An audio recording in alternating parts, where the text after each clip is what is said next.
It's too cold, standing in the middle of the downfall, looking in the mirror, cause it's only you that you have to lose. Had it backward on a one-way, trying to stop from running, but you can't wait. Bury all the evidence, you'll only learn when you crash and burn.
clouds are way above my head, like all of my regrets and things I never said. No, got a feeling, shiver in my bones. Something's coming, but nobody knows. Angels rage, they come down from the sky to fix these broken wings and show me how to fly. I burn the sky. I see the fire in your eyes. I come alive, and I feel like I could spread my wings and fly.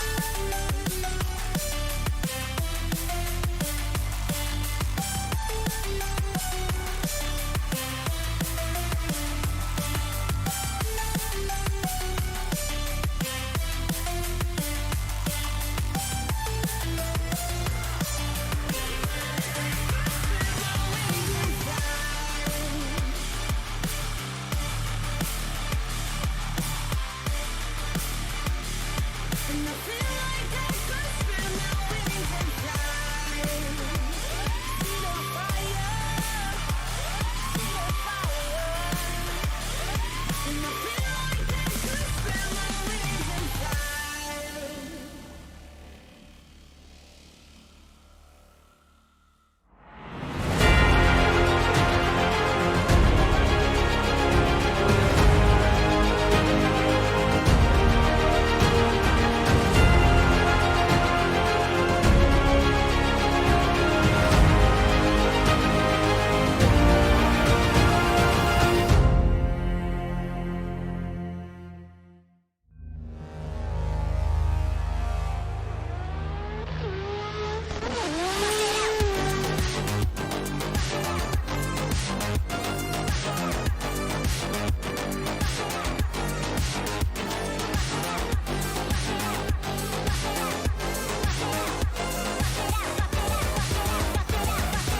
Quit running your mouth, you better bust it out.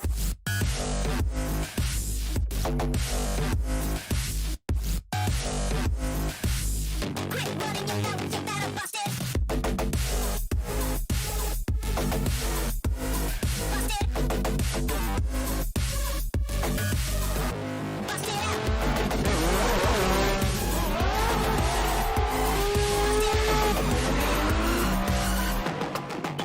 You better bust it out.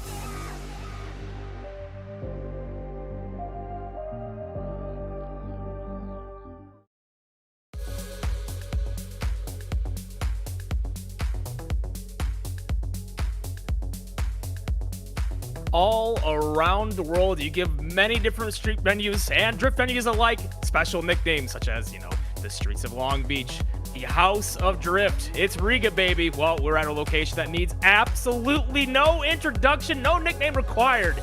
It's Ebisu Minami, infamous course here for round number 7 of the Esports Drift Association 2021 Drift Campaign. Good morning, good afternoon, good evening, wherever you are around the world. Thank you so much for tuning in. You're here for one thing and one thing alone, and that is more exciting virtual drift action here on the airways of Podium Esports. Ian Plash here with you today, alongside me again.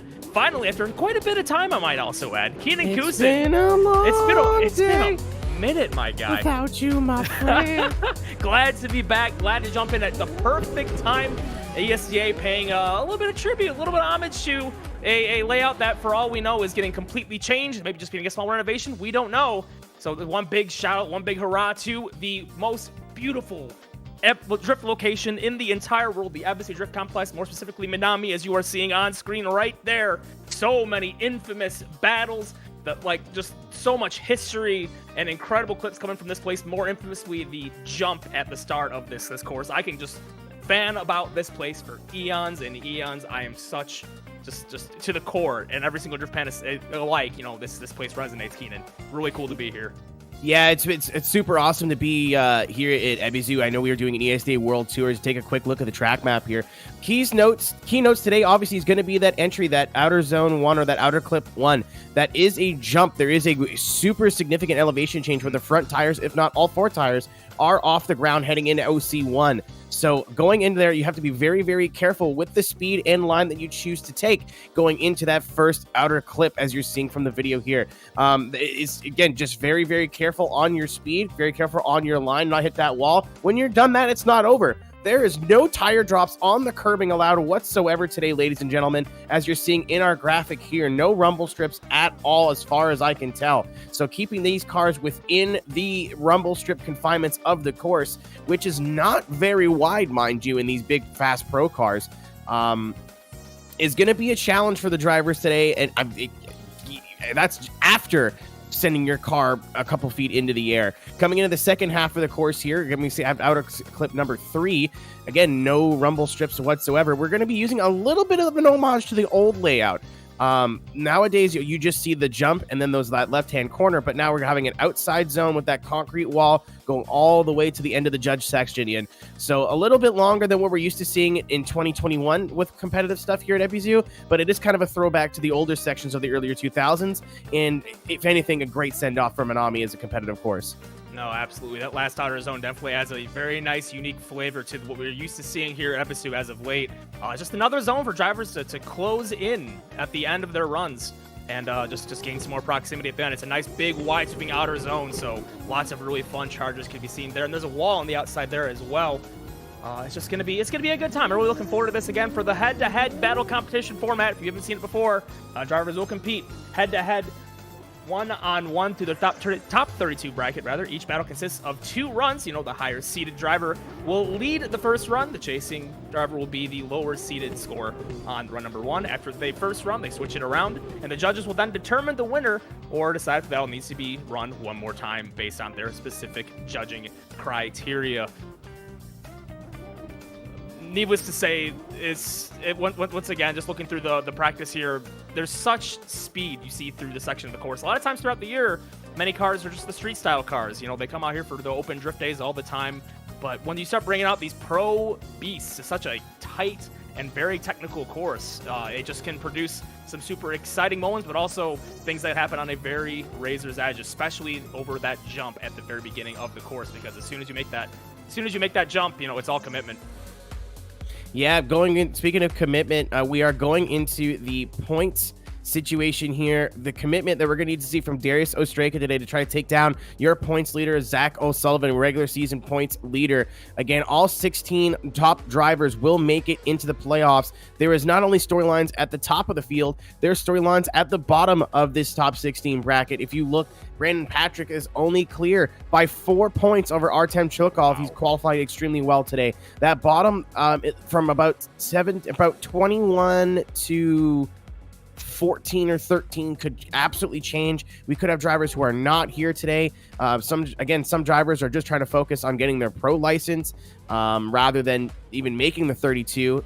We are only going to have our top 50 drivers are going to be retaining their pro license for next year. So drivers like Steven Jarbo and etc. are not Steven Jarbo, sorry, but there's drivers that are just outside of the top 50 that need to have a very, very good day if those, if you haven't qualified yet today or yet this season, to be able to continue on in that pro license to be able to compete in 2022. So not just looking at the fact that Darius could potentially overthrow Zach at the top of the leaderboards, but there is so many more stories going on in this pro points table.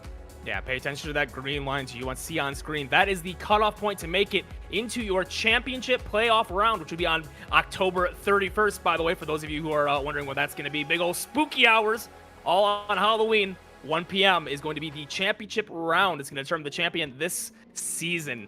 And top 16 is where you're going to need to be to get there. Taking a look then at your first bracket battle server of the day. Excuse me a second. Masashi Yoshida. Yoshida. Yeah, I'm sorry. My bracket was closed. I had to go off the top of my head. I didn't remember the name. Sorry. Oh, Hometown driver. I think the only Japanese driver in competition today. The only Japanese driver, mind you, as well. Coming in as your first qualifying seed. They'll be up in the first battle against Vakaris Olukas. Normally a very high up driver in the battles and qualifying.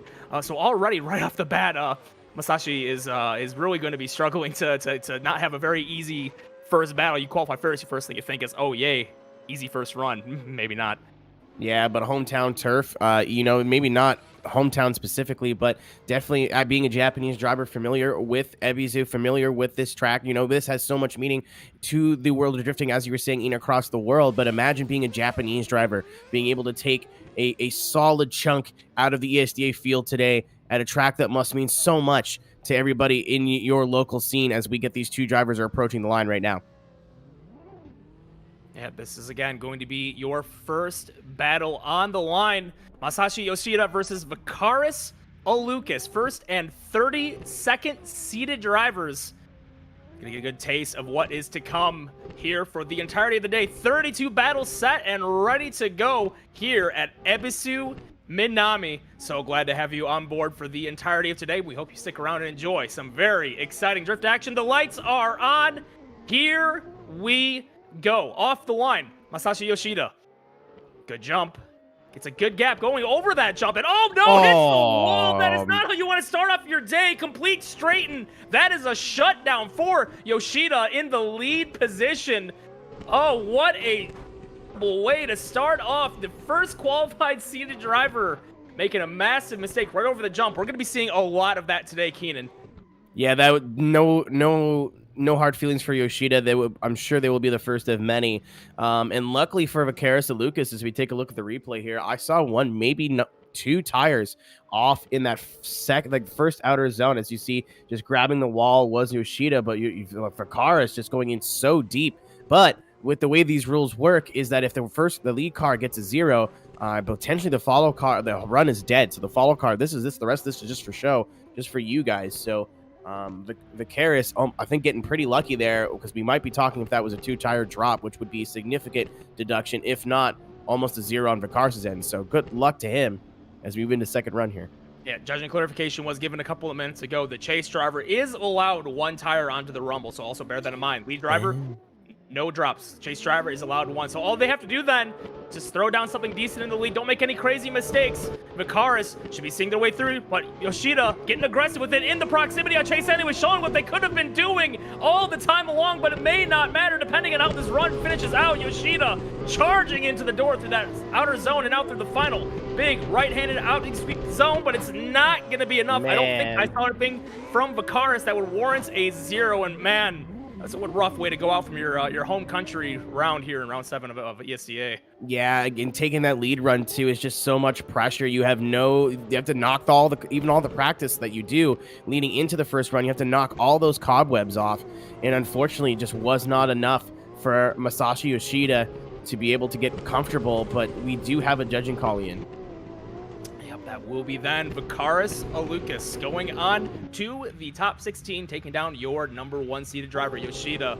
That's just a really, really rough going, and that's just unfortunate to see. But hey, that's how drift works. I swear, VDS, ESTA, that first battle seems so volatile. I swear we always seem to have some weird ESPN stat where the first battle always seems to go in favor of the 32nd seed.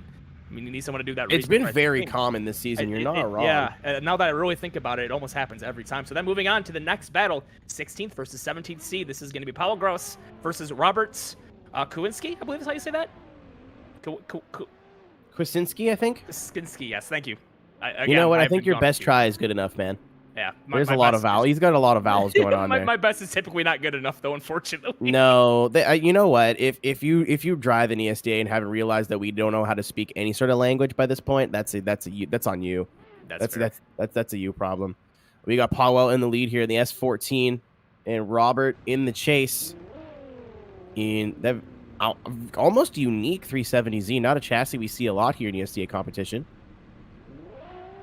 As we're lined up on this hill again, getting a good jump off this line is a huge deal as well with this change of elevation. Here we go. Paulwell in the lead. Robert kind of straight lining, not getting the entry he was looking for at all. Paulwell not either, but being able to gather it all up. Gonna have to check back and see if Robert even initiated on time going into the second half of the course here. Paulwell, nice and smooth. Robert, big charge in the chase position. He's going to get onto the door, trying to put some pressure on there. Not quite getting the line he was looking for, but the pressure is not enough for Paweł Gross to make a mistake. Great first run for the Polish driver.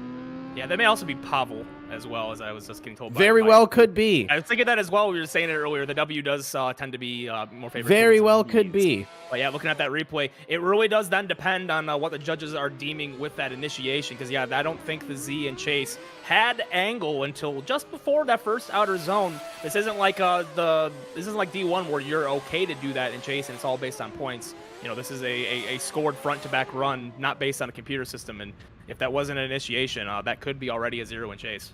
Yeah, it's kind of tricky to be able to match your initiations there. Again, the first wall, initiation point is going to be such a huge talking point today. As we move into the second run here, Robert, another Polish driver, in the lead position. Again, Paweł getting the jump, not quite getting the angle, but speaking of angle, Robert Krasinski in the lead position is using all of that Nissan 370Z to get to all of these outer zones. Paweł having to go really shallow to be able to put the pressure on in the chase position, not quite having the proximity that Robert did in his chase. I think we might be in one more time territory if it was not for that first run, Ian, of being almost completely straight coming off the jump. Yeah, I could have also seen this going in favor of Paweł as well, honestly, because if you pay attention to the Z up in the front, I saw at least one instance of a tire drop, especially that last curb on outer zone number 3. I think I saw the left rear tire on the Z just barely dip over the rumble strip just a little bit. And remember, very tight judging tolerances today. Not allowed a single tire drop in the lead position over that rumble strip whatsoever. You got to keep all 4 on the pavement and not extend any further. Cruel. Otherwise, that will be deductions. Very, very tough. That is super tough. But hey, you know what? It's the best of the best out here. A lot of people qualify, try to get into this thing. If you can't handle it, then just kind of picture it's a wall and deal with it, right? So looking at that replay side by side, and again, the judges will probably be talking about the chase in run number 1. Imagine it's going to come down to what happened with Robert in his initiation, and then we'll see what the judges have to say based on that. But overall, depending on deductions, I do see that going in favor of potentially one more time. Yeah, I mean, again, it's really going to come down to whether they zero out that initiation or not. But Paweł, no stranger to drift competition, being a Drift Masters competitor over in Europe. So this is not his first rodeo in terms of battling. I think that's why he went a little bit safe with his entry in run 2. As we may... Negative. I saw something come up in media chat and I thought we had a call. We didn't. But yeah, no, it really is gonna, like, it's kind of boring to kind of fixate on one part of this run because there's so much going on. But it is really just going to come down to that the first jump by Robert, because if that was a non-initiation, that's a 0 in the chase, and then Paweł can basically just do whatever he wants. Not the best initiation from that S14 in chase. You can see the lack of angle there, but the car was drifting. And I think if there's any sort of communication between Paweł and anyone watching the stream, any sort of spotter, maybe like, hey man, like he might be sitting on a 0 behind you or in front of you. Just get a run in. Don't get super aggressive. End it strong, which he did. But the judges, they really seem to check this one over, Ian. Yeah, that is fair. Again, this is only the second of 32 battles, but coming down to it, every single battle when these brackets count, lots of very stiff competition. Have to make sure the call is right, no matter which round you're going into. Immediately after this battle, by the way, depending on the one more time or not, it's Łukasz Wawrzyka and Ernestus Jakabelis. Oh boy. Battle. So it's not getting any easier. It's not getting any easier. No, but the funny thing is return of the vowels. What check? I did practice that name a lot. I remember saying that name over and over and over, and I know for a fact I've got Łukasz Wawrzyka right. So we take those. But potentially Ernestus Jakabelis. That's okay. Okay. That yeah. rolls off the tongue a little bit better. Yeah, a little better. So potentially a decision coming in then. It's like Westies has a call for us in the staff chat in just a couple of short seconds. You do be typing. Where we call this one the die special with the plucky keys. It's all about the suspension. It's all about just putting you on the edge of your seat. You got to wait at least 30 seconds for eight alphabet letters coming in through. It's just how we roll around here at ESDA. So slide him left for Paweł Gross. Slide him right for Robert Krasinski. I believe this might be divisive because it normally Westies is fairly, I don't say soft spoken, but very quick. But we do have a call. Interesting. That is one for Robert, one OMT, and another for Robert. So Robert taking down Pavel Gross. And we do have explanation on that call as well, which is why I thought that was taking so long to come in. Yeah. Pavel lined up to where he could straight line the chicane and gap the follow car off the line, leading to the weird initiation from the follow car. Pavel had mistakes in his follow as well. So they're deeming, and you did see that Pavel was kind of like very weirdly positioned on that start. Unfortunately for Robert not taking the reset there, but the judge is catching that and saying, hey, that's kind of a way to gap the chicane and cheese the chicane. That's not really fair on the follow car, and they actually deem that in the follow car's favor. I don't think we've seen that one before. That's a new one. That would be a new one in my eyes. Interesting catch, but you know they got keen eyes down there, so I trust in their decision there.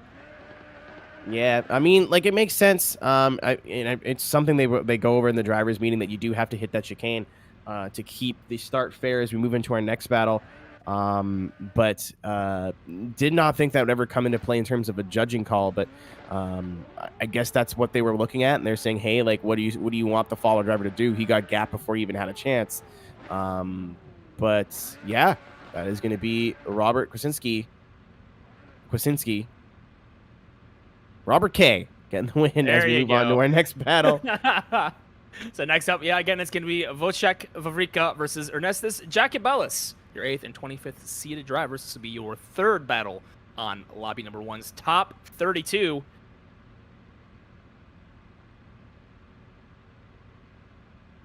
Yo, Virtual Clutch Clickers, appreciate the sub. You guys got 100 grand too? Just asking.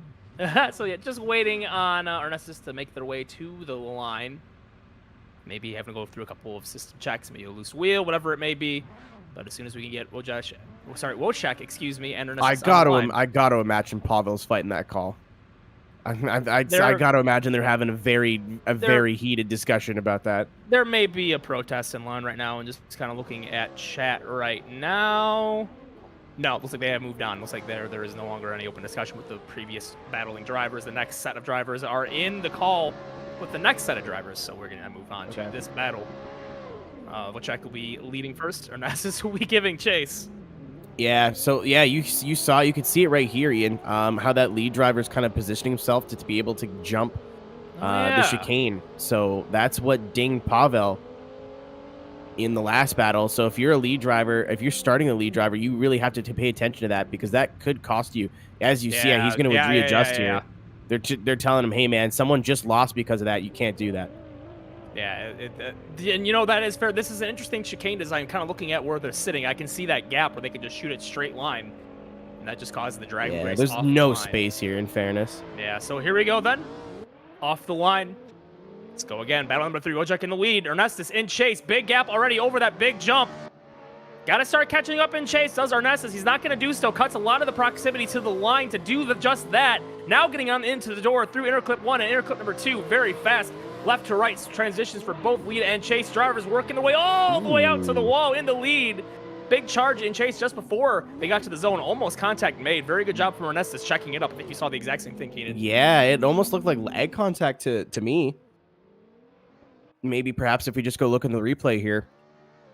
Great entry from both these guys. That Erta driver waiting a little bit longer to be able to charge in, getting that outer zone just barely. As the yellow esports S14, or the yellow motorsports, sorry, S14 pulling away in the chase just a bit. You look right here though, going into the decel zone. Ernestus saw blood in the water, but Wojciech, I don't know if he just got booped in lag or just saw in his mirror that big yellow S14 on the way in and just throttled up and kept from contact. Either way, great job from both drivers. Just moved to run number 2. Super close quarter stuff there going into the last outer zone. No harm, no foul, though. No contact made that was significant, at least, if not lag. So now moving on then to the second battle. Ernestus will get their chance to lead. Wojciech in chase. Another all Sylvia battle. You're going to be hearing that a lot today. Oh, that's a big flick in the lead. All over the angle in the lead is Ernestus. Beautifully gets to outer zone number 1 and just does the same through outer zone number 2, but all over the door in chase. is Vocek making sure their presence is in the door and felt through and through. Sylvia to Sylvia. Working their way to the west outer zone. A small gap opening up from the chase driver, backing off the handbrake, but closes it back in nicely. Filling in all of the outer zone beautifully is Arnestis. But I gotta believe, chase for chase, there may be some discrepancies.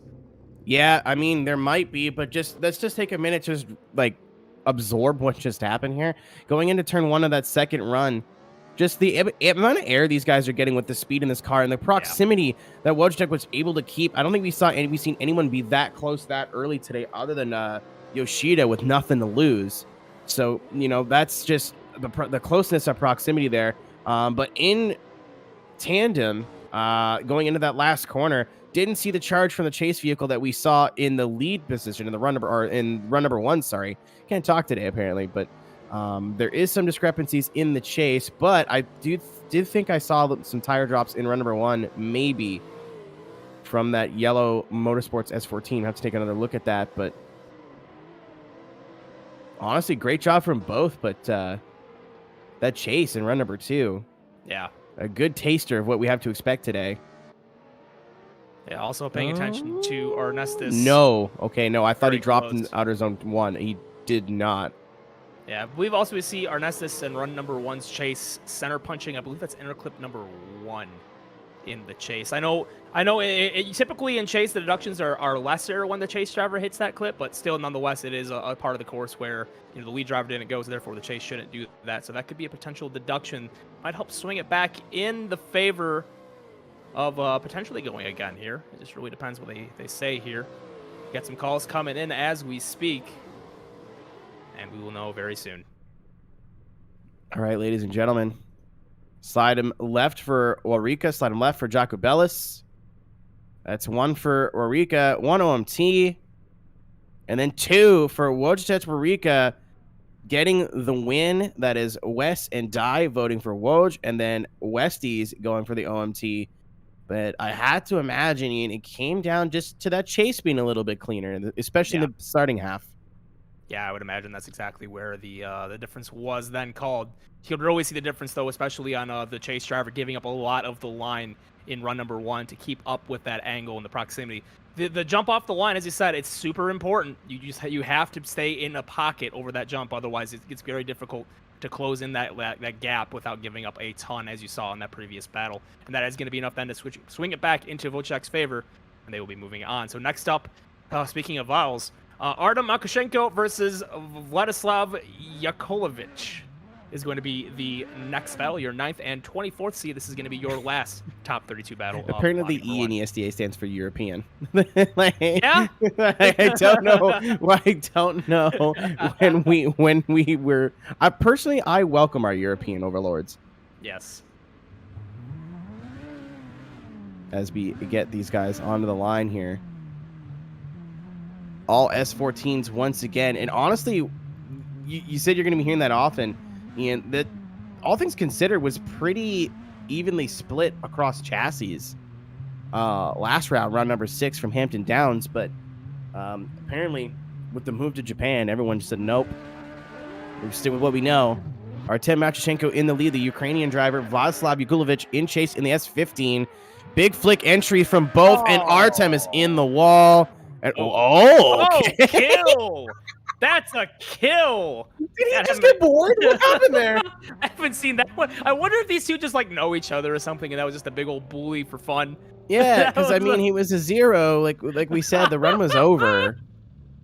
I did eat soup last night. I do have a stomach ache from all the soup that I ate. That's very topical, Cisco. Appreciate it. On the ball. But yeah, just contact into the wall, and I don't know if he straightened out in chase. I don't know if he just went, nah, whatever, and then just turned into him, or he just turned right. That's funny. That's comical. That's, yeah, sure. I like your story better. I'm not sure if that's what happened, but that's the best narrative as we move into run number 2. Vladislav Yakovlevich in the lead. Artem Matushenko in the chase. Oh, Where no! in the hell? Oh! He's dead. The window net is not down. He is not coming back from that. Guys, there will be no one more time. Was that the ESDA version of a homie stock? He's dead. Like, he's actually just dead. Like, I think we just saw the first. like I don't know why everyone's laughing. We lost a man today. Can I get some F's in chat for Vladislav Ukulovic, who will be in a body cast for the foreseeable future? On a serious note, that might be the funniest thing I've ever seen. I don't think in all of my years of calling virtual drift competition, I'm sorry to break character, be a little unprofessional here, but that is the funniest thing I think I have ever seen in the 4 or 5 years I've been doing this. Thank you. Dude, Vladislav really went into turn 1 just going. No, but dead serious though. Like, did we just see? Game, man. Did we just see like the Assetto Corsa ESDA version of a homie stock? It really looked like it. It really did look like it, didn't it? It really looked like he went oops, because like he didn't miss the corner by a little bit. Getting some 8.9. He hit the barrier. Like that's like normally what you'd see their mistake there. The judges may actually be against that, but I got really I keep watching the replay and getting sidetracked. So in all seriousness, yeah, that might not fly. Yeah, but if they deem that to be intentional, they might not fly. But before we get into I'll spoil you all now in replays. Yes, one more time has been called. 2 death leads. One more time has been called. So before we continue, then in real life, they don't take those speeds over that jump because you're very much blowing out. You're gonna die for real at that speed. That's the one thing that kind of moderates speeds going into this corner. But here in the virtual world, where the shock damage model isn't exactly up to snuff with the real stuff, especially in this older game, Assetto Corsa, you can take that thing at really dang high speeds. And unfortunately, because you can do that, the confidence levels do go up from time to time, and you see things like that happening. So one more time has been called. Hopefully this time for both Arb and Vlad. Oh my God! He's back! Brought out the backup car in a blink of an eye. What a crew. Did he bring up the backup driver? Does he have the backup legs, the backup spine? Yeah, the backup cerebral cortex. So here we go then. This Good one Lord. more time brought to you by Rush Cop. Free health insurance. Oh, he did it again!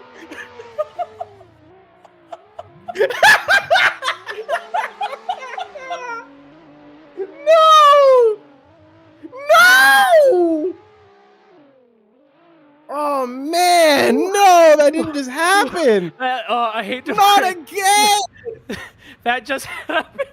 Something's got to be up, man. We get a big fat bra from Harold McKinney, and she'll die in the judge. Oh my God, something's got to be wrong. Like normally when you mess up your entry there, you flick it a little late, and that's what it gets you into the wall. But it looks like I don't think he's doing it. He don't think he's doing it on purpose. The last one debatable, but like he just drove straight into the thing. Like he made no attempt to turn. Is it a camera angle issue? Like there's got to be some sort of like in all seriousness. Artem just kind of drives by in the second half of the course, like, oh, what are you doing here? Second half of this battle. This time Vlad will be in the lead. Can he make it through the jump this time? Nope. No, he can't. Too much angle. Yep. And that is probably going to be that. There's really no other way to call it. I believe right now we have Artem Makashenko going on to the top 16 to go against Wojciech Wawrika in the bottom half of the first bracket. Yep, the call is immediately made. Artem gets the win. Very unfortunate set of circumstances for Vlad, but that was probably the best set of Comical runs. No offense, I know this is not a jab, but that was what I needed to kickstart my day. Thank you. Yeah, man, like it's I don't even know what to say. It's just kind of one of those. I feel horrible. I feel so bad because again, it's like there's a lot of practice that's required to get here, and unfortunately, when it just isn't going your way that badly, that's rough. Yeah, I'm trying to look at the points here as we get ready for the next battle. See if there's a reason why you did that. So Well, while we put the tinfoil hats on and start deviling into the actual back end with the points, next battle on screen, it's going to be Robert Kovitz. Kwasinski. Yeah, Robert Kovitsky versus Kwasinski. Robert K versus Vikaris Alukas is your first top 16 battle. Vikaris will Robert be giving Wazowski? chase. And it's not that. Also, Yeah, your voice so is that- going through to the chat. Very cool strings. Even the tinfoil hat theory doesn't make sense because Vladislav is outside of the 50 and Artem is in the Yeah. 50. No tinfoil hats required. Moving on then. This is going to be the first top 16 battle of lobby number 1. Roberts in the lead. Vikaris in chase. Already took down your first seated driver. Can he do it again with another points upset? Oh, nice charge back into the door of the Z. Giant angle up in the lead for Robert, filling all the zones and clipping points beautifully. Matched beautifully in chase is Vikaris Lucas. Transitions nicely. Gets back into the door of the Z. Tries to run away a little bit into the last outer zone. Good job opening up a bit of a gap, but closed right back in turn. In chase is Vikaris. Nice way to get back into the swing of things. Yeah, no, getting back into some actual competition here. Good job for. We're not surprised to see Vikaris. He didn't qualify as well as he hoped. He was actually a reserve driver, just making it in on the 32, making the best of a bad situation. But Robert Kwasinski looks a lot more comfortable in that 370Z this time around in this run versus his top 32 battles. You move into the top 16 in group number 1. But Vikaris Lucas just able to get so much of that door of Robert Kwasinski. We saw an issue with Robert in his chase run. Let's see if we can clean it up for this one. Yep, so Robert will be giving chase this time. Vikaris up in the lead. We'll see if your 32nd seated driver can continue his reign of terror on the round. Or if Robert has anything to say about that in the Z in chase. 370 keeps it close, but starts falling back. Doesn't take the reset, though. That may have been a giant mistake as the gap opens significantly over the jump. I don't know if the car bogged down in chase or he just turbo like contact into the door, hits him contact twice. Again. Really doing his best to close it back in, but that's just going to be probably then deemed to the fault of the chase. Anyways, hits him again. Yeah, that's rough. I don't think we could see that going any other way here. Just had to do what he had to do to get back into the door, but just really was not ready for the speed in which the S15 was going in the lead position, and lots of contact throughout the run. Yeah, getting into his door again and again and again there. I don't think it really came. I think you're just trying to give him a little bit of space to move on the initiation there. And then, again, just went for the charge. You can kind of get away with it into OZ2, or I suppose, because there's 2 outer zones in that first little corner, or first zone. But as we look at the replay, Robert just, again, kind of gave him a little bit of room to breathe, hit the jump, a little bit shallow, but nothing crazy, gets that big charge, and then just doesn't quite check up in time. Or it looked like Vikaris was going a little bit early, too. I don't know if that would have been a huge issue, but then the second contact just is all Robert getting way too aggressive in the chase, trying to make up for those mistakes. But there may be a conversation needs to be had on that contact in run number 2, unless I'm just seeing things. But at the same time, I think when a gap is open that significantly and a driver in chase needs to do something to close the gap, I don't see a world where you can then fault the lead driver for just running. It just looked like he was coming in, like he was going shallow a little early. I could be wrong. But... Perhaps, but the way he was still going into that inner clip, I would like to think that's still an absolutely 100% chaseable lead. Like, I don't see that being a point where you could then say, no, that's just unchaseable, therefore the Z would have hit him regardless, even if he was right on the door. But he filled all the outer zone, nice angle, comes down to the inside, and I think that push kind of sent him out wide. Honestly, the first bit of contact was made right before the first part of the first left-hander after the long sweep that tightens up. So really, he just kind of comes in to hit his line, so to speak, and gets a little push, a small little push. So the judges do have a decision coming in then. That is a decel zone as well, so if he's slowed up there, that's... And decisions coming in. Slide them left for Vikaris and right for Robert. And that is all 3 for Vikaris Alukas. Vikaris moving on to the Great 8 of lobby number 1.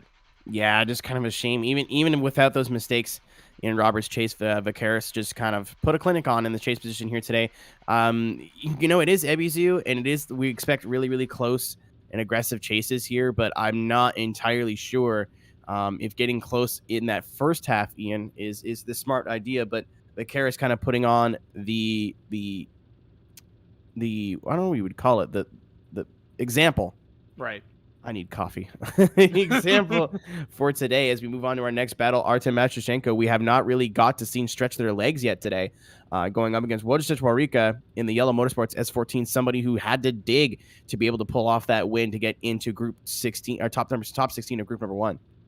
Yeah, based on quality of battles, I do think that Wojciech is probably a little more warmed up. But again, Artem is the 9th seeded driver as well. So no slouch behind the wheel is Matushenko at all. This is your last top 16 battle of lobby number 1. The winner of this one will be then going up against Vakaris to get their slot in that final lobby later on in the day. Hope you've been enjoying all that you've been seeing so far here on Podium Esports. This is the 7th round of the Esports Drift Association. This is the final round until we then crown our regular season champion and we move on to the playoff round on October 31st here on Podium Esports, 1 p.m. Eastern Time.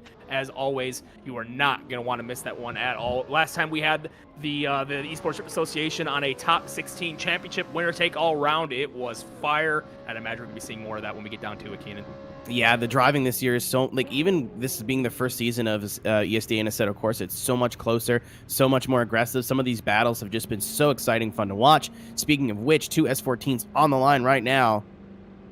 Wojciech Warika in the lead position in the Yellow Motorsports S14, and Artem Matushenko. He did it again. Yeah, I was about to say. They're calling him out on it. Yeah, Wojciech was taking the straight line, and you can't do that. With the ESD, there is the chicane, and to have the speed for that first jump, there's really nowhere else to put it. I know I saw some people in chat, why would they put the chicane there? Why is there chicane? It's just part of the ESD rules to be able to keep that lead car from gapping the follow car, and there's nowhere else really to put it if you want speed going into T1. Speaking of which, going into that first jump, and the front end washing out on that S14 in the lead position. Artem Matushenko getting another gimme here in the chase position, being able to move forward.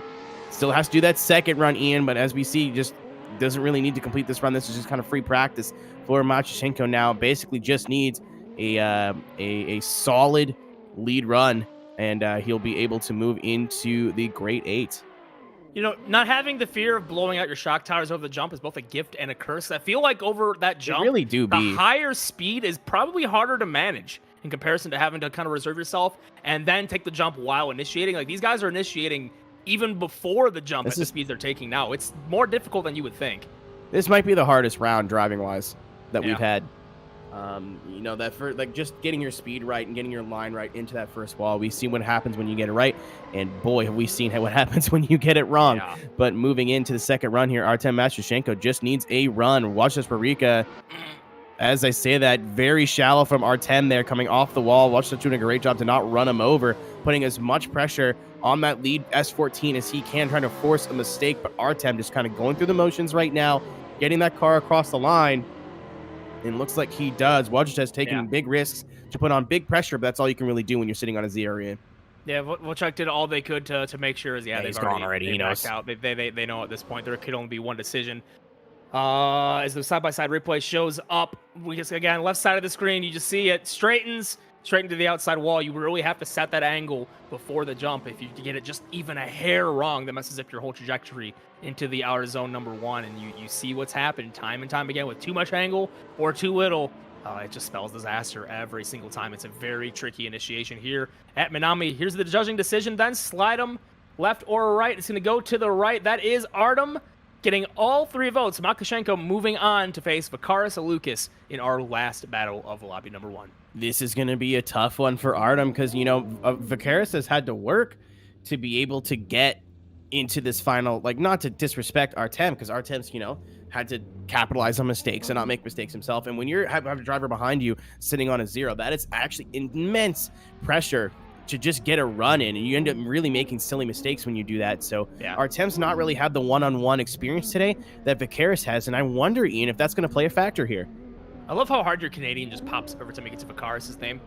Vakaris Alukas there, going down into turn 1, bud. So here we go off the line. This is your last battle. Great 8 battle in the first lobby. Big initiation up in the lead, and it pays off in turn, filling out outer zone beautifully with a lot of aggressive angle up in the lead, almost backwards into what we would call turn 2 here at Ebisu. All over the door in chase. Vakaris matching beautifully up in the lead, but there's a lot of style out of Artem in the lead. Small piece of contact with the outer wall through the final outer zone, but that is an awoken beast And Artem Makashenko in the lead position, coming on full bore when it counts the most. No fear going into turn number 1 there. That flick entry was something else. That car all the way off the ground. I'm going to grab a little bit of e-brake there, I think I saw, just to be able to keep it wide. But luckily for him, Vicaris was just giving enough room to be able to, again, as we talked about it in the last couple of rounds, I don't think you want to get super aggressive unless you absolutely have to in the first zones, and then wait till the cars settle, and then wait. As soon as you're getting into the slower part of the course,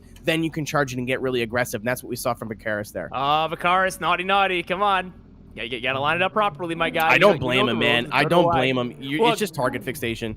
In competition, in competition, look, you got to get every single advantage you can get. But at this point, I think everybody who is here and can understand what I'm saying, just line it up properly, and we don't have these hang-ups on the line. Yeah, I don't think he's trying to cheese it. I think it's just, you know, it's just what they've been practicing. Natural. Obviously, it's what they've been doing. Here we go then. Let's see what happens this time around. There's another aggressive initiation in the lead and chase all over the side. Is Artem into the first turn all the way out to outer zone 2 and interclip one beautifully. A little bit off cadence in chase is Artem, but then closes it back in nicely for the last 2 outer zones and all over the side of Vicaris Alukas, closing out the run. What an aggressive chase out of Artem. Vicaris also putting it down pretty well. But lead for lead, there may be a slight advantage, I would almost say, to Artem.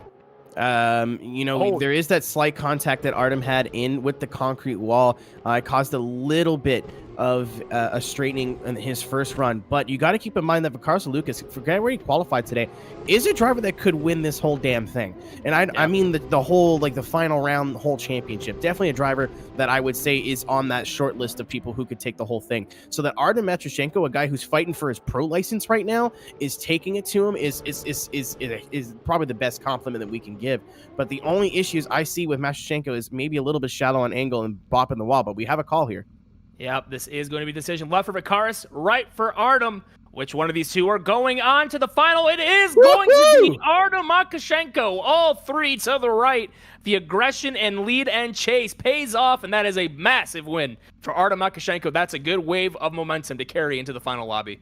Yeah, I mean, that's a huge takedown for Artem Makashenko. No offense. Vicaris Alukas wasn't even supposed to be competing today, so be able to grab some points and get that great 8 spot is huge for him, because again, he only qualified 34th. You know, he got in barely on reserve, so to be able to get in the competition today and get some points is huge for him. However, Artem Makashenko making the best of that 9th place qualifying spot, moving into the final 4. Needless to say, that is one of the drivers I do believe needed a good points day, and he's going to see it here today.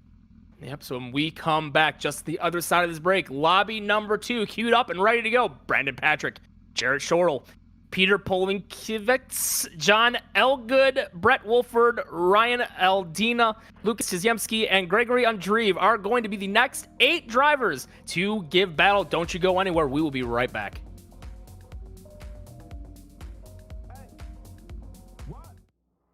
Coverage of the 2021 Esports Drift Association is brought to you by Big Duck Club.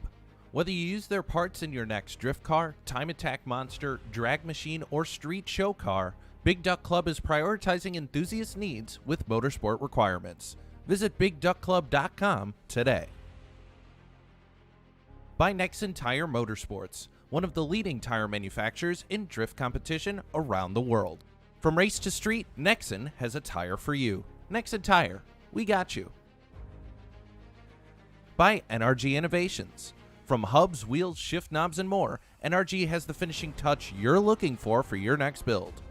NRG, keep innovating. By Next Level Racing.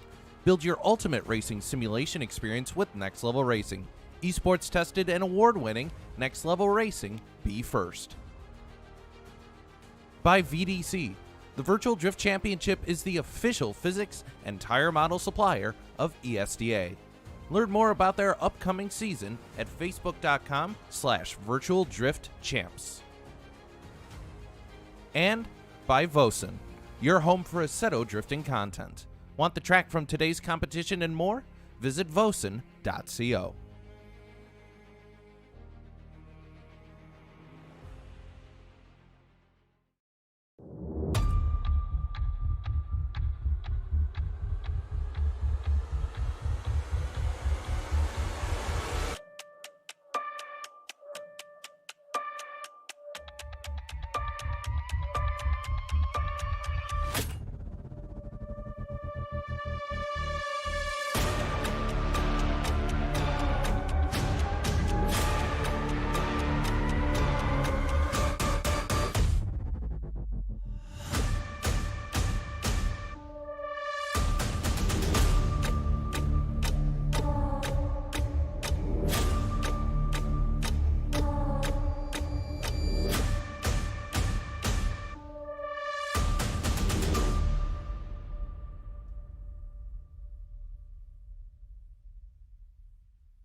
We got you. Nexen Tire.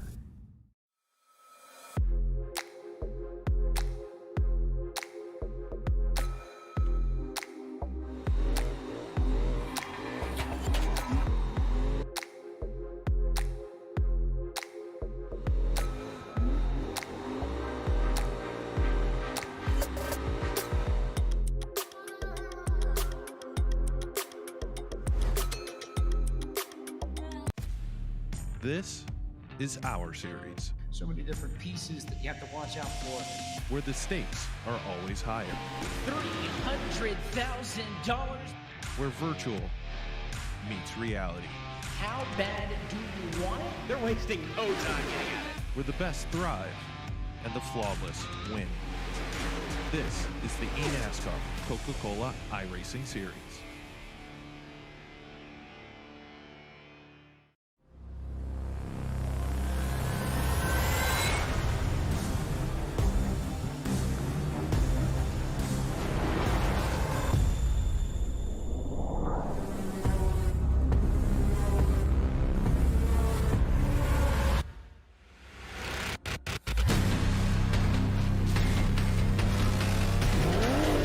Developed for Porsche Panamera. We got you. Nexen Tire.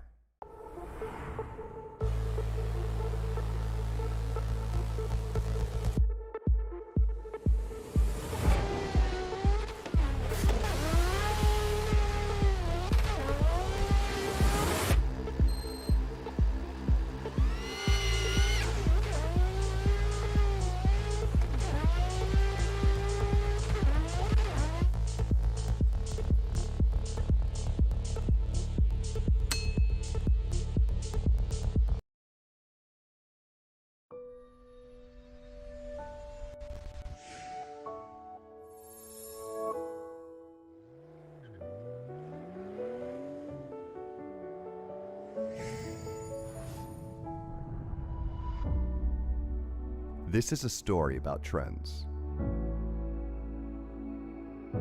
This is a story about innovation.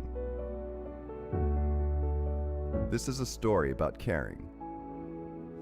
Or even a story about all of these things. We made up our minds and are now putting it into action. Let's start with a trend that's unmatched. Let's drive innovation that isn't just brilliant, but that propels change in life. Let's not just understand, but care truly and love.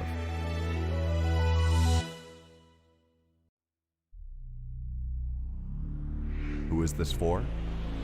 The answer is you.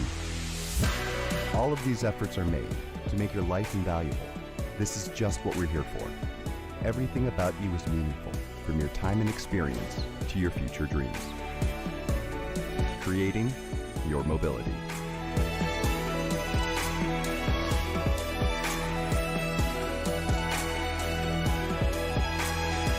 We got you. Nexen Tire.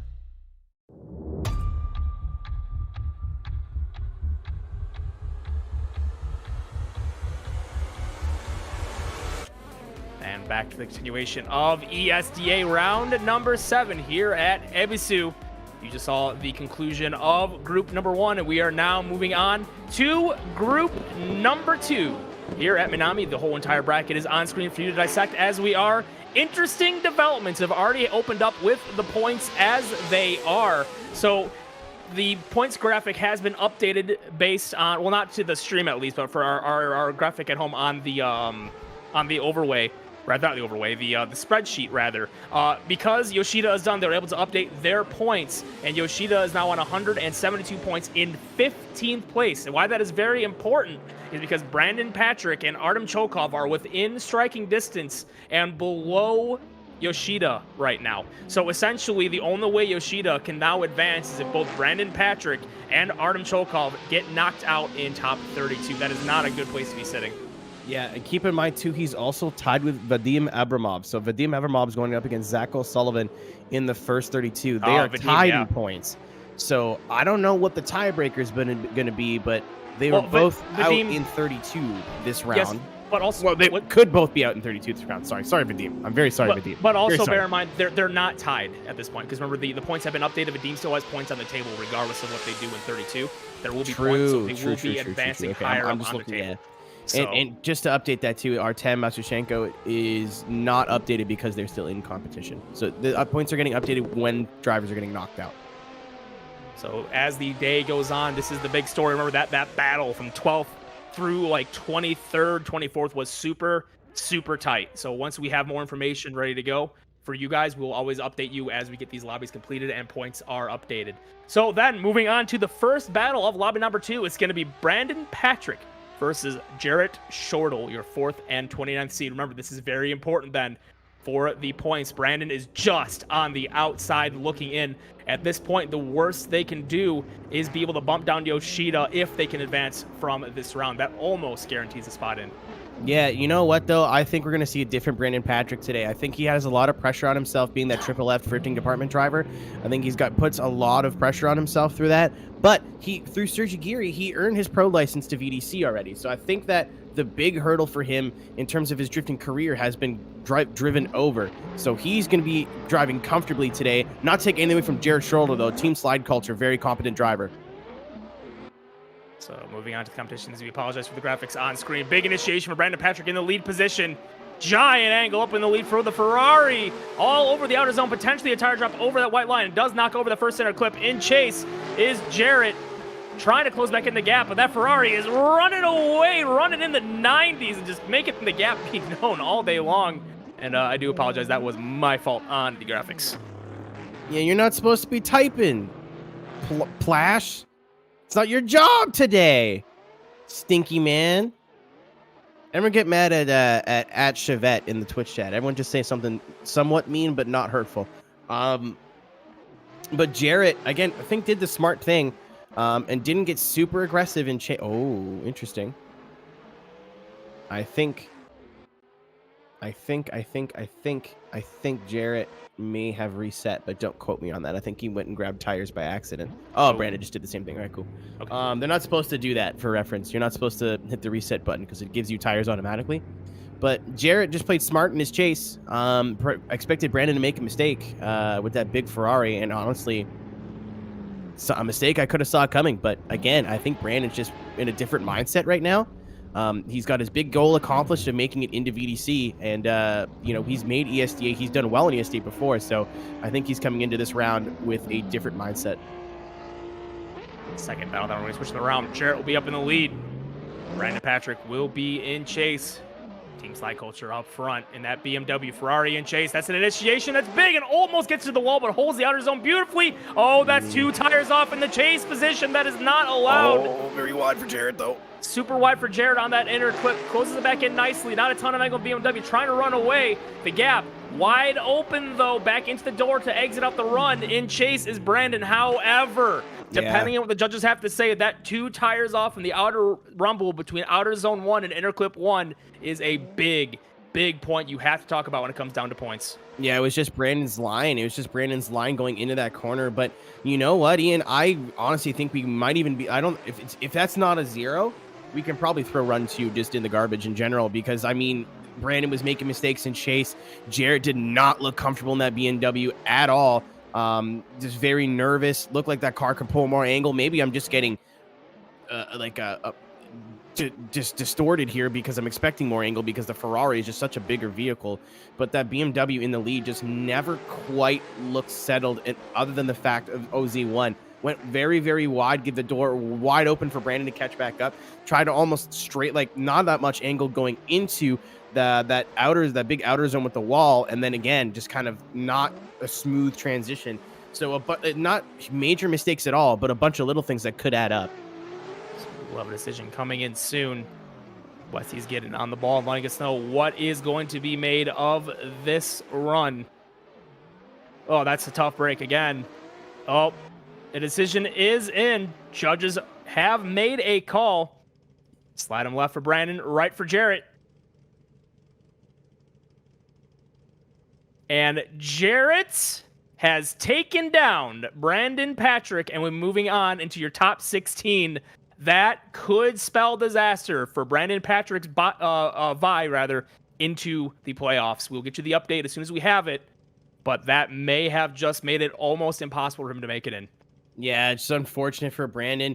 I think that second run especially killed him. They're saying they saw tire drops in, not even in the lead, but also in the chase for Brandon Patrick. It's a very, very unfortunate situation for him. But, Jarrett just kept the car on the track. And I think that's honestly, to get out of these 32 battles, that's going to be the key for a lot of drivers, is don't try to outdrive the guy next to you. Just make sure you don't outdrive yourself. I think that's going to be a big talking point today as we move on to our next battle of Peter Palinkiewicz in the Yellow Motorsports S14 going against good old John Elwood, the KNC Giraffe in the wagon, the Audi R7 wagon, the Avant. Did pretty well last round, if I recall, so good to see him back again. Going to be chasing here as Peter will be leading. Oh, I will have an update for you here in a minute. We'll have to get to this battle. It appears my mental math was wrong. Even with this 32nd place finish, Brandon Patrick with 178 points will actually overtake Yoshida, but still definitely not safe. But yeah, that does not look good for Yoshida then. That means no matter what, I think Yoshida's out. Here we go. RS4 Avant, the only Audi in competition. John Elgood, this is what he's known for. Peter in the lead, though, in that yellow S14. Oh, big charge in the chase for the Audi. Doing a great job to not make it more of a big situation it is, but we'll have to go into that big jittering coming from that chase vehicle right now as Peter Palinkiewicz, nice and smooth in the Yellow Motorsports S14 in the lead. Almost I would say not a whole lot to talk about for that lead drive, but there's so much going on for Elgood in the chase. That was very well held for Giraffe in chase, though. John able to pour the angle on where it looked like he was surefire going into the side of that lead driver twice even. Very similar to what we see in a lot of D1 competition. There are lots of surging through that zone with a lot of the gripped up cars.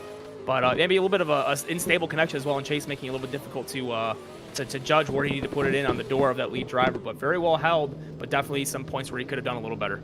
Yeah, down to the European takeover of USDA. These are European servers, so a lot of the lone Americans we have dotted in this 32. This is a very loud car in chase. As Elgood now in the lead, getting all the air on that Audi, scraping the wall, a little bit of understeer though. Can he keep it sideways? Yes, he does, but that's going to be a big tire drop. Peter just going to kind of get off, let him make his mistake. Now he's going to be able to pour pressure on in the chase without a real need to. Elgood going shallow again. Is he going to catch the wall? No. Oh, yes, he does, actually. Commentator's curse. Just not the line that Elgood was looking for, and it cost him so many different ways. Yeah, the jump definitely bites another run into the dust. You saw the car unload a little awkwardly after it lands over the jump. Big straighten. Just goes three tires off over that rumble. So if that isn't just a flat-out zero, that is a gargantuan deduction for John in the lead. You got to believe then that Peter has probably just done that. Judging decision is in. Slide him left for Peter. Slide him right for John Elgood. And that is going to be 1, 2, 3 for Peter Palinkiewicz taking down John Elgood. Unfortunately, I don't think it had anything to do with the car or whatever. I think just that one issue. I think he really, if he would have had a good lead, we may have had a conversation here because Peter was just playing it safe. But a little bit of washout from the front end from that Audi was enough to cost him the win there. And that'll be Peter moving on. Yeah, not to mention as well, not looking very comfortable in chase either. So already on the back foot, those mistakes compiling into a Peter win. And that'll be John out in the round of 32. Next battle on deck, it's going to be Brett Wolford and Ryan Eldina. Let's go, Brett. Versus 28th seed. Drivers Get after it, Brett. On the line. Brett, a personal friend of mine. I've mentioned this bias before. No offense to Rayon, but old practice partner of mine. Love Wanted, good friend of mine, and hoping he does well today. And Wanted has done 6 stuff before in his career throughout Forza, throughout Assetto so far. Good 5th seed qualification for this round. Let's see if he can convert and move on. Reynoldina trying to put a stop to that, though, in that chase position. The Mustang gets a good jump off the line. That's a lot of gap shown. No reset vied for in the chase position.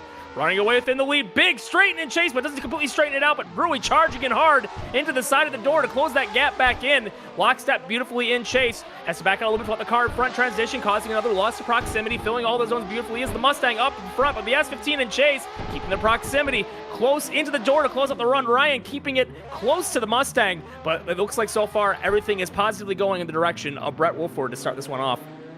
Yeah, in the VR-powered Mustang, by the way. That doesn't surprise me with how much his teammates are Nissan fans, but good job from Brett. Nice big angle. Again, there is a restart zone right before the jump, so if you don't feel like you got a good start, hit the brakes. Not something the drivers have been starting to use in the latter half of the season, but definitely not enough. So Rayon Eldina did a great job of not sacrificing too much to catch up, but definitely just got gapped from the start and was on the back foot immediately. Yeah, switching the back around, then Rayan getting their chance at the lead. Brett Wolford in chase. Needs to keep it safe, keep it just within the picture, but doesn't need to get too aggressive with it. But that is a big jump again for a lead driver, but not quite the same gap we saw earlier. Big flick initiation for the S15 in the lead. Lots of angle through outer zone number 1. Pours it into outer zone 2. Beautifully Wanted in that chase position. Brett keeping it in lockstep again with that S15 up in the lead position, transitioning straight across the bumper, working the way back in. Close proximity into outer zone 3 and 4. Contact made! Almost straightening out the lead driver. That could have been disaster for Brett. That was contact in the decel zone, but how beautifully up in the lead was Rayan. How is that going to affect the decision then after that significant contact? All right, ladies and gentlemen, here's what we're going to call mental gymnastics. Almost looked like maybe judges are really going to have to look at that contact because it wasn't a decel zone. That means, you know, the lead driver is allowed to decel. However, need to be able to take the trajectory of that lead vehicle, the line, how much they were slowing down into account to see if they were still able to make that outer zone and place fault on that contact. I really think, unfortunately, this whole battle is going to come down to that because Brett had a strong chase, but it wasn't anything huge. And obviously, if you make contact with the leader to a point where they straighten, that is a big, big, big mistake. I was just about to say Brett driving the best I think I've seen him drive all season, but I think that maybe charging in there to end the run with an exclamation point may have been a bit of a mistake. So we'll see what the judges have to say about that. Lots of deliberation being told. That could definitely help swing it back in the favor of maybe one more time or even a win for the S15, all depending on how much of a deduction they're wanting to ding. Based on that contact alone, just then waiting on that decision, which should be coming in soon.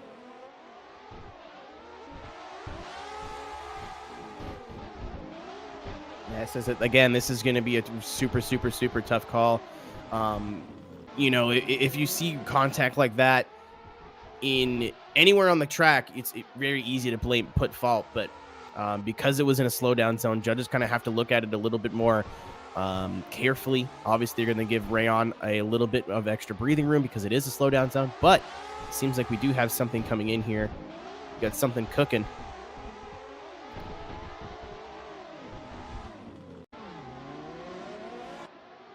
As we do have a call, and it is not unanimous. It is a 2-1 call. Slide him left for Brett Wolford, slide him right for Rayon.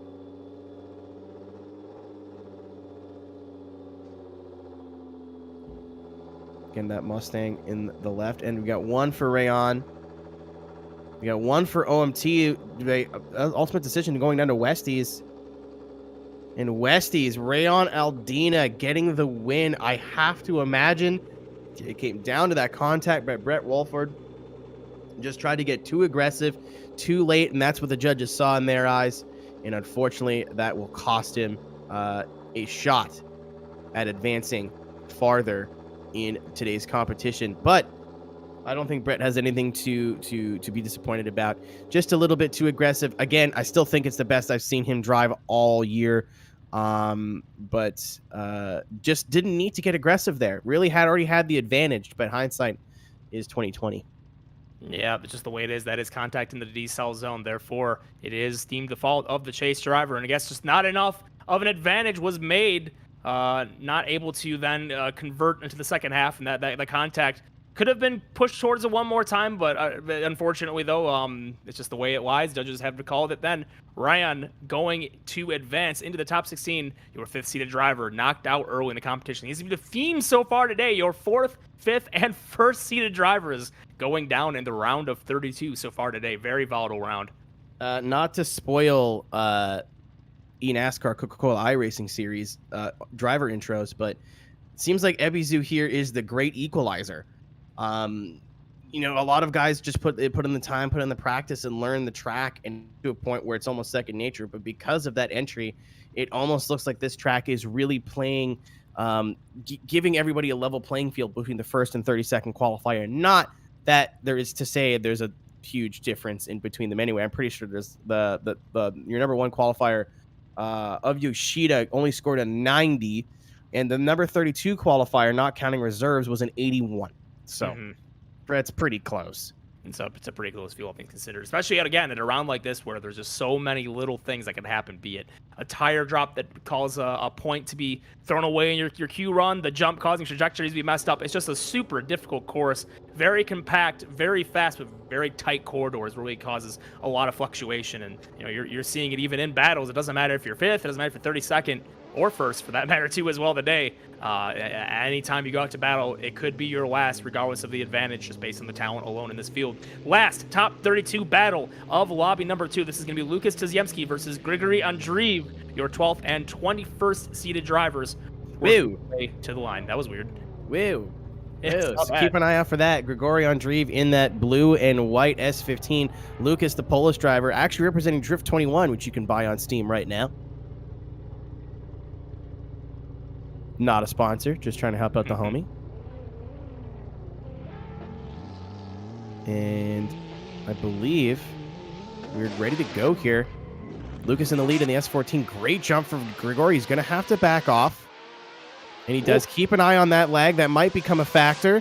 Lucas super set on that first outer zone. Maybe a tire drop for that lead vehicle. Grigory Andreev focusing on the proximity, but I think it's going to cost him because he's got no line and no angle right now. That follow car does not look comfortable at all. Completely ignoring that outer zone. And unfortunately for Grigory Andreev, Lucas came to play today.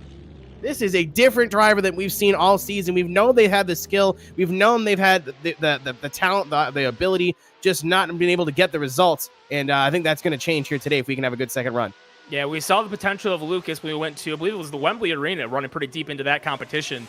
And it's good to see the potential seen. You know, it's been something that's been kind of hit or miss throughout the season, but beautifully filling every single zone. So aggressive in the lead, locked on the angle. That is a driver on fire. And I believe, sir, in the SP team, you got to line it up a little better. I think we probably might see another realignment there, just trying to get that straight line off. As yes, the judges will call them out on that. Here we go. Yeah, it's just the way I'm sure it's the way they practice, and I'm sure they've mentioned it in the drivers meeting. But as someone who's been in drivers meetings, you don't listen to literally anything that anyone says. So going into this second run here, Grigory Andreev, the Russian, in the lead position. Lucas is going to have to be a little bit careful because there is issues. Very good job from Grigory. Not the best start to Lucas's chase, but he closed in fairly quickly.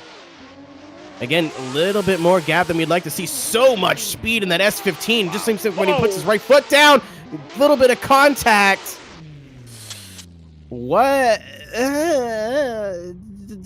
Drifting. Cars. It seems like another one of those instances where the jump sets you up for success or failure. I didn't see Lucas with a whole lot of confidence in chase over the jump, at least maybe messing up the cadence of their initiation in chase and really causing that gap to open up immediately. Pay attention on the right side of the screen. Yeah, he kind of straightens out a little bit. Yeah. Yeah, little so. It's just one of those little nuances of the course that's just very difficult to overcome throughout the run. You got to give back a lot of your run to get back in the door when you make a mistake like that in chase. So paying attention lead for lead as well. I believe they both may have a tire drop on that outer rumble on their leads. Very close for Lucas, but right side of the screen, it looks like there is, yes, a tire over on, yeah, very close to 2 for Grigory on the right side of the screen. But yeah, as I said before, you know, it's that jump, we've seen it time and time again. It sets you up to be in a good position or on the outside looking in, having to give up quite a bit to get back in. So judges may be having quite a bit to discuss this time around. I mean, perhaps, but I mean, I'm not judging here today, but from what I saw, there is definitely a case for one of these drivers. But as we're going into the final outer zone here, take a look at what Grigori does. Just doesn't quite have the angle.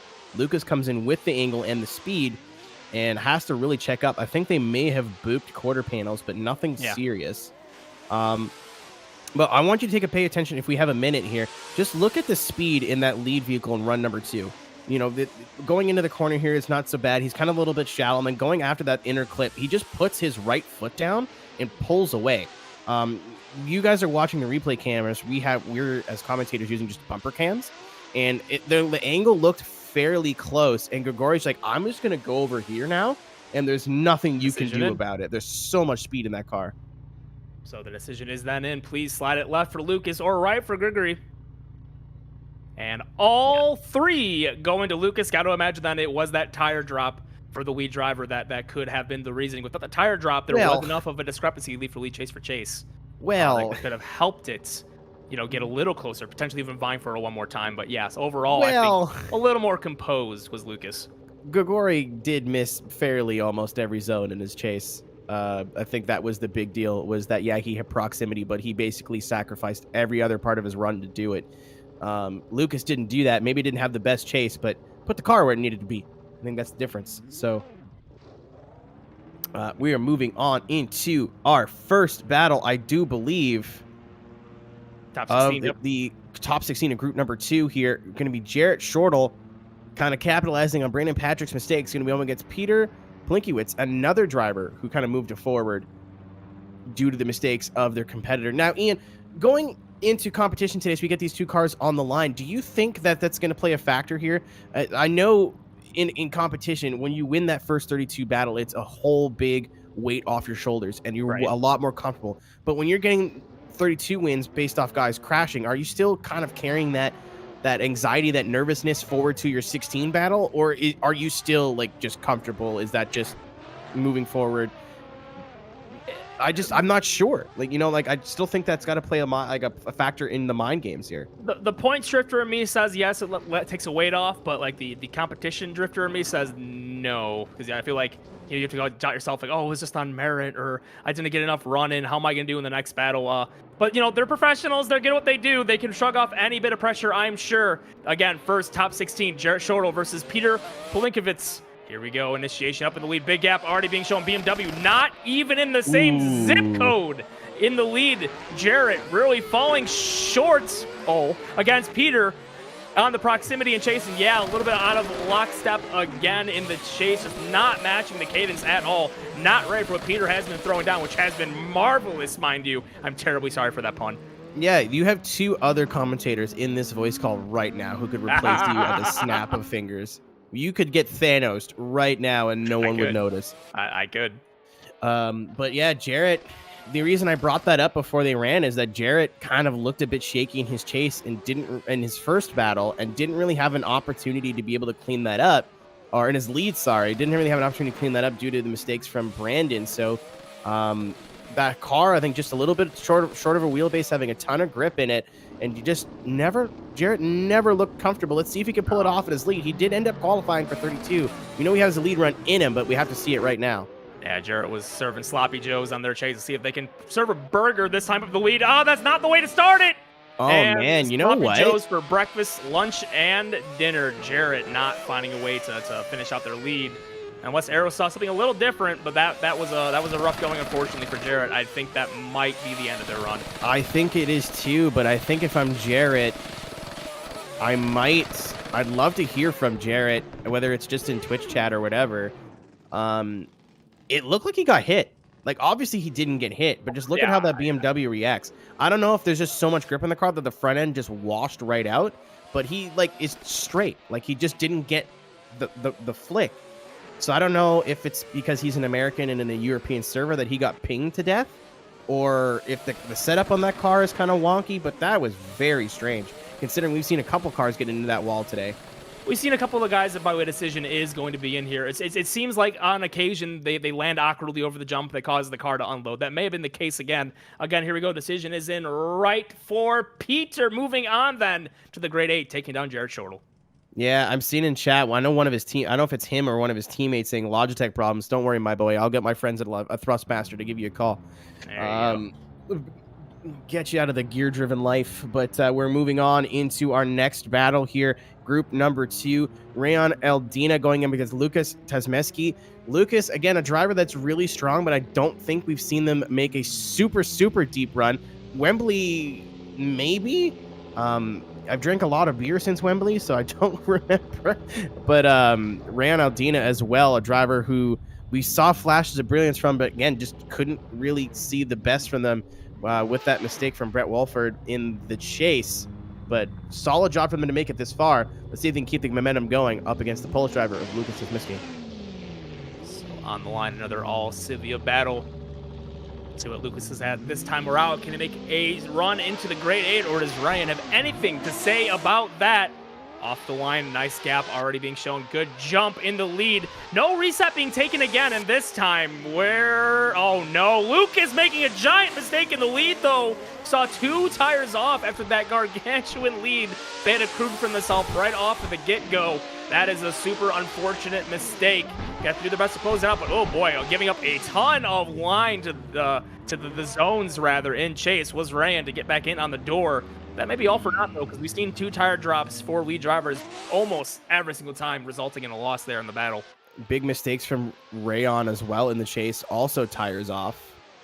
So, I mean, big tires off for Lucas, but Rayon, with no real need, it would have benefited him to go shallow there, also went 2 tires off. So, thinking we can probably just throw this first run out for both. Like, Lucas ended really strong. Rayon obviously went shallow, but what are you going to do? Again, drivers have an option to reset the run if they feel like they didn't get a good jump. It is just before the chicane, so it's that one singular blue line before the 3 blue lines. Just didn't take it. So other side of this battle was a there you go reset being taken. That actually might have been cone contact. Potential cone contact, actually. Either that or they said, hey, don't go. The whole lineup thing was a little janky again. I saw the car pointed a little bit to the right in the lead there, so we're going to just re-rack them, restack them. Let's try it again. Yeah. Let's get it run cleanly here. Correct call being definitely made. A lot better this time. Yeah, both drivers lined up correctly this time on the line. Let's try it again. Lights will come on. And away we go. Second half of your last top 16 battle. Oh, the car! Jeez, that is an aggressive car. Yeah. That you know, I saw the idea to go in for the kill, but unfortunately, the wall at Ebisu had other things to say about that one, as we've seen so far today several times. They're still going to put it on anyways to be aggressive as they can. But that's potentially a zeroed-out lead, and now a zeroed-out chase going against Lucas. Gotta believe the decision with them becoming pretty quickly here. But a good effort nonetheless. Solid drive for Lucas. It was a really, really good top 32 batter earlier on to get here to 16. Nothing to be ashamed of. This is going to be the end for them. My man went full hot boy. He said throttle control. I control it with my foot. It's just full matted 4th gear going into that jump. And I think he just got his time. It was the right idea, I think, but he just got his timing a little bit late. Made contact with that wall. Strong end. So we'll have to see if there's anything that Rayon did in their chase that would warrant a huge mistake, but or huge correction, but I don't think so. Yep, so we're going to see what this battle's decision has been. It is going to be all 3 to Rayon. Rayon Eldina taking down Lucas Tuzemski, and will then moving on to face against Peter in the Great 8. Solid that driving hurts, so man. That far. stings. That's rough, especially considering how strong of a drive they had in top 32 to take down a Gregory Andreev. Lucas seeing their way out in top 16. Ooh. Oh, that was a mistake. Okay, I saw something interesting there. Okay, so yes, this is going to be the next battle then. Yeah, I'm the one who fixed it. It's Yeah. So I was gonna this say, they're is still your- here. I don't know. I don't know. Yeah.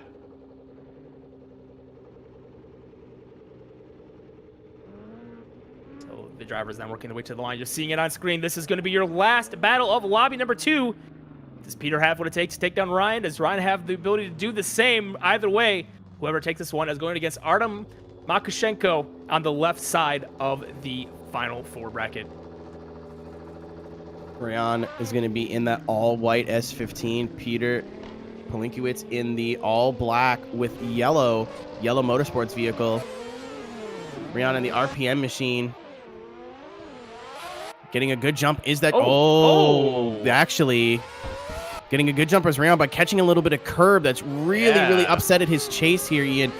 Peter nice and smooth in the lead position. Rayon, unfortunately, that is the wackiest mistake we've seen today. We're going to be able to catch it again in the replay. Great job from Rayon to be able to catch this lead vehicle of Peter Palinkiewicz. No zeros for Rayon, but missed all of that second outer zone to get there. Again, just a little unlucky, I think, for Rayon Aldina. Yeah. This is just one of the... it seems like he wanted to be aggressive and chase, keep it on the left side of the lead driver, but unfortunately that curb on the door left closed. Yeah, it's tough to keep it there. It's very much a 1-lane track going into the first part of the course here. You can't run in side by side, and just got cut out a little bit, unfortunately. And just from that mistake on, so much traction lost before he even gets to the jump, and that's a lot to make up. Second half of the battle will be coming up soon, though. Palinkiewicz now in the chase. Rayon lined up perfectly with those starting cones as we get started here. Second half. Oh. Almost happened again. Rayon not getting the entry they were looking for. Very similar to Shortall, just going for the flick and the car saying no. Unfortunately. Oh, okay. We do have it. We're going to keep going here. Let's go, boys. It's not over yet. Pass him back. Pass him back. Send it. Oh, yeah, Rayon trying to end it. Yeah, Rayon trying to get his spot back with Peter laying into the loud pedal with that rotary S14. I think that is going to be too little too late for Rayon Aldina, but going out, putting on a show. Yeah, you're going to see the replay on your screen anyway, just so you can dissect what just happened. And, yeah, it was just a really rough going there for Rayon Aldina. Just never composed. Run 1, run 2. Just lots of mistakes, be it the unfortunate tire drop into the grass for initiation, and then the jump causing yet another victim of the course. Decision is in. We're going to see which one of these two are getting that opportunity to move on into the final 4. Slide left for Peter, right for Rayon. And that is going to be it. Peter gets all 3 votes. They will be going against Artem Makushenko in the final 4. Yeah, that is going to be a win for Palinkiewicz. And I think, again, the jump, we talked about at the top of the broadcast, it is going to be an issue in all levels of competition today. Rayon there, and unfortunately for them, will not be making it. But that is the left side of the bracket complete. We have Artem Makushenko and Peter Palinkiewicz are going to be moving on into the ESDA Ebisu Minami Final 4, as we do have I don't think we have updated the points already, but this was the updated group number 1. So you see Zach O'Sullivan there in the lead with 446. Vicarso Lucas doing a great job of getting his name up there into the top 3. We'll be seeing them in pro competition in the final round. But you see Alexander Element, basically your gatekeeper right now with 158 points. They have to beat that score to be able to make it into the next round, the final round, the playoff round of ESDA. That is where our champion will be decided. Again, Zach O'Sullivan in the driver's seat right now. That was a burp. Right now to be able to take home that win, that regular season win, but it's all about that championship win. We only have 11 drivers who are mathematically locked in. And right before wow. English is a really hard language. I don't know if you guys have learned it before, but really quick before we head out, again, shout out to his Skuko Drift family. You can go on their website and download the Inertia Irish Pro Car Pack. They will be very much involved in ESDA in the next season. I believe this this pack will be used either for the driver search for 2022. So there will be an open invite driver search where anybody can participate, and if you do well in that driver search, you earn your ESDA Pro license and be able to compete against the names of some people like Peter Matroshenko and Artem as well. Artem Matroshenko and Peter Palinkiewicz. I got the names mixed up. I don't know how you can get names mixed up with that many vowels in them, but if you want your chance to be able to compete, download this car pack as soon as you can. Get comfortable with it, and we will see you in 2022 with the ESDA drivers search. Ladies and gentlemen, we'll be right back here as we get into lobby number 3. Has some super heavy hit, or group number 3 has some super heavy hitters in there with some championship implications. We have Zach O'Sullivan trying to be your regular season champion. He needs a solid day. Doesn't need a great day, just needs a solid day to be able to move on. Vadim Abramov, one of those guys that's trying to move forward. Alexander Jagard and Cameron Mustard, again, trying to be able to secure his spot as the ESDA Pro. Artem Chilkov trying to play spoiler to Masai Yoshida and be able to make his way into the final of the top 16. Warren Greiner in the mix there as well. Vadas Sipala and Jack Lai will also be in competition. So do not go anywhere. We'll be right back with more ESDA action after this. Coverage of the 2021 Esports Drift Association is brought to you by Big Duck Club. Whether you use their parts in your next drift car, time attack monster, drag machine, or street show car, Big Duck Club is prioritizing enthusiast needs with motorsport requirements. Visit BigDuckClub.com today. By Nexen Tire Motorsports, one of the leading tire manufacturers in drift competition around the world. From race to street, Nexen has a tire for you. Nexen Tire, we got you. By NRG Innovations. From hubs, wheels, shift knobs, and more, NRG has the finishing touch you're looking for your next build. NRG, keep innovating. By Next Level Racing. Build your ultimate racing simulation experience with Next Level Racing. Esports tested and award-winning, Next Level Racing, be first. By VDC. The Virtual Drift Championship is the official physics and tire model supplier of ESDA.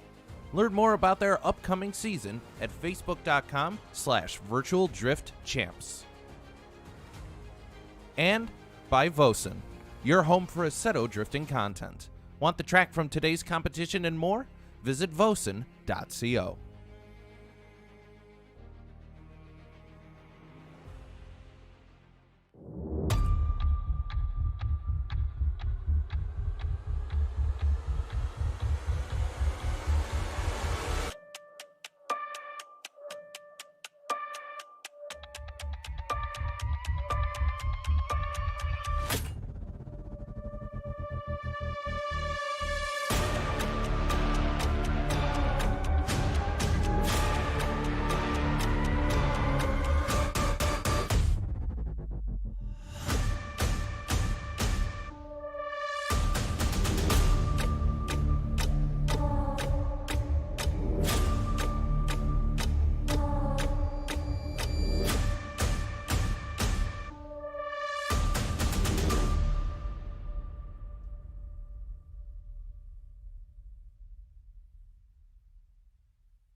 We got you.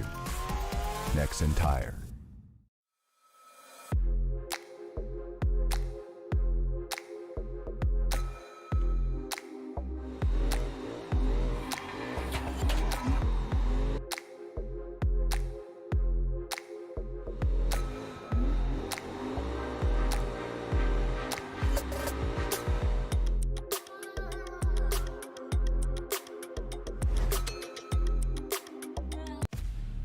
This is our series, So many different pieces that you have to watch out for.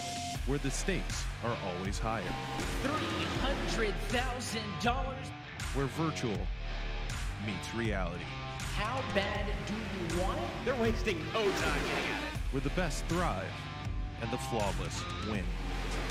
This is the eNASCAR Coca-Cola iRacing Series.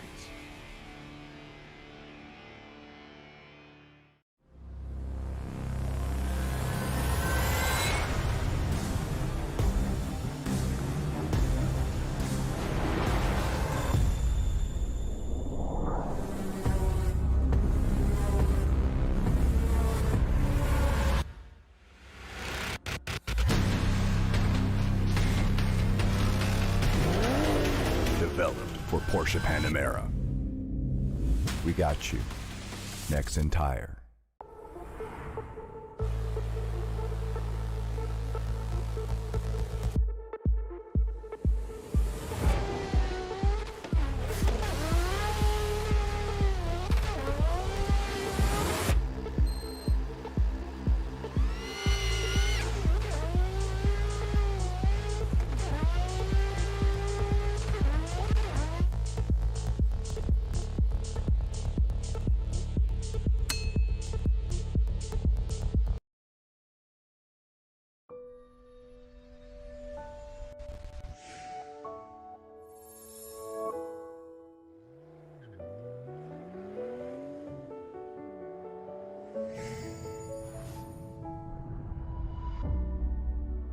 This is a story about trends. This is a story about innovation. This is a story about caring. Or even a story about all of these things. We made up our minds and are now putting it into action. Let's start with a trend that's unmatched. Let's drive innovation that isn't just brilliant, but that propels change in life. Let's not just understand, but care truly and love.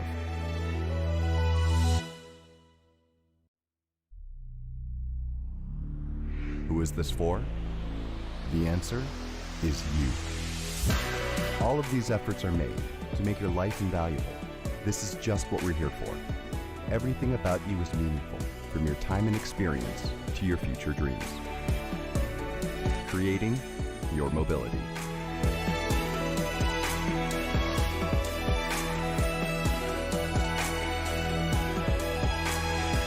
We got you. Nexen Tire.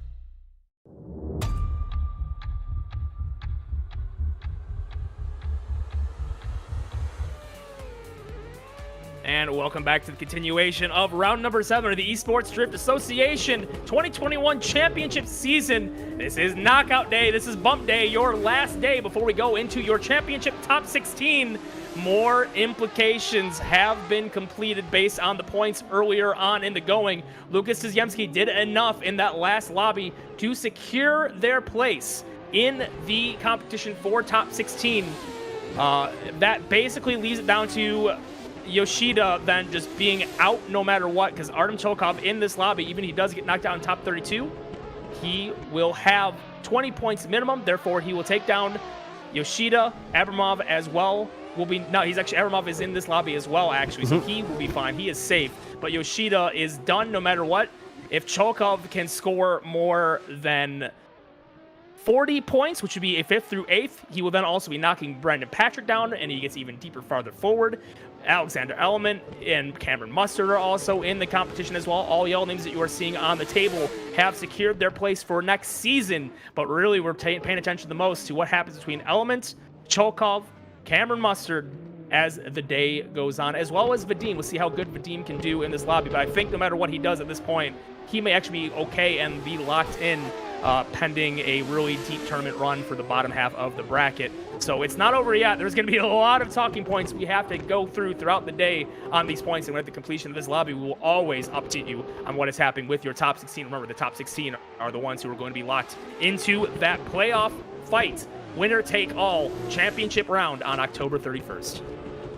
Yeah, again, we're looking at group number 1 here. A lot of names to talk about. Every name you saw there that wasn't highlighted still has something to play for. Zach O'Sullivan versus Vadim Abramov. Again, that name that you brought up earlier needs to have a good day. Abramov to be able to secure their spot into that top 16. Cameron Mustard, another name that can fight his way in. Alexander Degard needs a good day to be able to secure his ESDA Pro license for 2022, right on the bubble in that top 50 range. Artem Chilkov and Warren Griner will be going up after that. And Vitus Sapala, another name that is not secure for their pro license next season, Ian. So not only is there a lot of storylines at the top of the field, but there's some storylines at the bottom of the field as well. Yeah, there's just storylines up and down the table. We can't forget as well, there is a fight for regular season champion. I don't know if that's like an actual prize for it, if it's just a namesake thing, but right now, Vakaris Lucas is done. The prize he is going to be able to finish is basically right now. We'll be going back. Okay, there is some cash for regular season champion. So there is a fight between Zach O'Sullivan, Darius Ostrika, and Darren Baker. But as we stand right now, if Zach O'Sullivan is able to advance from top 32, Darren Baker, no matter how good he does not have a chance to take over that championship fight. And that is just between Darius Ostrika and Zach O'Sullivan. Incredibly exciting times ahead. This is going to be a very fun continuation of this round. And again, as I said earlier, we will update you as the day goes on. On the line then, your first battle of lobby number 3, Zach O'Sullivan versus Vadim Abramov. This is a big battle for Zach. This is a big battle for Vadim. Here we go. Yeah, solid result from Zach right now could wrap him up that regular championship win. I know he came into to voice call a couple of weeks ago when we were doing round 6, and he was hungry to be able to wrap up this championship win, or this regular season win for Zach O'Sullivan, see if he can pull it off. But Abramov is going to try to play spoiler here in the chase. As I say that big jump going to the skies, Vadim the Russian Dream here, putting it all on the door of Zach O'Sullivan, trying to take money out of Zach's pocket. Getting up onto the curb is Abramov, but putting pressure onto Zach O'Sullivan as across the line. That is probably the strongest tandem battle we have seen all day. That is a battle with two drivers have to be on point every single corner, every single second to keep their hopes alive for a championship in the regular season, to be even able to compete for the big one in a couple of weeks' time. Just beautiful driving for these two S chassis. You're seeing it throughout the entirety of the run. Maybe a couple of bollards being knocked over in the chase position through the inner clips, but all over the side of Zach O'Sullivan, who was painting that lead line beautifully up in the front. Vadim following Zach beautifully.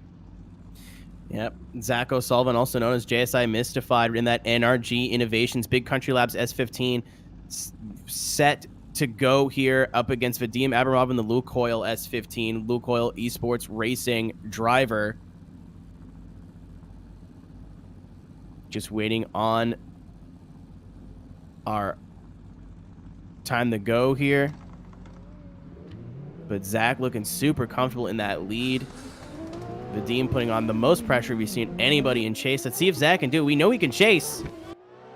Can he chase here at Ebisu? Big air from Vadim. A little bit shallow from Zach. Going to miss that first outer clip, but gets all the outer zone. Good adjustment from that pink S15 in chase. Transitioning now into the other half of the course. Not quite as close to Vadim, but nice and smooth. Vadim maybe it's higher over that white line, but he was playing fast and loose with that outer zone. Good job in proximity from Zach O'Sullivan. But Vadim, I said this as a joke before, but Vadim, the Russian Dream, nice and smooth up in the lead. Excellent job from the Lukoil Esports driver.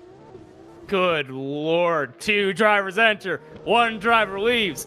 This is so good. This is good. For a 32 battle, by the way. Yeah, and it's like your number 2 qualifier against your number 31 qualifier. So some differences I'm always thinking from lead for lead and chase for chase. Much closer proximity for the second half was Vadim in the chase. However, I do also need to bear in mind Vadim. I think he was a little straighter after initiation in comparison to Zach, where Zach being maybe a little more aggressive on angle in comparison, or Vadim not ready to match there. But there's been angle differences, line differences, lots of stuff kind of, offsetting a little bit here between the two of he them. doesn't get that I bump. can't, it's just, there are things that are working in the favor on all sides of this battle, but there's one thing I should say for sure, lead for lead. Bang on, picture perfect, I would say, for both leads. So really, I think if there is going to be a decision on this one, it may come down for chase-to-chase discrepancies. But the way it kind of pushed and pulled throughout the entirety of the battle, I can definitely see this one go one more time. This track's a hard track to be a chase driver, honestly. I do not envy these guys getting in the chase position. It's so tricky to be entered with speed and proximity on that wall. This track is so narrow, and your car's in the bang air as well, so like that's spooky. It's fun to watch, but it's so stressful in that chase position. And again, fun fact here, Ian, Vadim Abramov made it in only as a reserve driver because one of our top 32 qualifiers could not. We have two reserves. Or we had two reserves in competition, and one of them Vadim Abramov and Vicaris Alukas making it in on reserves as well. So Vadim taking it as hard as he can to your number 2 qualifier, only 9 points in difference for them for qualifying. But like you said, Vadim had a very strong proximity chase, but they have to take everything into account here. He kind of washed out a little bit coming off that bump or off the jump in T1. And Zach did not have the proximity and completely missed outer clip 1, but I think had better angle throughout his chase and was able to be in the run with that proximity we were looking for. But definitely some minor mistakes on both sides in chasing. I think the leads are fairly comparable. Maybe a bit more angle from the Energy Innovations S15 of Zach O'Sullivan, but that's just, we're pulling at straws. Yeah, this is going to be a very tight call. So the judges are working on getting that decision in. And if it is going one way, I'm sure there's also being an explanation typed out as well based on how close this is. We going again? Do we have a not so clear winner? But it's so close. This is so close. Vadim's got the tunes bumping. Let's go. He does. So regardless of whatever happens here, it's going to be close. Yeah, Chad's calling for an OMT, and I think this is like the first time I'll actually trust Chad on the judging. We have a decision. Well, this is tight. This is tight. This is super, super tight. Ladies and gentlemen, slide him left for O'Sullivan, slide him right for Vadim Abramov. That is going to be Wes, who's siding with Zach. Die going with OMT. Westie's again the deciding vote. Zach O'Sullivan. I think it came down to the straighten from Vadim coming off of in their chase. As we getting some clarification from Westies, who was a driver voted for Zach. Both inside clips, both mistakes in chase on entry. Vadim really cut inside clips to stay close. And again, Ian, you said earlier that I think that on one of these zones in the drivers meeting, you said that one of the drivers was allowed one tire. But Vadim, I even mentioned it as I was watching the run, grabbing a lot of curbing on that transition from the left to the right. And I think that's what cost him. So that is going to give Vadim Abramov 20 points on the day, putting him at a total for the season of 192. He's going to leapfrog over Brandon Patrick. So now moving Brandon Patrick a little lower down. But that is going to be O'Sullivan advancing on, getting a minimum now of 30 points. Have to make a correction. Zach O'Sullivan can still lose this one to Darren Baker. He's not out yet, but now Darren has to win, and Zach O'Sullivan must get knocked out in the next round for Darren to have a shot at that championship final, the regular season points championship. Next battle up, another very important one. Cameron Muster on the outside of top 16, looking in versus Alexander Jaguar, your 15th and 18th seeded drivers. Yeah, another really close championship battle here. Alex is one of the only drivers on the bubble to keep his pro license, with Cameron trying to make it into that 16. Initiation, S15 versus... Oh, no, there's... Alex! Alex playing with fire and tons of angle up in the lead as well. Missed a lot of the zone, but I don't know how on earth he was able to keep that car off of the side of Cameron Muster in the lead. So much car control, so much style. Give it up, chat. That was phenomenal. I'm very rarely that impressed from a chase run. Yeah, he missed the outer zone, and that sucks, and we don't want to see that, but to not make contact there has to be some teal and pink paint on Cameron Mustard's S15. That was an incredible job from Alexander Jagger to not make contact with Mustard, but Mustard, the Scottish driver, looking super clean in the lead position too. We have a battle on our hands, ladies and gentlemen. Yeah, a couple of mistakes as well throughout the entirety of the run and chase as well. Got to remember there's a couple of weird offsetting things in the replay. We'll get back to that later, but still the fact that it wasn't a zeroed out run baffles me, Keenan. Second half of this battle underway. It wasn't good. It was nuts. Getting their chance at the lead. Cameron getting their shot at chase. This is big for Cameron. He's easy to deliver. That's not the way to start off. Big gap opening up. Not quite getting all of that zone, though, is the lead driver of Alexander Jagger. Closing in the gap now. Cameron Mustard putting it on the door, making sure he's not letting this one get away from him without a fight in his back pocket. Thrown down on the table. Oh, contact with the outside wall, but still a lot of angle to boot, though, for Alex. But beautifully close in on the end of the run. I think it's going to come down to lead for lead and chase for chase. There is going to be offsetting points to talk about, but give it up again for both of the drivers out here on course now. That was a super fun one to watch. Yeah, that was super exciting as we get into our replays here. Take a look at run number 2. Alex had all of the lead. We just saw Vadim Abramov take a nail-biting loss to Zach O'Sullivan for grabbing curb on that inside clip, and we just saw Cameron Mustard do the same thing, Ian. It wasn't quite as much curb, but it definitely was a significant amount.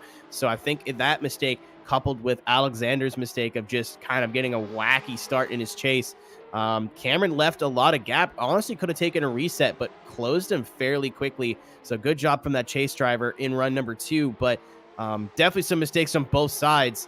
One more time? Maybe. The inner agent of chaos says one more time, but my sound brain is, I think I do have a decision on this one. The judges have a lot to talk about, though, when it comes down mistakes on either side of the run. Beautifully well held, though. Again, I cannot believe Alexander didn't just completely destroy the S15 up in the lead on initiation. It honestly reminded me a little bit of what Daigo does here, where he's just super aggressive in chase. He's gonna like surge, do ridiculous things at angle, but then suddenly, oh, I didn't hit him though. I'm backing off. Oh, I'm charging again. Oh, I'm backing back off. It's just such control of a car at the limit of grip is a very difficult skill to master here in the real world, the Seto Drift world. It's just a lot of fun to watch. There is a decision coming in here pretty soon. I would imagine, though, judges are plucking away at the keyboard. We'll know soon which way this is going. That was such a brown pants moment for Jagger, man. That was so sketchy. Gotta believe, though, if Alex is going on, that's going to be a risk versus reward type thing that's going to help in his favor, though, because goodness me, that you can't get any closer than that. You can't. Yeah, but again, keep in mind, he did miss outer zone 1 to get it. Judges have a decision, though. Oh. Let's see what happens. I think my rational brain is going to be winning this decision. Slide him left for Cameron or right for Alexander. And Alexander is going down. Cameron Mustard gets all 3 votes. He'll be advancing to top 16, and that is big. Judges hate fun. Cameron Mustard. That puts him at a minimum of 170 points. That is still not enough to get him in the top 16, though he is just 2 points behind the cutoff as of right now, sitting just outside looking in still. So a lot of work to go. That's a good way to start it off. I hate it here. Judges saying while Flashy, he completely missed that zone on entry following. Then on his lead, referring to Alex, he had contact with the second wall, and they both dropped tires in lead on outer zone number 2. So, yeah, it came all down to, instead of missing a little bit of that zone, he completely missed it. It was flashy. It was super fun to watch, but like, it's the right call. It doesn't mean I have to like it, but we are moving on into our next battle. Another Skrakopad family drift member of Artem Chilkov, again, playing into that storyline. Going to be going against Warren Greiner. Warren has looked so competitive over the past couple of rounds. This is going to be a tough battle for both of them. Yep, now remember what's on stake here as well. This is another driver just barely on the outside looking in with Artem Chilkov. He's trying. He's trying right away. He has a minimum of 30 points, therefore he will be tied with the Yasir side at 174 points, which is currently our number 16 slot on the points table. So much to play for here. Yeah, Warren trying to play spoiler here. I do believe he's secured his pro license. I think he secured into the 16. He is. He's 7th place in points right now. So Artem having to take down a heavyweight. Oh, no! Warren just not getting the entry they were looking for. Big straight in the air there, but actually made it work for the rest of the run. But I think that is going to be Warren with a 0. Chilkov looking nice and smooth in that RX-7 FD in the lead position. Maybe a little bit of contact there from Griner trying to force a mistake. I'm not quite sure, Ian, if that was a mistake from Griner or maybe just a little bit of desync, a little bit of ping issue, because he recovered that like the best I've seen anyone recover a mistake on the jump today. I think he had it straight over there. I don't think the car was ever at angle until he landed. Just based on what I was seeing, at least just how the trajectory worked out. Really impressively held, though. Now, if he does have a protest, he could always save his replay and send it into the judges if you know what he had happen says otherwise. But as far as the yaw accuracy, Asado seems to be okay even through the air. So I just saw a little bit of jittering going into that last corner, so I wasn't sure. I'm like, whoa, actually, we might be onto something here. But good job from Warren to not into the wall and completely end his chances. But we'll see how the judges view that. Artem now in the chase. Warren going super shallow. Oh! Yeah, that's going to be interesting to talk about. Warren 2 tires off now.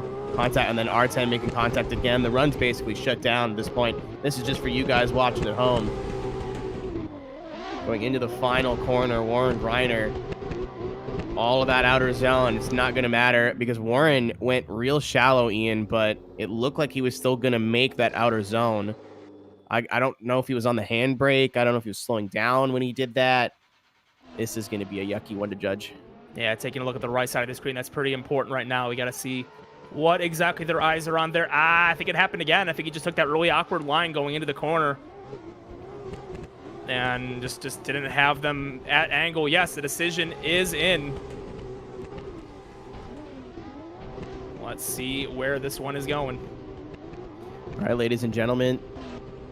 Slide them left for Cameron. No, for Trilkov. Slide them right for Warren Griner.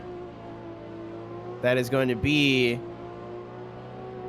1, 2, 3 for Artem Chilkov. So keeping the dream alive for Artem to try to make that top 16. He has definitely passed Wojciech Warika in the points, and he is knocking on Alexander Element's door, who is still yet to participate here today. Again, the 3 drivers who are open to be able to make it into that top 16 playoff are Alexander Element, Artem Chilkov, and Cameron Mustard.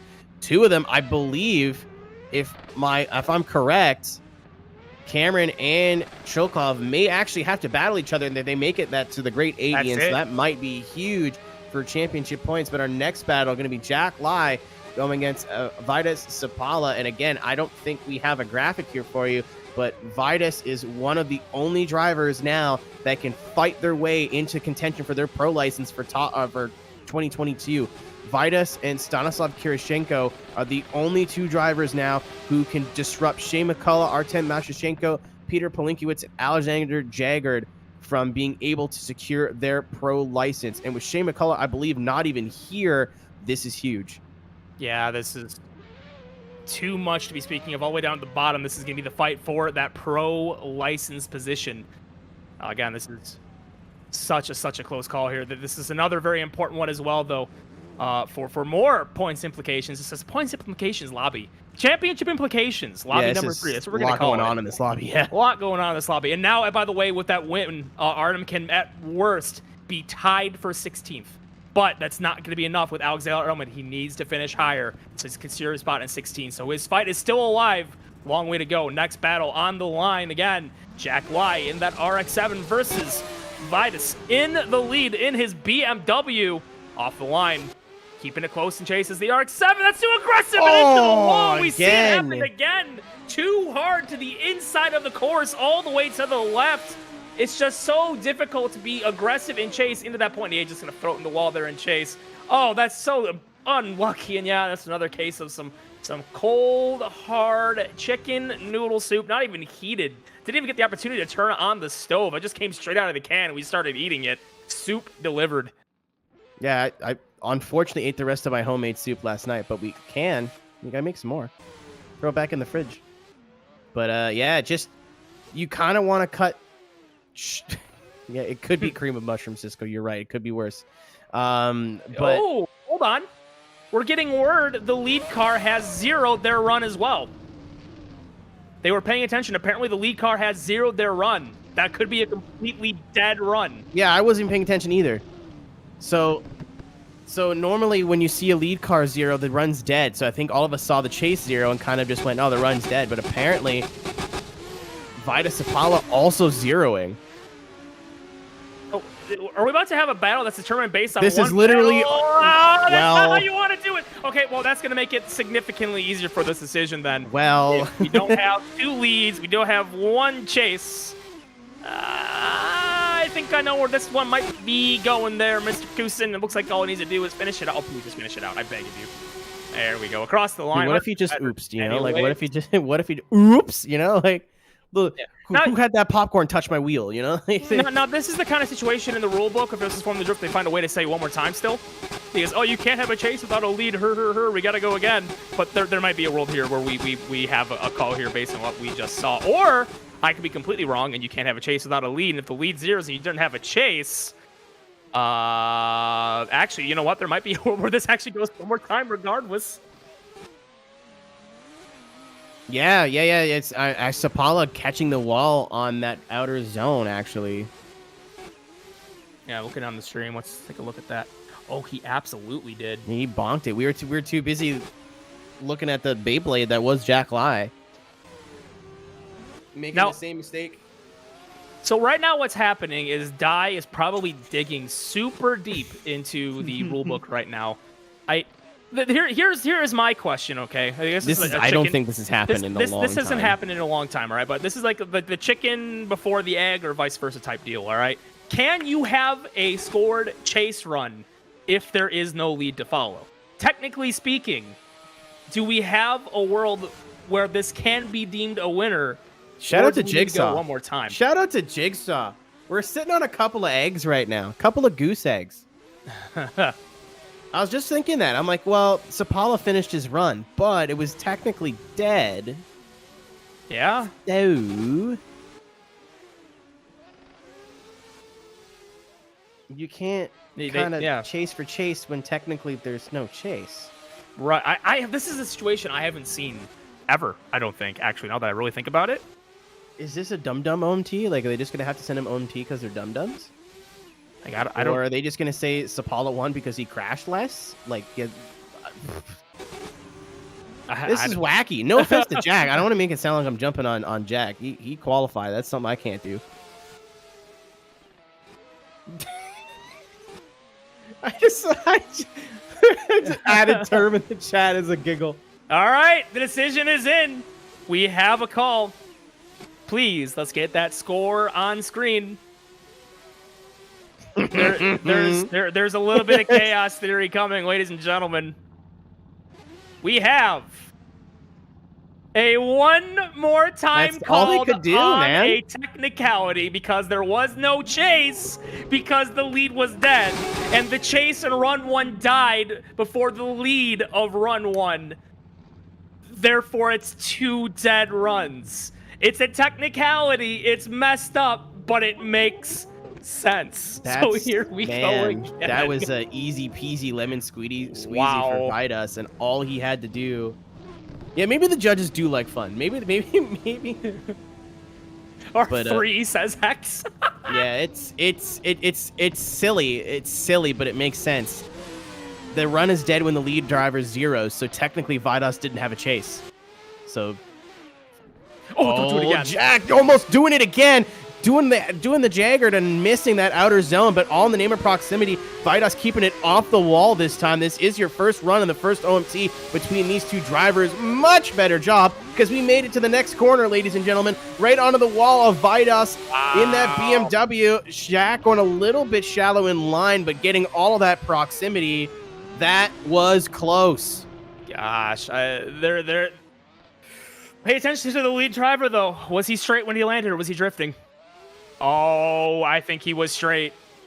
I think he was straight in a judge zone there. The leader was not drifting when he landed. Man. Are we? I is don't this know. happening again? I don't know about that one. It looks like he almost got lag booped by Jack, who I believe is American I don't think in a he was European drifting. server, which is important. But sure, we'll look at it again later. We still have this run to get to. It may even be a non-factor. Jack Lai now in the lead. Keep on Sapalis track. in the chase, There you fighting go. for his life right now. Nice job on the door of Jack Lai. Kind of shallow in line, but so is Jack, just not looking super set. A little bit of curbing there for Vitus Sapala. All of the outer zone now is Jack Lai. Nice and smooth. Little bit, again, kind of the same thing that Jack did in his chase. Just a little bit shallow on the line, Ian, to be able to make sure you're ending that run with as much proximity as possible. All right, well, here we go again then. It comes down to what happened. Pay attention top left of your screen. Well, Was we'll he have a drifting? winner this time, at least. Well, I think we're going to have a winner this time. There are scoreable runs, potentially at least on the right side of the screen, but the left is the one up for question right now. Really comes down to where they Well, drift, I mean- or like it's tough. It's I another mean, tough situation. Think about it this way. In one scenario, it's a 0. In one scenario, it's a major mistake. Right. So, I really... It depends on what they see for Jack, because Jack missed a whole zone in his chase. Decisions His in. lead was okay. So let's get Oh, the is there a core. decision? Oh, I Left. couldn't see it. For the BMW or right for the RX-7. Survey says Jack Lai gets all 3 votes, and he will be then moving on to your top 16. And yeah, I would imagine then quick decision for all 3 had to be a shutdown lead. Yeah, it had to be, because I mean, there was a major mistake there, but Jack wasn't spotless in his runs either. Yep. But Implications, Keenan. that is going to be just for Sapalis. Sapalis, I do think we'll have to see them in the driver search. I don't know if they made up 20-something points to be able to make it past Shea McCullough to make it into that top 50, which means Stanislav Kirchenko is the only driver who can knock out Shea McCullough, who unfortunately is not here in competition today, of the top 50. But implications for the next 2 battles: Zach O'Sullivan, Cameron Mustard. Zach O'Sullivan trying to lock down this regular season win and be able to shut down Darius and Darren. But Cameron Mustard, fighting for his life, needs a good finish here to be able to make it into this top 16 playoffs. Yes, Cameron must finish ahead of this battle to get their chance at 16. Zach wins this. He knocks out Darren Baker. Initiation for Zach O'Sullivan. Oh, beautifully held for both S15s, and all over the side of the door is Cameron Mustard. Putting it on Zach O'Sullivan, your current regular season points leader, making sure he's not going down without a fight. Maybe knock down a board, though, in that inside clip number 2, pushing in aggressively into the side of that S15 in the lead. Zach O'Sullivan, once again, just running that line like he's been doing all day long. But Cameron is not going down quietly in the night today.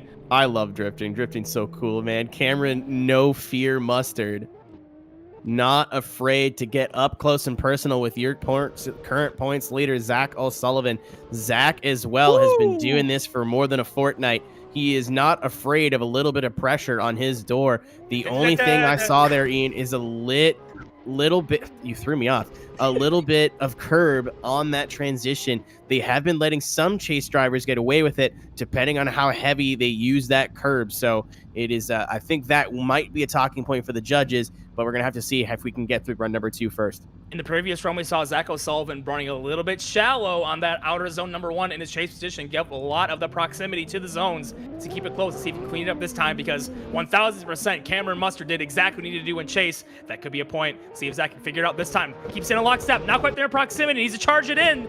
Big gap being shown. Big angle in the lead. Cameron Mustard running it way out there and runs that beautiful apex. And air clip number 1, Zach O'Sullivan not able to keep it close in tight. Tire off as well in the chase position. Running it super deep into the final outer zone. Cameron Mustard putting it on. A show being made today. Man. Has Cameron done enough to put Zach O'Sullivan's regular season run in jeopardy for that top spot? Not to take anything away from anybody who's currently in that playoff 16, but I think Cameron Mustard just earned or made a very good case as to why he deserves one of those spots Excellent job for all the way around. The only thing I think he made a mistake in the lead there is maybe a little bit wide before the first inner clip, and that kind of choked Zach out a little bit. Zach didn't really have anywhere to go, but other than that, just fantastic lead run. Zach can bring a chase when he wants to. I think he's just trying to be smooth.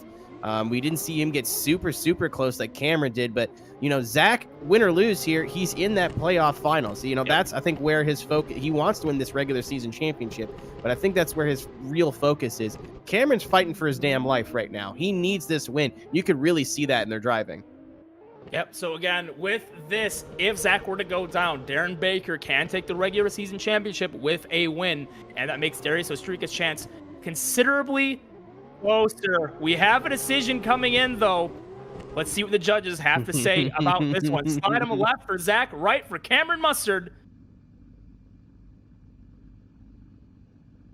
One to the right for Cameron Mustard. Okay, never mind. That is the Zach O'Sullivan vote. One more time. And one more time. We are going again. I'd imagine it could be potentially the cuts through the inside clips that may be the offsetting thing here. I think Cameron did that one cut through the inner clip, and Zach maybe had a tire over going into outer zone 3. It is that close between these two drivers. I think Zach's going to need to turn it up to a little bit past 11 here, and Cameron needs a repeat performance, but iron out those little mistakes. This is still anyone's battle. Yeah, their hopes are still alive on both sides of the table. Let's line them up back again. It was so good the first time. I think I'll have seconds. Please, sir, give me more. Zach O'Sullivan in the lead. Cameron Mustard in chase. Can Cameron do it again? This time, he's going to get aggressive with it. He's going to do it again. Oh, a little bit pushing wide in chase. Dropping a tire onto the curb. Recovers it nicely, though. That could have been absolutely disastrous. Not as... Still keeping the proximity clean, but this time straight across the bumper on transition and looking way more to swords in outer zone number 3. Has to fall back a little bit through the decel zone. A little bit bobbly, not quite as clean. And Zach, robotic lead as ever. Ooh, got to talk back to that initiation, though. Cameron Mustard was just a hair away from disaster. Yeah, much better lead from Zach O'Sullivan there, but that Cameron Mustard, we've seen it more than once today. Warren Griner being our most recent example. A little bit of understeer from that S15 in chase. From that jump, he didn't get it sorted until midway through the corner. Not a big mistake, but absolutely could have been a huge mistake. Then just pouring pressure onto Zach O'Sullivan, but Zach is not phased. He is your champion or your regular season championship leader for a reason. We've seen things get dinged pretty badly for contact through that decel zone into outer zone number 4, and on the replays, I absolutely saw some contact with Cameron Mustard into Zach O'Sullivan's door there. They were rubbing fenders, though. Just rub some dirt in it. It's fine. They're doing all they can to make sure they are here and can continue on into your grade 8. Very important battle for both sides of this bracket. Such a fun battle. Zach O'Sullivan this time keeping it lockstep in chase. Not quite as deep into the zones this time as Cameron Mustard in the lead. Fills out outer zone 2 beautifully. Zach O'Sullivan chasing into the tire tracks, pushing into the side of that S15 through the inner clips. Charges aggressively to outer zone number 3. Still in the picture is Zach O'Sullivan. Cameron trying to fill all the zones the best they can, dragging their bumper across the wall in outer zone number 4. Consistent chase this time. Cameron, one small mistake on initiation, but other than that, I cannot fault a thing I just saw out of him as well. You know, when you watch something and you go like you think like maybe with some practice, if I just commit myself, I can probably like do that. And then you watch him like, I'll never be this good.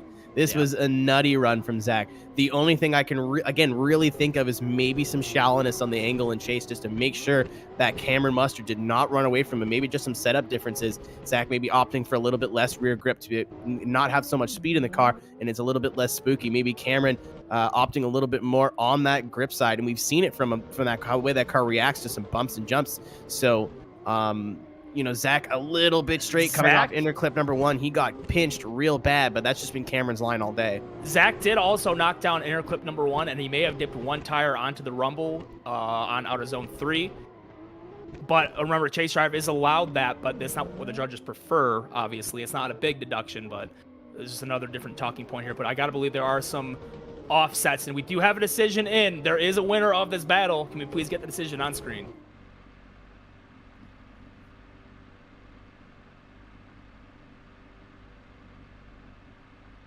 One for Zach O'Sullivan. OMT Guy's final been the OMT here all day. vote. He is the harbinger of chaos. And Zach O'Sullivan moves on to the Great 8. Man, inches. If If this was D1 style, I feel like that's a 5.5 to a 4.5. That's close. So Cameron Mustard is not out of it yet. He is tied. Well, actually, no, he is, because no matter what, Alexander Element will be knocking him out. So that is going to be the end of Cameron Mustard's run into the top 16 then with that loss. Yeah, man, this is a tough one for Cameron to swallow. I think it might just be his line coming into inner clip 1.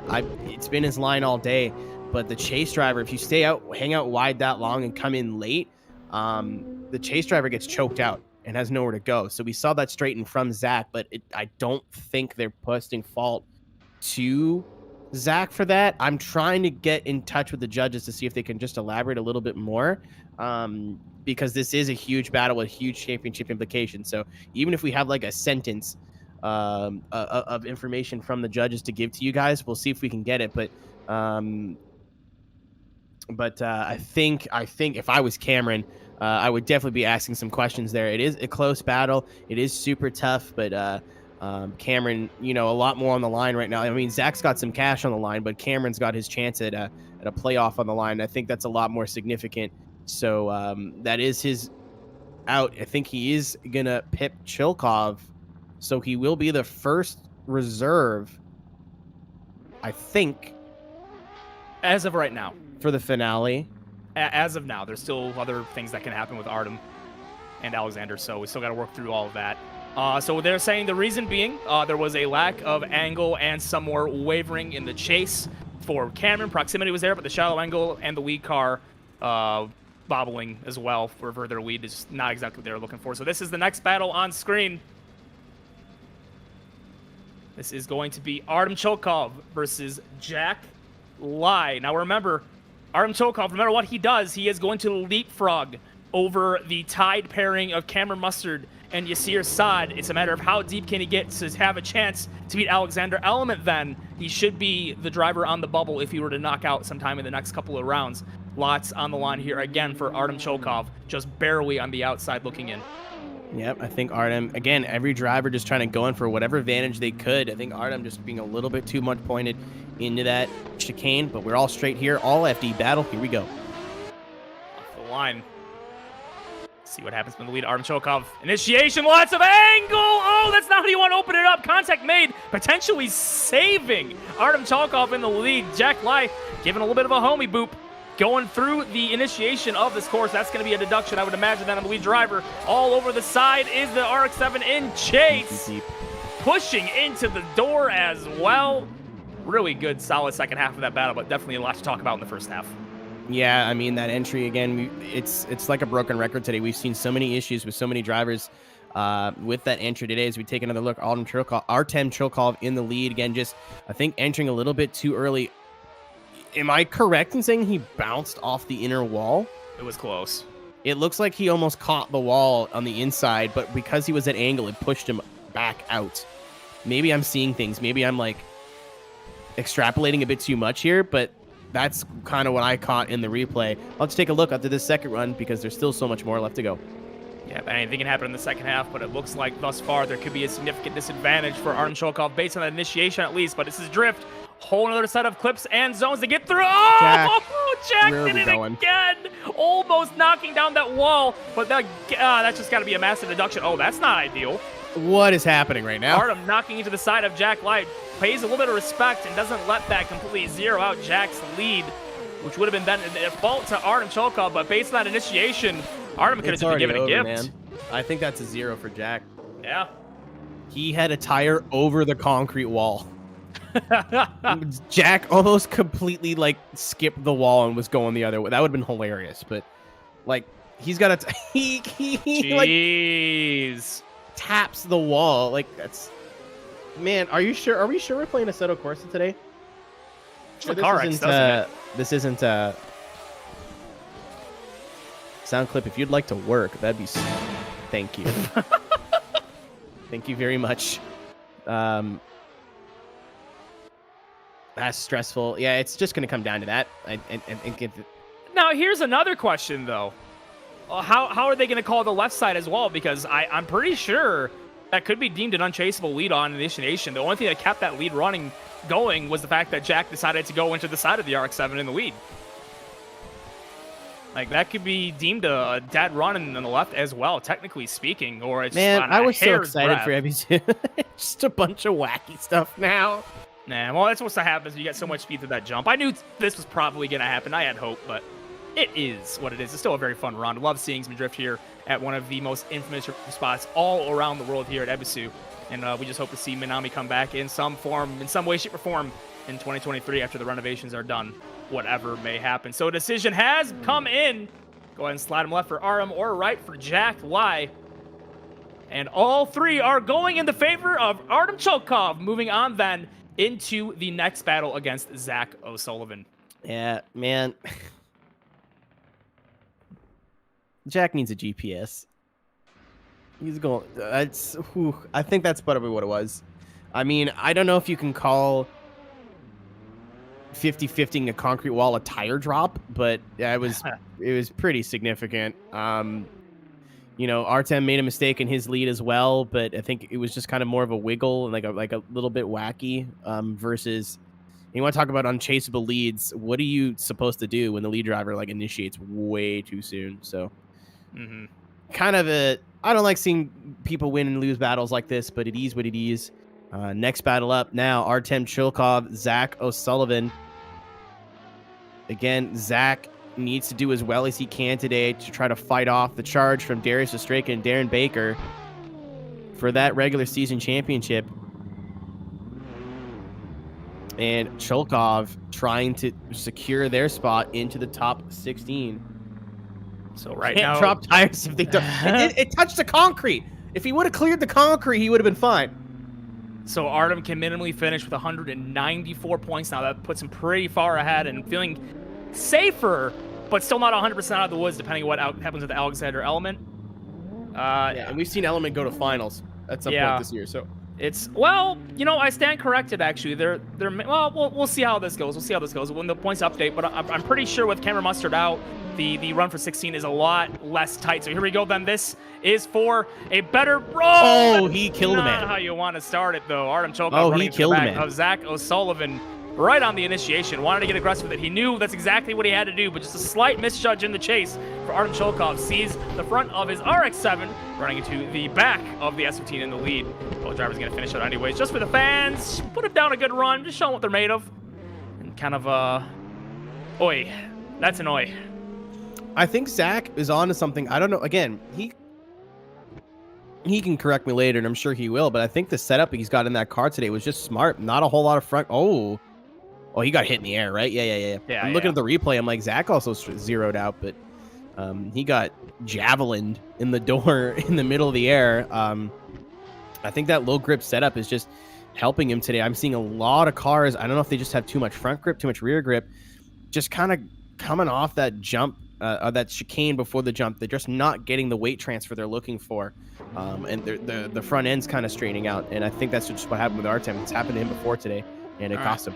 So anything can happen. They still need to complete these runs. Zach just needs to not make a mistake. Let the lead driver do their thing. And this should be a Zach O'Sullivan win, but we still got to pay our dues, pay our respects to the course. One tire drop in the chase for Zach O'Sullivan, but keeping it still into the side of the RX-7 in chase. Oh, that could have been a straight in the chase. That could have been a shutdown in chase based on what the judges saw, but it may not matter. Ooh, Artem recovers it very nicely. Ooh, we really got to go back and pay attention to what Zachary just happened on that transition. Could have been a little too aggressive, and if that was a shutdown, this may be it one more time. That is super uncharacteristic for Zach. We've seen mistakes with Zach before. He's not imperfect, or he's not perfect. He does make mistakes, but that's super uncharacteristic from Zach. Maybe just again, knowing you're sitting on an almost guaranteed win, you'd think that takes pressure off. It doesn't. It does the exact opposite. Mistakes you normally would never make, you end up making. We saw it earlier today when we had that OMT due to zeros. You know, it's still very much, I think, Zach's battle to lose, but definitely not impossible to see 2 zeros being given out here.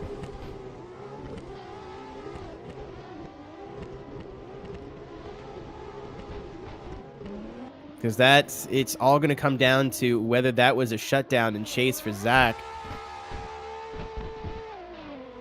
So any clarification before we get the decision posted on screen. And big championship implications here. Zach O'Sullivan trying to wrap up this regular season championship, put some money in his pocket. I know he said he's saving up for a new computer. But Artem. All right, decision is in then. Slide him left, slide him right. Who is going to be advancing on? And all three going to Zach O'Sullivan. Initial die saying in third person that was not a full straighten. It was close. I was watching Very it in third close. person as well, and it was like, if this was FD, it would have been tight too. Like, it was like a minor pause in the transition. If I think if Zach was straight for like another, or straight-ish for another couple tenths of a second, we'd be having a different conversation here. But Yeah. a super uncharacteristic mistake from Zach O'Sullivan, almost costing him that comfort. But I got to imagine, I don't know what the points are like, but I got to imagine with his Final Four appearance, it's all down to Darius Ostreka. He was the only one that was in closing range before we started realistically. I think that probably Darren Baker is out of the question now, but Darius Ostreka, who is next up in group number 4, could play spoiler to Zach's good time here. Yep, so when we come back then from the other side of this break, we'll give you another full rundown of what is to come on the points, where this last lobby makes the whole entire picture fall into frame, and what happens next. Still one full lobby to go. Alexander Element on the outside looking in, and lobby number 4 needs to put down a good set of runs to keep their hopes into the top 16 alive. Don't you go anywhere. We'll be right back on the other side of this commercial break. Coverage of the 2021 Esports Drift Association is brought to you by Big Duck Club. Whether you use their parts in your next drift car, time attack monster, drag machine, or street show car, Big Duck Club is prioritizing enthusiast needs with motorsport requirements. Visit BigDuckClub.com today. By Nexen Tire Motorsports, one of the leading tire manufacturers in drift competition around the world. From race to street, Nexen has a tire for you. Nexen Tire, we got you. By NRG Innovations. From hubs, wheels, shift knobs, and more, NRG has the finishing touch you're looking for your next build. NRG, keep innovating. By Next Level Racing. Build your ultimate racing simulation experience with Next Level Racing. Esports tested and award-winning, Next Level Racing, be first. By VDC. The Virtual Drift Championship is the official physics and tire model supplier of ESDA. Learn more about their upcoming season at facebook.com/virtualdriftchamps. And by Vosan, your home for Assetto drifting content. Want the track from today's competition and more? Visit vosan.co.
We got you. Nexen Tire.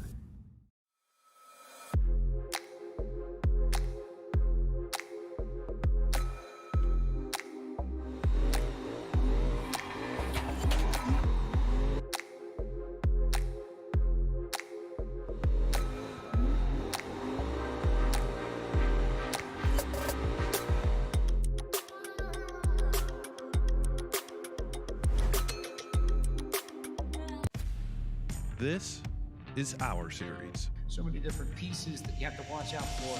where the stakes are always higher, $300,000. where virtual meets reality, How bad do you want it? They're wasting no time getting at it. where the best thrive and the flawless win. This is the eNASCAR Coca-Cola iRacing Series.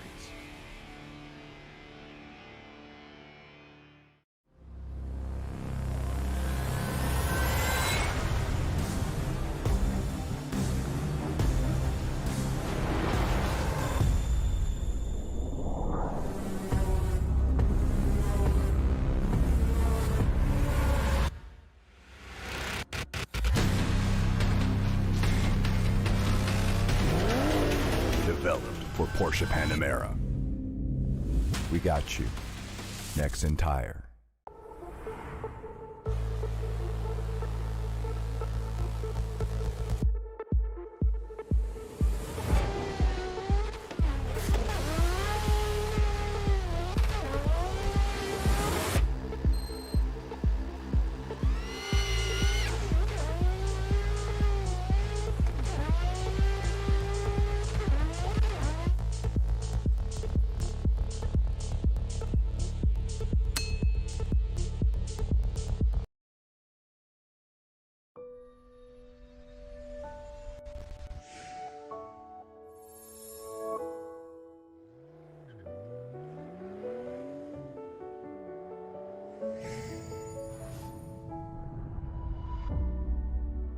This is a story about trends.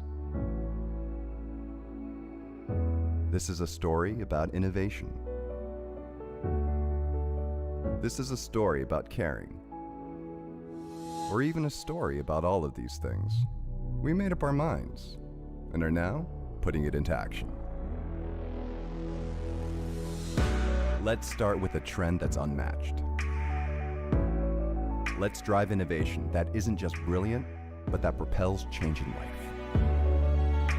Let's not just understand, but care truly and love.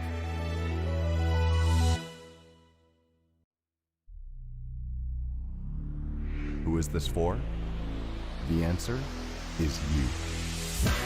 All of these efforts are made to make your life invaluable. This is just what we're here for. Everything about you is meaningful, from your time and experience to your future dreams. Creating your mobility.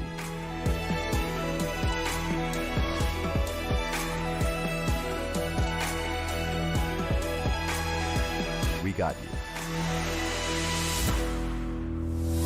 Nexen Tire. And welcome back to our continued coverage of round number 7, the final regular season round of Esports Drift Association. This is coming down to the wire to decide where we are looking for our regular season championship. However, your top 16 championship contenders as of right now, based on that last lobby, have been decided. It will be Zach O'Sullivan, Vicaris Alukas, Darius Ostrika, Darren Baker, Brandon Gardner, Warren Griner, Grigory Andreev, Nico Stelia, Dylan Fink, Austin Zalewski, Martinez Ostrika, Lucas Tsiemski, Artem Cholkov, Vadim Abramov, and Brandon Patrick with Alexander Element. They will be your top 16 because no matter what happens, Alexander will score more points than what Yasir Saad has in 16th. Even if he were to finish last, he is in. Now, for the regular season championship, Darren Baker is out. He can no longer win no matter what happens here for the rest of the day. Zach O'Sullivan can be regular season champion no matter what if he can advance to the finals, assuming that Ostrika makes it to the final 4. For Ostrika to take the championship for the regular season, he needs to win, and Zach O'Sullivan needs to finish 4th. That is the full picture as we go into the last 2 lobbies of the day. The only other storyline, Ian, is, again, at the bottom of the table. Stanislav Kirichenko is going to be going up against Darren Baker. Kirichenko has 68 points, and the cutoff to keep your pro license for 2022 without having to go back into the driver search is 86 with Shea McCullough. He is the final boss for Stanislav Kirichenko. So Stanislav needs to take the W, I believe, over Darren, and if he wins against Darren, he's in. I think. Math is not my strong suit. You may be correct. As some of you can tell, but I think the difference between 86 to 68 is not enough by just taking the win or taking the loss in 32.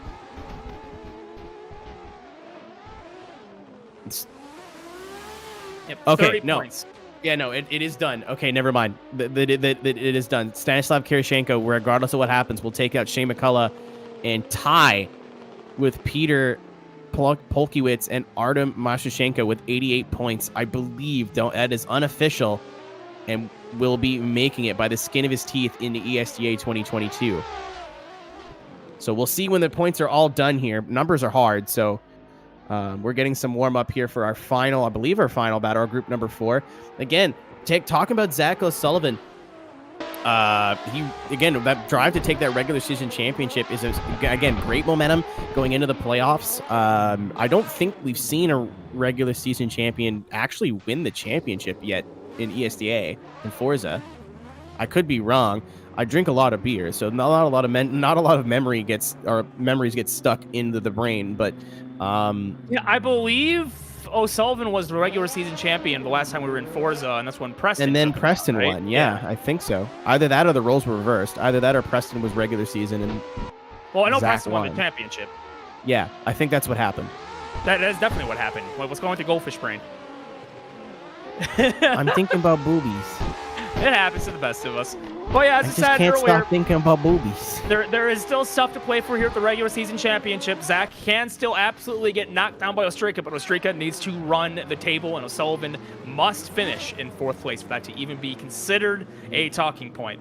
And when it comes down to qualifying seats, don't forget, at this point, sorry, production is having a conversation in the background with my boy right now. Hold on I think one I'm getting second yelled with at that for saying the talk. B word. Hold on one I'm getting second. reprimanded.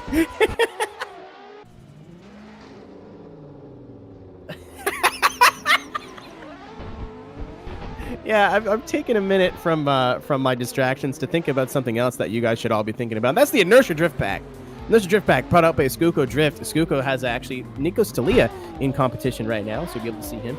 That is the 1.1. Don't get it twisted. It is the 1.1 pack for the Inertia Irish Pro Car Pack. You see all 5 cars there. I think 2 James Dean vehicles. So I think some Shanahan cars in there.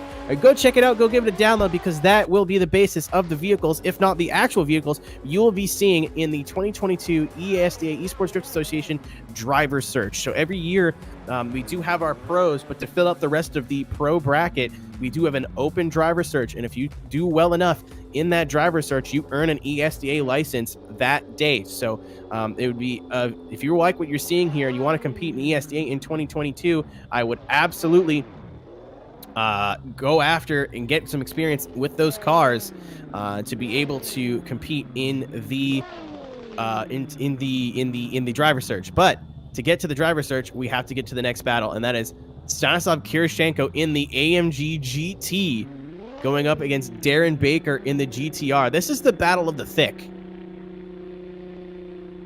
Drifting is cool. R35 Drifting versus an do be AMG. cool. What on earth is going on here? I like it. I love it. I want some more of it.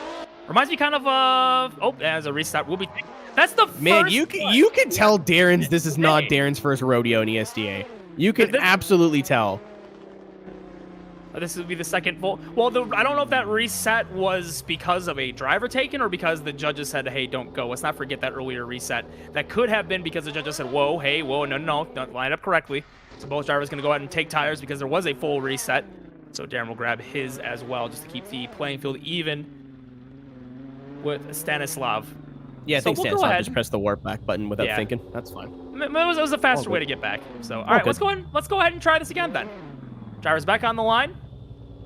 And let's see what happened. Now remember, Darren Baker does not have a shot at the championship anymore for regular season. It's just all for fun. It's all for pride. He's a strong competitor, though. He can absolutely play spoiler to anybody on the competition at any point, including Darius Ostrika, who is the other competitor fighting for that championship. But first, he must get through Stanislav, your third-seeded driver going into this round. Not a strong start for the lead driver, not getting all of the first outer zone. Potentially 2 tires off in the chase. No, very close, but there was 1 tire off in chase. Not a lot of proximity to be shown for Darren Baker. Stanislav trying to run through a little bit up in lead position. That AMG filling a lot of the zones to finish this thing out. Darren charging back at the end, but never really quite in the door for the entirety of the run. Didn't feel comfortable. What got into Stanislav? That's the most improved driver I think I've seen over the course of the year, or at least in the conversation for it. Stanislav is somebody that we've seen with a lot of inconsistencies this year, and I think that's why Darren kind of gave him a little bit of room to maneuver, but got close there, as you see in the first inner clip, and I don't think he dropped a tire because I was watching in chase, but who knows? But Stanislav just not afraid to put that AMG all on these outer zones, super aggressive with his car placement. I mean, Kirichenko, welcome to ESDA Pro License 2022, my friend. You deserved it. Yeah, let's see what he can do with this one. Drives like these are things that can put you in contention to get in the championship next year, and he has the opportunity to then. So with that pro license being retained, good practice against one of the best here in the series. Darren Baker charging it back into the first zone. Oh, over the side of the R35. Who is he? AMG. Who is this man? A little bit of the line in chase through outer zone 2, but still holds it in nicely across the bumper on the transition. Charging back in for outer zone number 3. A man on a mission. Yes. In Stanislav Kirichenko throughout the run. Holy crap, Keenan, that. Bye, Darren. See you later, Darren. Burner. See you later, Darren. Oof. I mean, I don't want to say that. That might be a bit quick, but I don't want to do my man Darren Baker dirty, but that no, is not Darren's been so good, and I've commentated so much of his stuff, and he's been so at the top level Wembley for so long. Arena winner too, right? Pardon? I think he won Wembley as well. This is a winner of the season. Yeah, too. Darren's got, I think, 2 wins on the season. He's got a lot of finals. I think Wembley, if not 2 wins. And I mean, again, Stanislav, I don't want to do any disrespect to this man, but it's definitely a guy that we saw, just qualifying, barely qualifying. I think we see him out in the 32 and the 16. This was not an easy battle. Darren Baker not getting the qualifying he was looking for, but Stanislav qualifying actually 1 point down on Masahi Yoshida's 90-point qualifying score, which was your top qualifying score. So he was 1 point away. He could have qualified second if it wasn't for his second run being a little bit worse than Zach Sullivan's. Stanislav has not looked this good all season. I don't know what's happened over the past 2 months, but he's got to keep doing it. Decision is in. By the way, Darren, if you can hear me, flap your doors. Decision is in. Door it up. He's been doing it all season, unless he's just salty there and now. He's just upset. But we do have a winner here. Slide him left for Stanislav Kirichenko. Slide him right for Darren Baker. That is going to be Stanislav getting all 3 votes, taking down an incredibly strong competitor in Darren Baker. Seeding be damned. That was a finals quality battle in the top 32 of lobby number 4. Yeah, no disrespect to Darren, but Darren kind of, was out there just to get some seat time before the final. Now he can't really do anything. He may have been able to take Vicaris' spot. Yeah, he's a little bit upset. Well, upset. It's out in the 32. It always stings, especially when you're a championship caliber driver. But not to take anything away from him, man. Stanislav just came to play today, and we will see Stanislav Kirichenko later on today, but also in your ESDA 2022 Pro field. Wow. Incredible drive. I don't even know what else to say about that. So anyways, looking at the next line coming up here, this is going to be your last top 16 driver to work their way in. Yeah, that is Alexander Element. No matter what happens here today, he will be advancing, and this is Darius Ostrika fighting for his chance to win the regular season championship. Must continue on every single battle and run the table to win it all. Yep, Alexander Element now leading. Oh, let's go, Darius. Using your brain. I think he jumped it up a little bit. And there was a little bit of a crooked line up there from Element as well. So rack him back up. See Darren and Chase. He did the speed. Man, I don't know what got into Stanislav. Like, I don't know if, like did he get a new prescription on glasses? Did he just did he find a lady friend? Like I don't know what happened over the last 2 months with Kirichenko, but my man leveled up. He turned the hat backwards. He went full Pokemon trainer.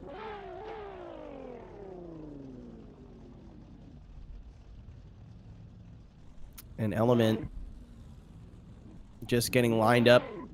Huh? I don't know what Alex is doing here. Yeah, Darius needs this win to keep regular season championship contention in play. Again, there is, I believe, $200 and a prize from Next Level Racing on the line for your regular season champion. And here we go.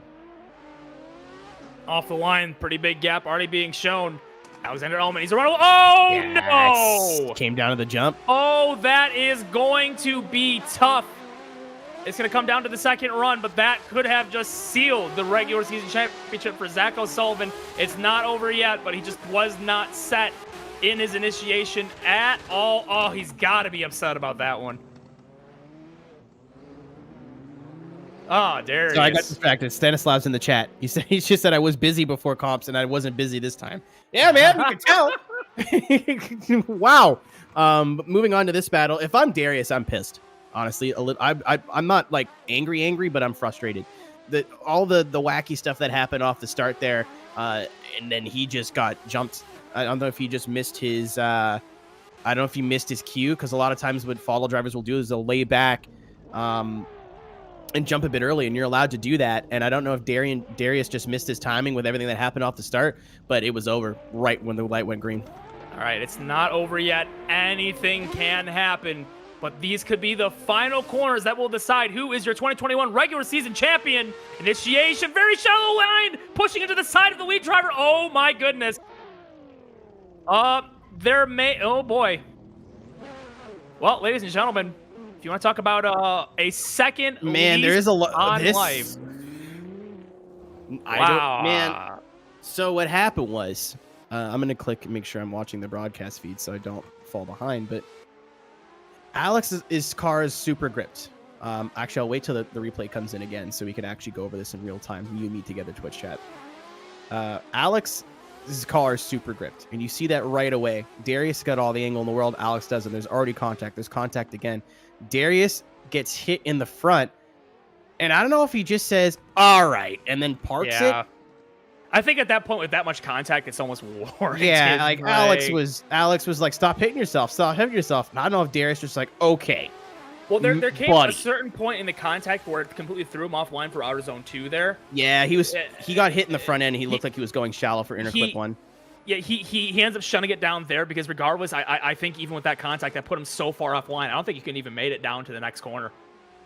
Like, that was just done right then and there. Even if he did walk down the brakes after too many hits, at that point, you were hit so many times, you're just completely offline. I don't think it would have been possible to continue. Yeah, I don't know. There's mind games from both of them, I think. Yeah. I think Alex on the start on run 1, I don't know if that was intentional. I don't know. Again, we're not in the voice chat. I'm just going off of what I'm seeing. And then Darius on the second run. So now, what's going to end up happening here? The judges may need to back out and look at the telemetry of the lead driver. Honestly, if any one of them was doing wacky things, I would base that in the judge call too. But it's up for interpretation. But yeah, I think this is one where initial die, one of our head judges should jump out and see if he can get a different perspective and look at the telemetry, look at brake pedal, and yeah, he is doing so. This one's going to take a little bit longer than normal. I'm going to make sure that all cars were on power. I think they're going to look at Darius. What they're probably looking for is what was going on with Darius's inputs just before the start of the second contact. Yeah. Yeah. Because, I mean... There is a very awkward bobble. But I mean, Alex was all over him at that point. Like, he'd hit him. There was already contact prior as well. Let's not forget once or twice. Yeah. So that could have just been a correction for the first contact. Honestly, at that point, I don't know if I could even fault the at that point you got hit so awkwardly after the first contact. I feel like you would have to make some form of a correction. I just see to continue.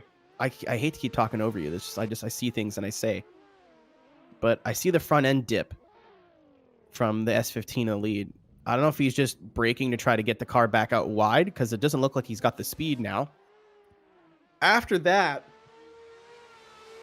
it looks like he's going dummy shallow. So, you know, I don't know if that's fault to the contact or what's going on. It looks like he's not going to make, like you can see, he's not even at that outer zone. Right. So judges are now going to have to go look and see, was Element's contact the cause of that, or was something else at play here? Because Darius's line isn't great either in the wall outer zone 1, I believe, outer clip 1. It wouldn't be a regular season championship deciding round without some form of controversial drama to pop up. It is just how it is. I mean, Darius needs to move as far as he can, right? Yeah, and all the way. Element, He needs to go all the way. Now, here's my concern, though, all right? You already had a kind of a wavery initiation as well for your start of your run, and as well what happened in Chase. You know, even if this is going to go the other way, this is going to get the one more time call, then we're going to see it again. You know, Darius has got to pick it up here, I think. I think he needs to get back on form. If he gets the mulligan here, he needs to completely shake it off and get back on form that can take him all the way to a win.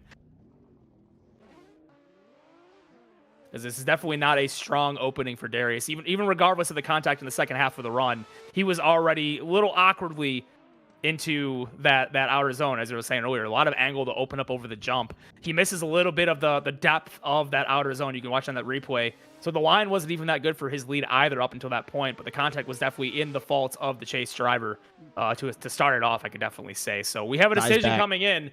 This could be what the entire season, or if we are going again. We will let you know as soon as we have that decision, but it looks like that decision is coming in. This could be a giant one.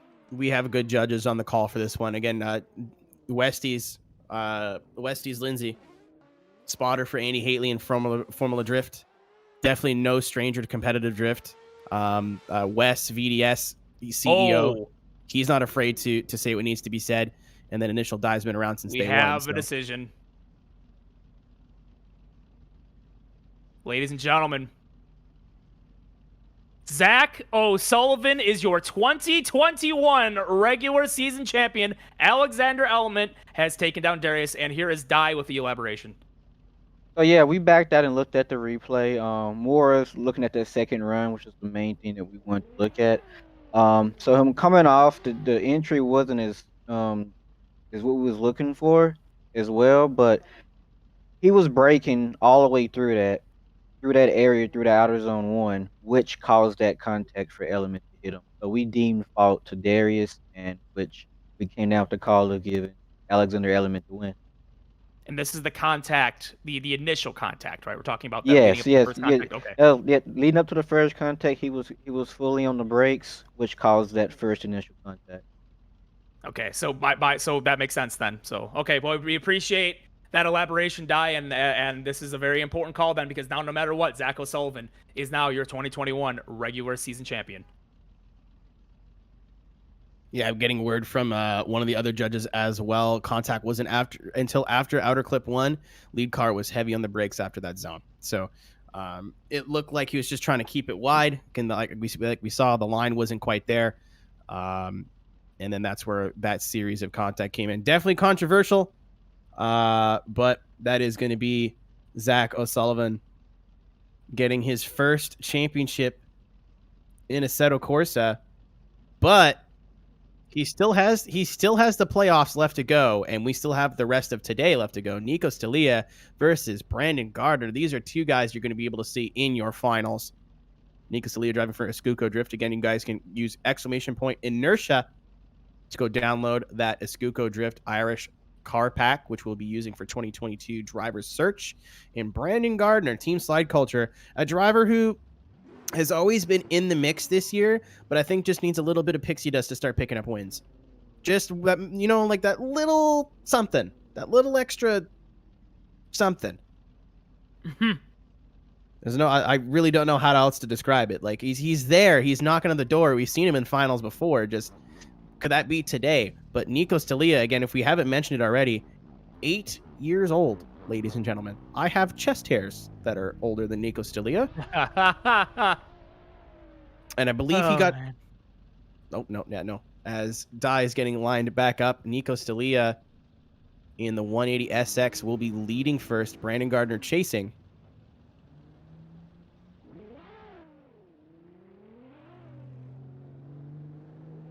That's crazy. And again, to elaborate on the previous call as well, what made it so difficult to call initially was simply because the chase car was at the shallower angle trying to play catch-up mode. So to the perceived eye, it looks like it was a charge just based on that. I think it would have been a little clearer if the chase driver was matching the angle. It would have looked a lot more like that charge. But just based on how it looked naturally, you'd be keen to think, yeah, that was just the charge and chase. It was the line. It was down to the line of the lead. The line was off in the lead. That's why you had to get on the brake to get that thing to stay where it was and then push back to the outer zone. It all makes sense, but that's why we have telemetry. That's why we look at these things. And now, with the whole entire thing wrapped up and done, we still have a whole nother couple of episodes. Let's go, Brandon.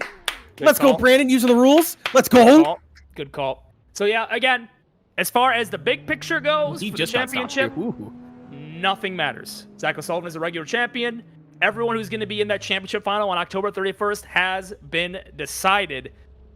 But we still have a whole nother bit of round to go. Lots of pride on the line here to call yourself an ESDA winner and get some good practice leading into this championship final as well. No matter what happens, there is still plenty of good, exciting drift action to come.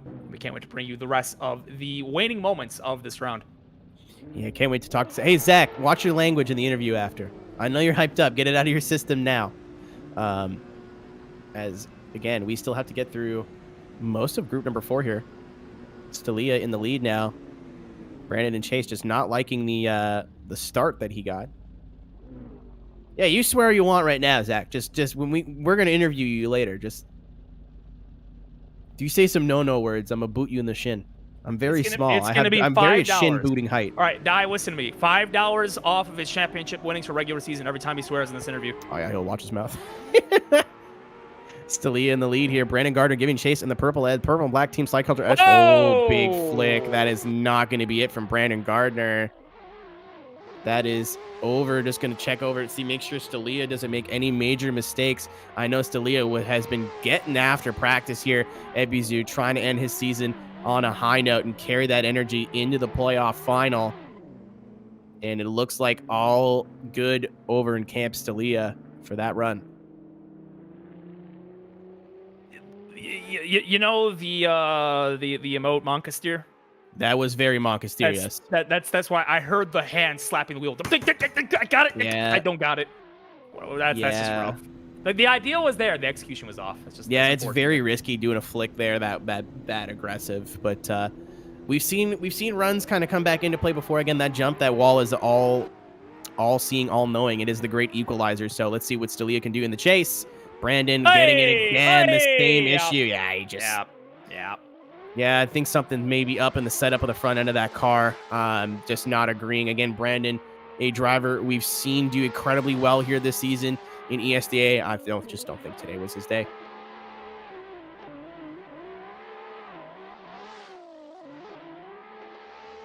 So Nick, that is correct. Nick Silva, the Spaniard, correct? Yeah, I hope so. Excellent.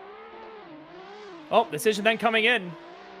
Vamos! Nico still. I hate our brains. I hate our brains so much. Forza Ferrari! Gets the win and moves on to the next round of competition into your top 16. I know full well that Ferrari is Italian, but Carlos Sainz drives for them and he's Spanish. So, close enough. Carlos Sainz. Oh, thank you, producer. Very cool. Next battle. There's a reason Cisco doesn't have a hot mic. Yeah. Austin Zalewski versus Steven Loxton. Now, this is going to be a fun one. This is your final battle of the regular season top 32. It is. This is the last top 32 you're going to be hearing before we're saying every battle matters. Championship implications galore in October. But for now, yeah, this is the final regular season top 32 of a very long and very tried and tested regular season for ESDA. So Zalewski representing team on the mountain, Steven Loxton, ESDA regular, very Australian, I believe. So he's had a lot of lag issues in the past. No matter what server he's on, it just doesn't agree with him. So keep an eye out for Loxton. You might see some wacky stuff from him here. I'm already seeing a ton of jittering from this S13, but hopefully we can get a good run in here. Oh, I just saw the way it lurched off the line. I have no confidence, my man. All right, here we go. Lots of room being given. Oh, my. Yeah, it's just not. It's not playing ball. This connection. He on X Games I mode. can't even. Man. You can't tell like where he is on the course. If he's back, if he's forward, if he's up, down, Z-axis, Y-axis. We don't know. Could be rotating it's good. up for all Good we know. last half. The last half looks okay. Zaleski doing really good in the lead right now. It's not a really big surprise. Austin, one of your top 16 members of the final, but Loxton, I think, just on the back foot there. Give him the room immediately. Like, he's got to know at this point that he's got some connection issues. So he gave him the room initially and then closed in at the end where it seemed to get a little bit better, but definitely some connection issues for Loxton. I would see if I could get some sort of reset if they can. I would really like to just at Elon Musk. I want a Starlink dish sent to our poor man. Like, this is just this has been it's every round. It's just so rough. Problem. You've seen him do so well in drift for his career in drift, be it Forza, be it here. He's so good, but just the connection just doesn't let him play ball. It's very unfortunate. Yeah. Zaleski's going to have to play smart here. Doesn't want to make any silly mistakes. Going to give him a little bit of room, but not much. Loxton getting all the walls, showing why he did qualify today. Zaleski actually going pretty shallow in that S15, the OTM S15. Yeah, almost had to put the brakes on there really hard to get that transition done. Last corner now, it's Loxton on that wall. Zaleski is getting the proximity. Kind of like a very, very good run for Zaleski. Hard to follow a car. What do? You know what I mean? Like, do you chase in and get real aggressive and end up causing contact to a car that's like 2 feet farther ahead than it actually is? No slight to Loxton. You see right there why they are an ESDA competitor. That lead run was fairly strong. Really good job on that first outer zone as well. Yeah, Zaleski definitely making the most out of what he could do there. Getting a lot closer than I would dare to, honestly. But the decision then has come in based on this run. Slide him left or right. Who's going to get this win? Is it going to be Zaleski? Is it going to be Loxton? And all three going to Oscar Zaleski. They were moving on to the top 16 to face against Nico Stalia. That's going to be a fun battle. That's going to be a heater. Absolutely. Again, not to take anything away from Loxton. Loxton had a great chase. I think chase for great lead. I think lead for lead. They were both pretty close, but just in that chase, I don't know if Loxton just dare not get closer, right, or if there was some sort of other issue. But we've seen Blue drive a lot harder than that, and hopefully we'll see them come back strong next year. But the core issue is when you have that touch and go connection and chase, like.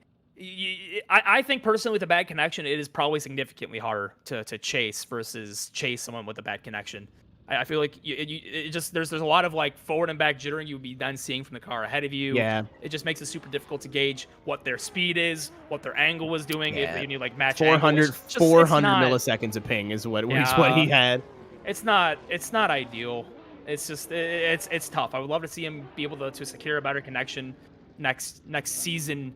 And let's see if he can't get him back here to actually get some runs down and compete and do what this man can do. This is going to be interesting again, too. Starlink, look it up. It's going out. It's going out of public. It is public soon, very soon. It's cheap. Starlink, look it up. Hey guys, look up Starlink if you didn't hear it the first 4 times. Yes, I'm just hoping he hears. I don't know if I'm lagging on his stream though. I got to make sure I say it enough times so he can hear me. I'm sorry. So Stanislav on a tear. Alexander Element, again, your last driver to make it into the top 16 on the line now. Let's see if Stanislav can continue their reign of terror or if Alexander Element has anything to say to stop the march of the Death Star. That AMG, very aggressive. Shout out to Whitley, the Assetto Corsa streamer in chat. How we doing? Just waiting on Die to wake up off the button. Come on, plug in the battery, I think my guy. I think they're making sure Stanislav is not cheesing the start. Again, I think these guys just practiced with positioning their cars to that opening on the start. Oh, okay, there they're good. Oh, yeah. Element's taking the restart. That's actually really good sportsmanship from Element because he could have just kept going there. Stanislav's the one that hit the cones. So Element could have just been like, okay, cool, you made a mistake. I'm just going to, you're going to suffer for it now. But choosing to opt for the restart, I think, is mutually beneficial there. Yep, so they're just going to go back to the pits real quick, grab some tires. At least the chase driver did. So I think they should be able to tell Stanislav to grab some tires, and he will do just that. And now Stanislav is not on my screen. Oh, no, wait. Okay, no. I was I just... see him. Okay, he's there. He's there. He's there. Hello, friend. Welcome back. All right, so back on the line. We are good and ready to go to continue our top 16 action in lobby number 4. Only one more lobby to go after this. It is your final lobby. One of these 4 drivers are going to be the one to get there, but who is it going to be? 2 more battles, 3 more battles in order to figure that out. Stanislav with a big flick again into the first corner, dragging a little bit of break to recover it. Doesn't quite get all of outer zone number 1, but still pouring on the angle. Huge to decel that car and hitting that inner clip beautifully as well. Trying to run away with it, but in chase, matching beautifully. Alexander Element trying to put it on them and do it well. What a recovery by Stanislav. That could have been the end of it all right there, but does everything correct to not run the back of that AMG into some concrete. Man, Stanislav pipped in chat earlier, said I'm busy. I didn't have time to do a lot of practice for previous rounds. Clearly, he got some time in this time. That AMG is looking so good. One of the best drivers in the first half of the course that we've seen all day. Maybe not getting all of that first outer zone, but getting so much of the out of it. Look at the line here that he traces in these going into inner clip 1, and then that's so outer zone. Again, just so little room for error there, but Stanislav's so comfortable in that car. It is making a world of difference. Alexander Element on the back foot here. Yeah, gonna have to do something big here. He's got it in him though. He qualified for the playoffs. You know, this is not a slouch of a driver at all. Oh, that's a mistake for Stanislav in the change position. Oh, not like this. Oh, please, not like this in the chat, please. Oh, I don't. You hate to see it go like that. Oh, Stanislav doing everything right up until the last moment. He's gonna put it in on the door, just to finish it out anyways and put an exclamation point on what was a very successful round for them. Did everything right leading up to it, but just such a slight mistake on that jump. Just catches another person out. Can't have anything in Detroit. This is why I love nothing and nobody, because every time you get invested in someone, they just ruin it for you. I miss you, Dad. I hate it here. You want to talk about it? No. Okay. Well, I hate to break it to you, but we have a call coming in. Then so sad. You might want to plug your ears to this one, Keenan. You might be starting some visceral screaming when you. I know what it is already. All right, left for Stanislav, right for Alexander Element. Survey says all 3 to Alexander Element. Stanislav is going to be bowing out in top 16. Man, they can hold their heads super high though, man. Like Element's no slouch. Number 1, number 2, like. That's the only mistake really Stanislav's made all day. Yes, number 3 qualifier, very strong run. With that, Keenan, Stanislav, though, they're going to have a license next year. We get to see that type of performance coming back next season. That should be something they're very looking forward to and hyped about it. I feel like that kind of strength out of a driver, if they can put in the time, may be a contender. Yeah, again, that was I think the main goal for Stanislav today is just to go in and make sure you guys license. The secondary goal, which he also accomplished, was to blow up and then act like he don't know nobody. Oh, you did the laugh. I don't know if you were trying to, but you did. I did. Nico Stilia versus Austin Zalewski. Oh, goodness me.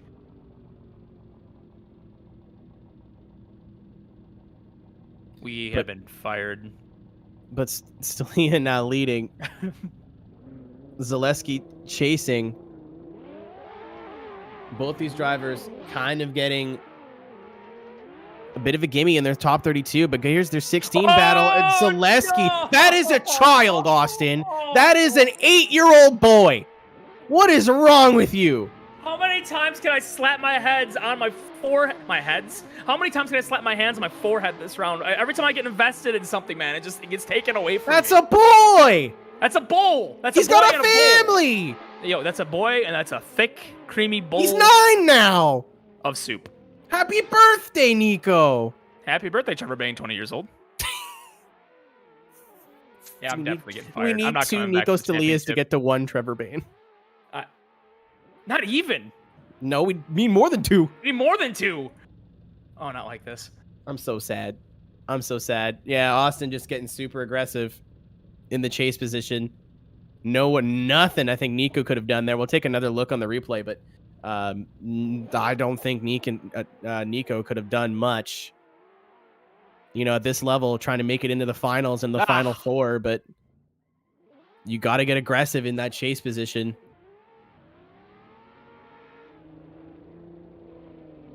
I hate it here. I mean, I love it here. I love drift, but you know what? Hopefully, the second battle though will, you know, produce what I believe can be of this one though, because these drivers they're smart. We'll see. We'll see. I hope we can get a taste of what we could have had here. If Nico's smart, he'll give Austin a little bit of room. There's no need to get aggressive now. Come on, Agent of Chaos. It's the last race of the season. Come on, get in there. Let's go. So Austin leading, Nico chasing. Both these guys will be in the top 16 in the playoff. Yeah, you see the big gap given. Austin actually taking a bit of a different line there to open that gap up, but Nico closing it back in onto Zaleski, the team on the mountain driver, the Escuco driver in chase, trying to put some pressure onto that lead S15. Not going to really get it done, but no need to. Very smart driving by Nico Stalia. Kid's playing it smart. Had no reason to. He could have. He just kind of chose, you know, nah, no need. Whatever. I get through anyways if I just complete this run and not have an inactive chase. He'll take the safe route. He is not the harbinger of chaos. He will continue on then without it one more time. And the judging decision has been quickly and swiftly made. If we can go ahead and get that decision on screen for you. And all three of the votes going to the left side of the screen. Nico Stalia moving on then to the last battle of round 7's fourth lobby. Oh, this is going to be a good one, though, because now we have Alexander Element on a tear, on a hot streak, now going against Nico Stalia. And I believe, have we seen Nico or Element in a Final Four this season? I can't recall. Element made season or last round. Okay. Stalia's been very close, but I don't think he's made it yet. He's had a couple of 8 appearances, but I don't think he's muscled his way into the 4. I could be wrong. It's almost like we should take notes. You know, stats help. Yeah, it's 2022. I'll get a book. I'll get a big stats book. Shout out to Davin in the chat. He gets that joke. Goodness, though. Nico Stalia really putting down the staple as to why they've been belonging in the top 16 of points, though. 226 points on the season thus far through all 6 rather. And that's without even the additional points they'll be getting for this round. Realistically, if they take it all the way, the highest they can get is 6th right now, as we are looking. The blessed Super GT number, 6th. Ian, are we getting benched for this round? We might. For this battle? I think so. I think we're getting benched for this battle. I think you are, boys. All right, they're benched. All right, Yeah, I'll take over. I'll take over our. All right, here we go. So my name is Strix Pulsatrix. I'm here with Hex Valentine on the call for this final battle for the Final Four.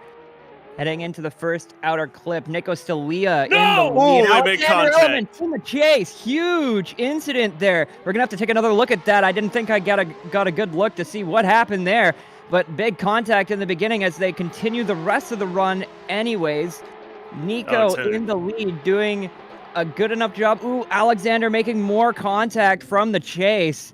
Lots of body work, lots of paint, swapping colors here. Hex, what did you make of that? I think he just went too aggressive on the launch here. He just ends up catching the side of him, and he recovers beautifully, but it's just pushing way too hard, way too early. But both drivers are able to hold on and keep going on for a good show for the rest of us here in Miami, but just way too aggressive out the gate. Miami? Yeah, Miami. Florida, Japan. That's my Florida, Japan. I am sorry. I just crawled out from behind the scenes. All right, I just flew up here in the booth. Okay, so we are at Ebisu East Toge Circuit, I believe, if we are to believe the graphics and also the scenery and also everything. As we swap places, Alex in the lead, Nico in the chase. Alex once again getting a weird launch off that jump. Not a whole lot of angle, but cleaning it up a little bit towards the inner clip here. Nico Stalia giving him a lot of space to make those mistakes, but he's going to want to get clearer here, get closer here. My apologies. And Nico does just that in the last part of the run. And it seems like Alex, of all drivers, has been having some weird incidents off that jump. Yeah, I mean that jump has been tough on a lot of drivers today. We've seen lots of people clearing the wall, hitting the wall. I mean, hell, we saw somebody do 4 barrel rolls earlier today on that Quadruple jump. heel flip. Quadruple heel flip indeed. I don't even know And- if he landed it earlier today. I think he was still on his roof. I think he landed dark slide. We do have a call though, as we go to the judges. Thank you very much, Keenan, for that. Slide him left for Alexander Element. Slide him right for Nico Stalia. West goes right, Dia goes right, and Westies goes right. Nico will be advancing. He will be your final driver in the final 4. Alexander has been eliminated from this round of competition. And you boys, Ian, Keenan, Yep. what did you think of that battle there? I mean, Alex, I think again, I want to talk to Zach, and he's Final 4 and he's regular season champion, so I will get to talk to him after the round. But I think these high grip cars are really coming back to bite people. That's not the first time we've seen just like the front end kind of grip up over that quick right-left transition into the first outer zone. So I'm not sure if that was the downfall of Element there, but we've seen that catch so many other people today that I'm thinking that maybe taking some grip out of the car would have been the key for today. But we have our final 4 set. Artem Mastrushenko, Peter Palinkiewicz, Zach O'Sullivan, your regular season champion, and Nico Stalia, the Wonder Kid, are all going to be in the final 4. Vamos, Nico Stalia. See if we can carry this to one of his first final battle appearances. Ladies and gentlemen, we are nowhere near done. We are going into the final 4. Stay tuned. Coverage of the 2021 Esports Drift Association is brought to you by Big Duck Club. Whether you use their parts in your next drift car, time attack monster, drag machine, or street show car, Big Duck Club is prioritizing enthusiast needs with motorsport requirements. Visit BigDuckClub.com today. By Nexen Tire Motorsports, one of the leading tire manufacturers in drift competition around the world. From race to street, Nexen has a tire for you. Nexen Tire, we got you. By NRG Innovations. From hubs, wheels, shift knobs, and more, NRG has the finishing touch you're looking for your next build. NRG, keep innovating.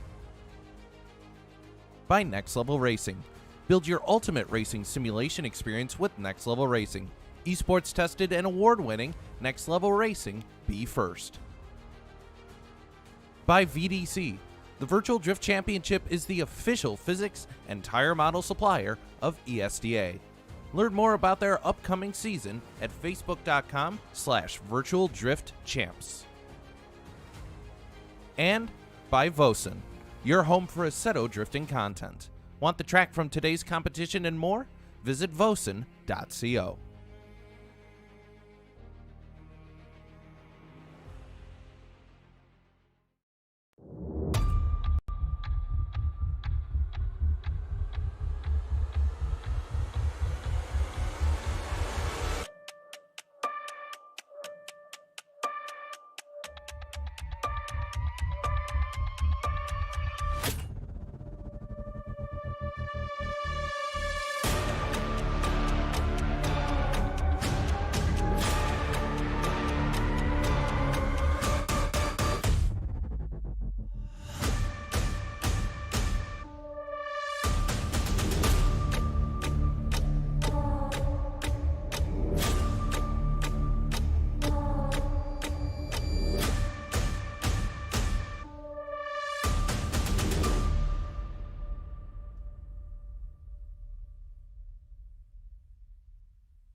We got you.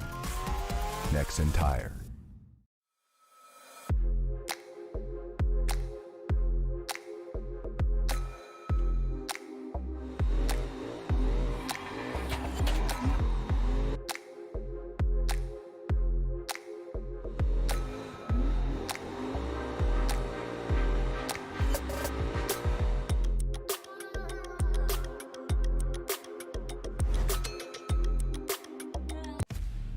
This is our series, So many different pieces that you have to watch out for. where the stakes are always higher, $300,000. where virtual meets reality, How bad do you want it? They're wasting no time getting at it. where the best thrive and the flawless win. This is the eNASCAR Coca-Cola iRacing Series.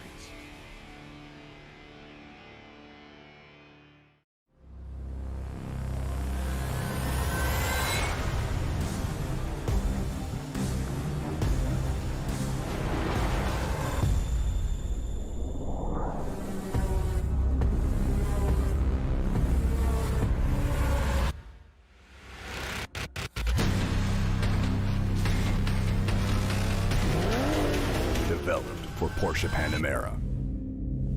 We got you. Nexen Tire.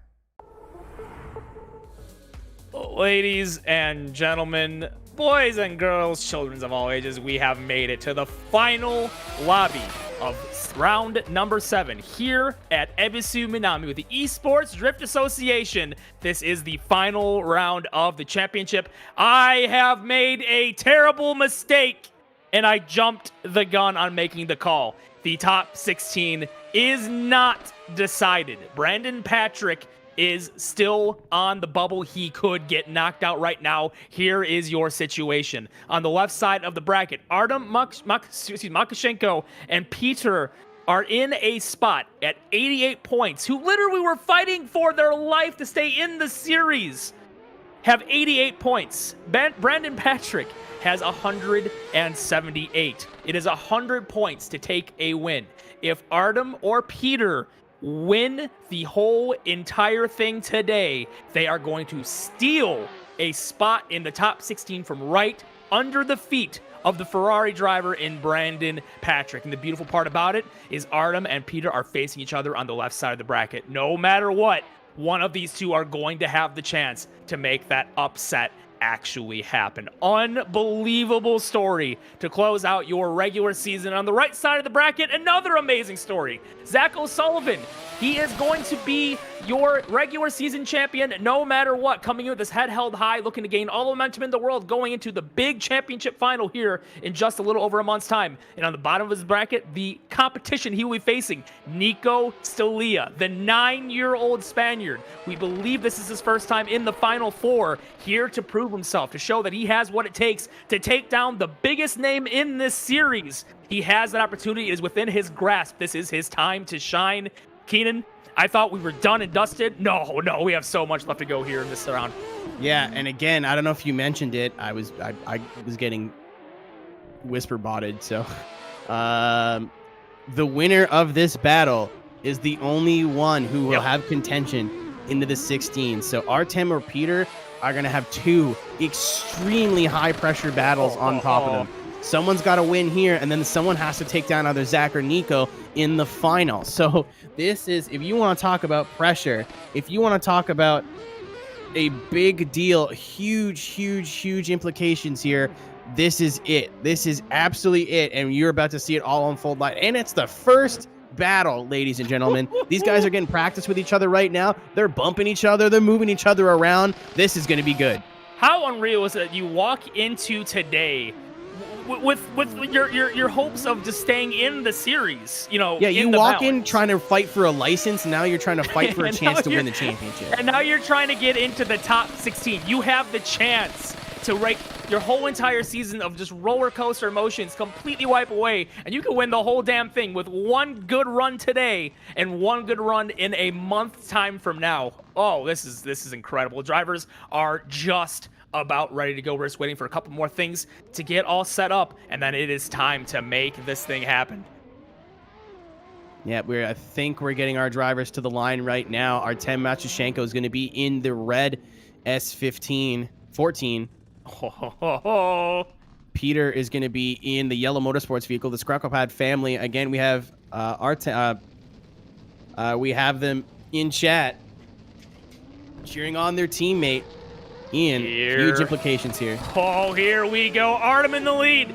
Peter in chase. Remember, one of these two can get their slot in the top 16. That's a strong start for Artem in the lead, getting a good gap through outer zone 1. Outer zone number 2. 2 tires off. That is giant for Peter in chase. That is a massive, massive deduction. That is going to be hurting against him big time in the second half of this run. He's going to have to do something special to make it happen. Gets in on the door. He's going to try to at least, but they cannot close in that gap. All right, if I am Artem and I have a spotter in my ear, gotta let him know. 2 tire drops in chase. He doesn't need to go too crazy on this one. Yeah, again, spotters, if they have one, is going to really play a big deal here.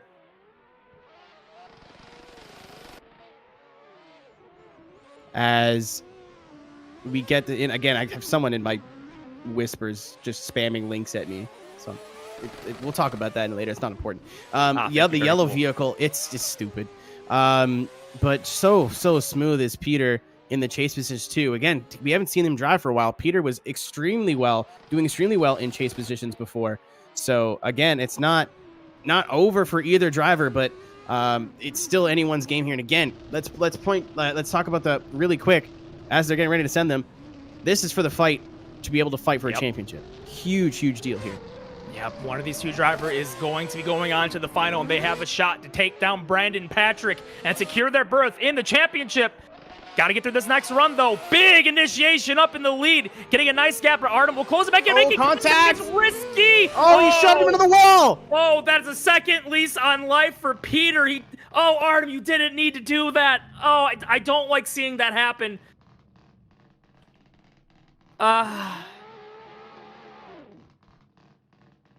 All right, well, unfortunately, we're going to have to go back to a replay on that one, though, because remember what happened the last time when there was a shove? We had to see if there was some braking going on for the week. Don't forget, it's not over yet. But to my eye, I think that could have been a decel. I don't know. Just taking a look at it again on the bottom right side of the screen, that's really all that matters right now. It kind of looks like there could have been a really awkward decel. That zone is not a decel zone. Correct me if I'm wrong, but I do not believe outer zone 2 is a decel zone. I mean, it is in the sense that the car has to slow down, but I don't think you can do anything major. Like, you can't stop. No.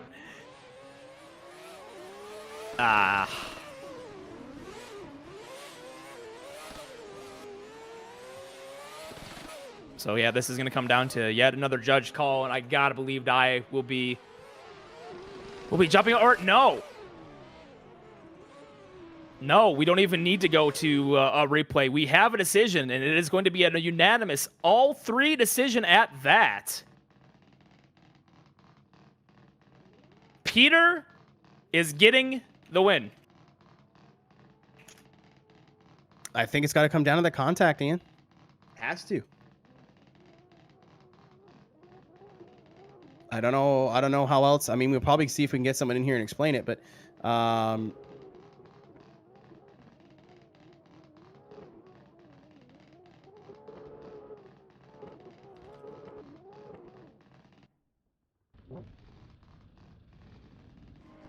just gonna get some. Yeah, it just comes down to the contact. All right, I've had my issue solved. I'm sorry. Okay. I'm sorry to the team. Somebody was going down the list of viewers and just DMing them a clip to some random streamer they've been dealt with. Interesting. Yeah. I've also told the streamer, and the streamer doesn't seem too stoked on it either. So that's, you made a mistake, friend. you made a mistake. All right. Well, yeah, that is going to be Peter then moving on. So they're going to have their shot at taking the. Oop, hold on. They're going to have their shot at the championship then. That's huge for Peter. They need to take it to whoever wins this battle, and they could be seeing themselves into the championship 16. That's nuts. Yeah, man, you never know, eh? You never know. As here we go. Zach O'Sullivan in the lead position, Nico Stalia in the chase. Zach does look so good, but with almost costing himself moving on there earlier in the battle, Nico Stalia has yet to have a chance to really stretch his legs. Let's see what happens here. Zach getting a little bit of a gap, but Nico is going to be able to close in this slowdown zone. Maybe a tire off on that outer rumble. Zach goes a little bit wide. Door open for Nico. Door open for Nico. He's going to have to capitalize here. Moving into the second half of the course. Door still wide open for Nico to put pressure. Looks like he's moving a little bit shallow on angle, but all of the door of Zach O'Sullivan. Zach went a little bit wide there, but I would like to see more angle from Nico. Hey, please go ahead and carry this. I got something I got to deal with as well. Going into, yeah, you know what would have been smart was telling you that before I started doing something. But we go into the replays here again, super close. Nico, I think, just giving a little bit of gap, not wanting to make the mistakes that his competitors have made and make contact in that first half of the run, doing a great job to climb on him in the first parts of the inner zones, moving into that second zone with the wall. Again, just kind of lack of angle. Zach is up front, pulling it very sideways. The only thing I see that I see wrong from Cisco, or not from Cisco, from Nico, is just maybe a little bit of lack of angle. But so, not a major mistake for Stalia right now. Just to kind of some things we'd like to see him do better. Zach is now in the chase. He is no fear right onto the door of Nico Stalia. Little bit is the Spanish driver trying to run away from your regular season champion. Moving into the first inner zone here. These two inner zones are absolutely crucial. Big angle from Nico Stalia. Zach almost had nowhere to go, but still right on the door of that Escuco Drift Family 180 SX. He is no fear. Going a little bit shallow on that last inner zone. I'm not sure if that's due to a slowdown from Stalia. I'm not quite sure what caused that, but I think we have two very minor mistakes on either side, Ian, if you're alive again. Oh, I'm here now. Yeah. So it's really going to come down to what the judges are going to be rewarding and what they will not be. Obviously, you can see the massive difference in proximity to start out the run. Just didn't quite seem to be as comfortable in chase throughout the entirety of Outer Zone 1, Outer Zone 2. Finally sets it back correctly on the left side of the screen, talking about Nico's chase here. Whereas, while yes, there were mistakes from Zach, I don't feel like he had to give up too much to keep his proximity in chase. I feel like if there is going to be that difference, it's just how Zach was able to handle his discrepancies in chase versus how Nico was able to handle theirs. I think right now that's where this battle lies in the judging decision. And remember, this driver, the winner of this battle, needs to go on to the next battle, and they have to take down the other side of the bracket to deny the left side of the bracket any chance at getting into the playoffs, and we do have a decision. Ladies and gentlemen, we have a winner. Slide him left for Zach O'Sullivan. Slide him right for Nico Stalia. Winner moving on to the final. That's 1 for Zach. 2 for Zach. 3 for Zach. That is all Zach O'Sullivan. Nico Stalia is going to be getting knocked out. Ian, I have to imagine it was down to just the proximity and the first half of the run. Zach with no fear. Nico a little bit nervous, a little bit trepidatious in that chase position. Again, Zach had some zones where he could have pulled a little bit more, got on the zone a bit more, but he was still getting the outer zone. I think that, again, once again, our regular season champion almost getting dethroned here by Nico Stalia, but scraping on to be able to end the championship or end the season on a statement and fighting for the win against Peter Polinkiewicz. But to get there, Artem Matsushenko, Nico Stalia. Artem does not have the chance to compete for the top 16, but can still fight to put himself in a good spot for reserves just in case. Nico Stalia already has that spot, but would he like to end this season on a high note with a podium position? I bet he would.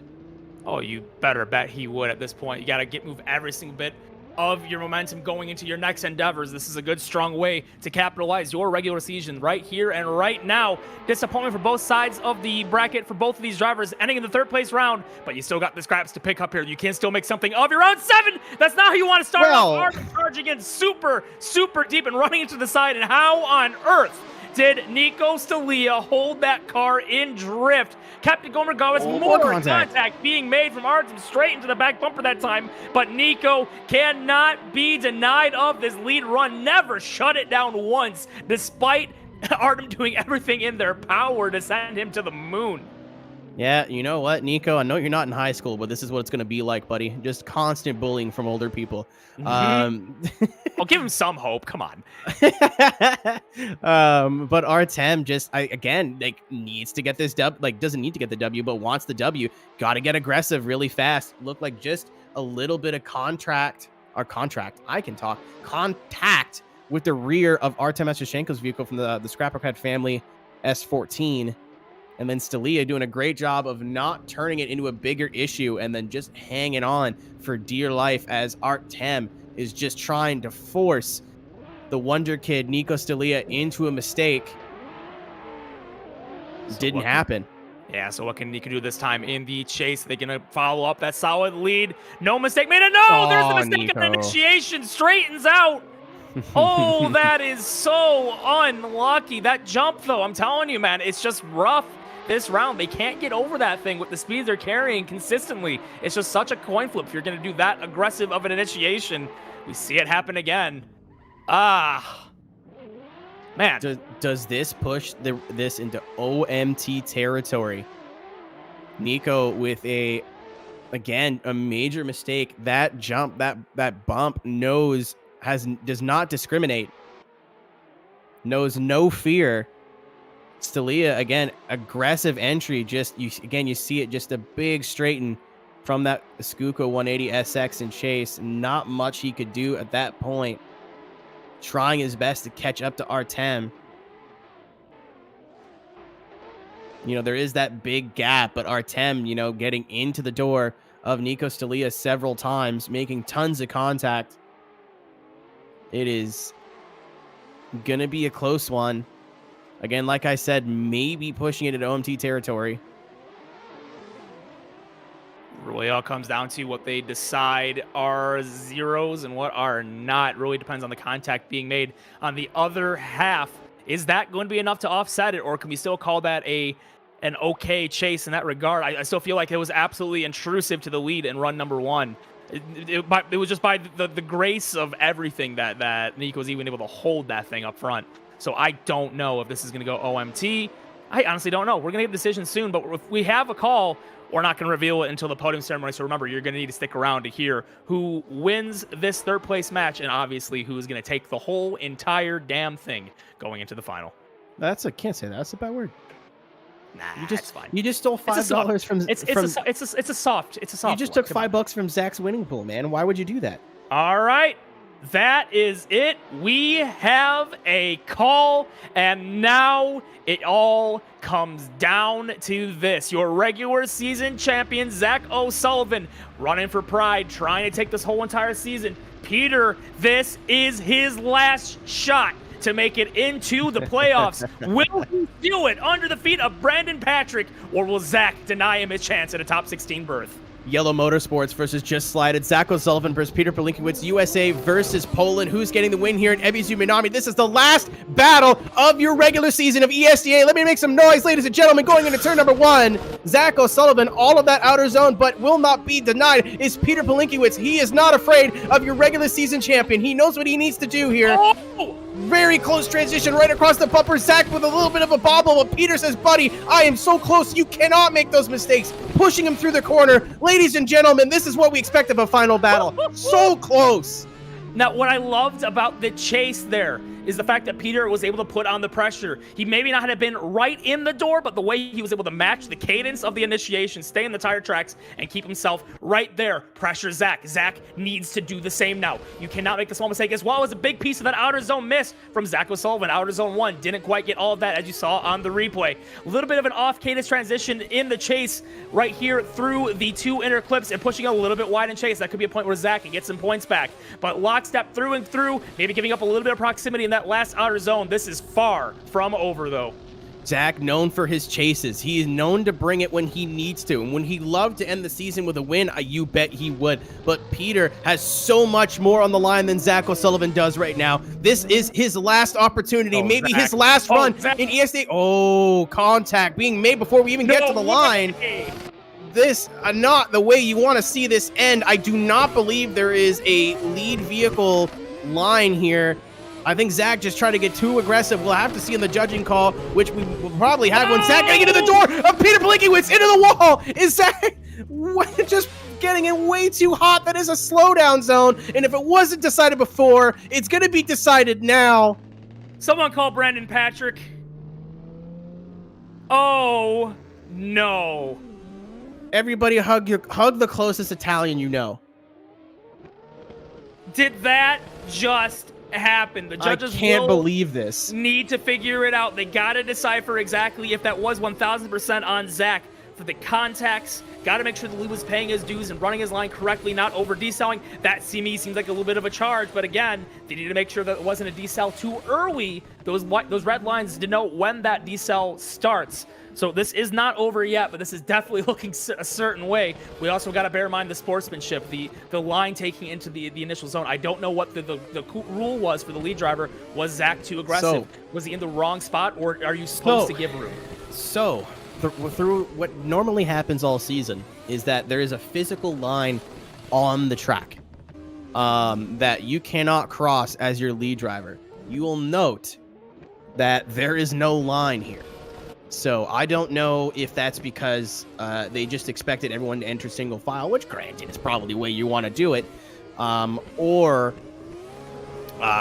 if because the lead driver can go wherever they want. I don't know if this has been factored in. Based on the precedent, remember what happened the last time we had a situation? The driver that went into the grass was deemed at fault.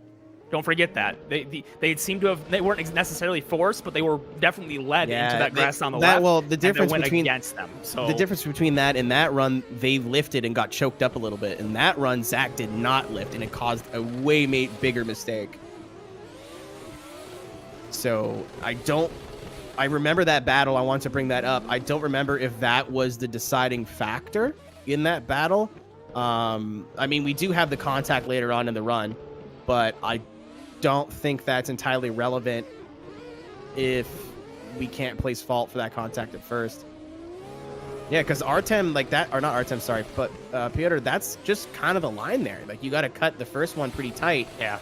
And the second one pretty tight. It looks like he's boxing Zach off, but...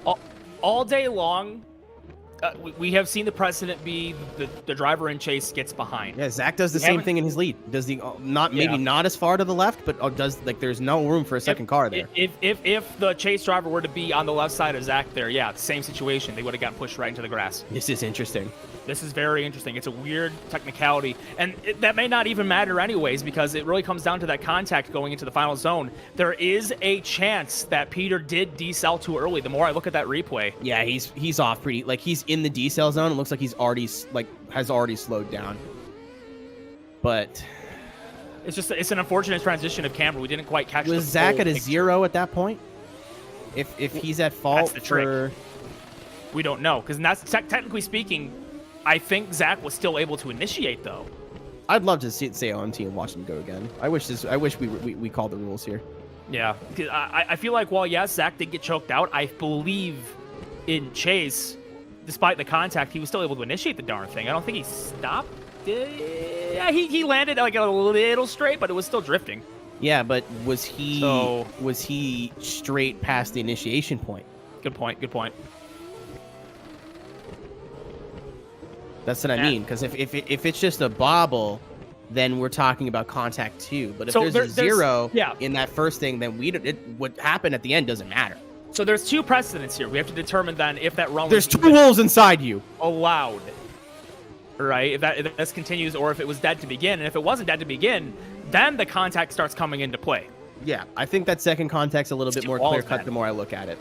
It's two walls, man. This is tough. Yeah, there's 2 walls inside of you. Yeah, I think that second one's a bit more clear cut. It is a little bit tough to see on the replay camera, but that looks like that lead vehicle, that yellow Motorsports S14, has already decelled before getting to the decel. So we'll never know if he was able to run the line properly before Zach made contact. But again, if we deem there's no zero in contact 1, I mean, do due diligence and check over contact 2, but it's leaning a certain way right now. It all depends on how 1 gets to 2. Man, I hate these situations where we have to get down to a technicality to decide something like this. It's spicy, don't get me wrong. It's good television, it's good drama. But there's also good television when drivers are able to go head to head. No finicky dramas, no questionable potential checks. What was going on in the left, right, and center? Was the chase being too aggressive? Were they not? It's just there's too many things to decipher here. However, we may have a ruling coming here pretty soon. Westies is working on that message to the booth right now, and if there is a call, we will have it for you at the podium stand, but if not... Okay, they're still deliberating. You don't have the calls in yet, but they're giving us all the points. From what I'm getting from the tone of what we're being told, I think everyone's got a different opinion in the judging booth right now.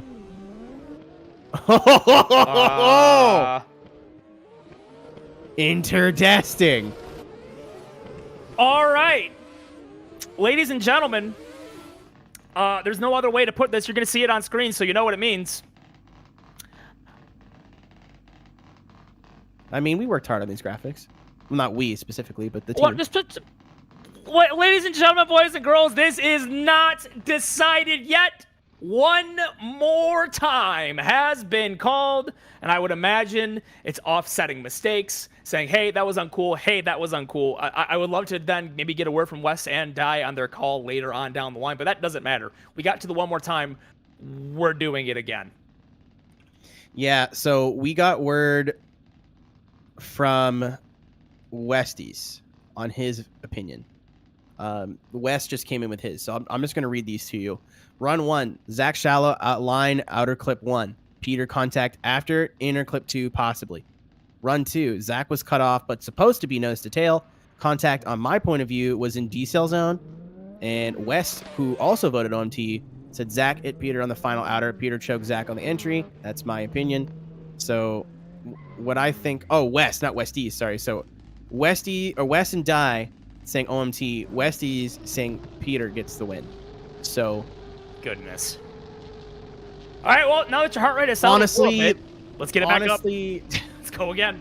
This is the way I wanted to see it end anyway. Yeah, so I didn't like having to end it like that. I love seeing them go again here. Let's see what happens heads up. Yeah, I get confused between Wes and Westies. Sorry. So OMT number 1 here. There's going to be a winner, hopefully. Man. Big gap already. Zach getting all of that first outer zone. Doesn't mean much when Peter can close the door.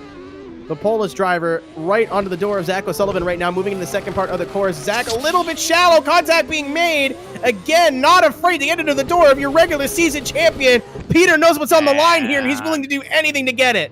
Here's the problem, though. I think now, after you gave up that big of a gap to start it off, all Zach needs to do is just keep it consistent. At this point, they're both incredibly close drivers. That contact as well probably not going in the favor of Peter either. You gotta believe that was also on him. Zach, the onus is in his hands now. The ball is in his court. He just needs to put it down. Your regular season champion probably can. Oh, gotta be sweating bullets, Peter, but anything can happen. This is not over yet. The jump has taken the most experienced drivers by surprise. It's taken our less experienced. It's unkind. Anything can happen. It's non-discriminatory. It's the great equalizer. It's caught so many people off guard. I just don't think that Peter got the jump he was looking for, but we have seen Zach make a mistake in this battle in chase. So, you know, he's known for his chases, but maybe just going to be a little bit more... making the same mistake with Zach! The exact same mistake! He still had a little bit of contact with Peter, but just a love tap, just a kiss as they move into the second part of the course. Peter slowing the car down in the correct area. Zach a little bit shallow, not getting all of that last outer zone, but trying to put pressure on Peter Pelikiewicz. What did we just see? How the heck did he just hold that? What did we just see? Look at this replay on the bottom right-hand side of the screen. I thought for sure that was How is Peter a spear. not in the 16 already? Who is this man? I thought that was a spear. I don't know how They didn't touch, man. Zach They held like it. maybe brushed. It was so close. I don't know how. Unreal scenes here in the final battle of the regular season. Now, this is what it's going to come down to here. Yes, you could say Peter was not anywhere near Zach on the initiation, but he was not inconsistent on that chase. He didn't make any weird, like, offline straightening and then spearing and then wide. He was consistent in what he did in the chase. Zach, closer, but he also had that weird charge and then fall out of the line of the tires a little bit as well. And then Zach playing a little bit safe going into outer zone 3 as well. I would like to say there is still somebody this is going to be favoring here at this point, but if it is, it's like a 6-4 decision. We could very well be seeing this going again, though. But Zach, in his lead for lead, billing every single zone. And looking down at the bottom right side of the screen as well, Peter, like literally the same mistake in T1. unbelievable driving by both of them here in this final battle, showing why they have worked their way into this slot and giving them this opportunity to take the win in round number 7. So much on the line for Peter.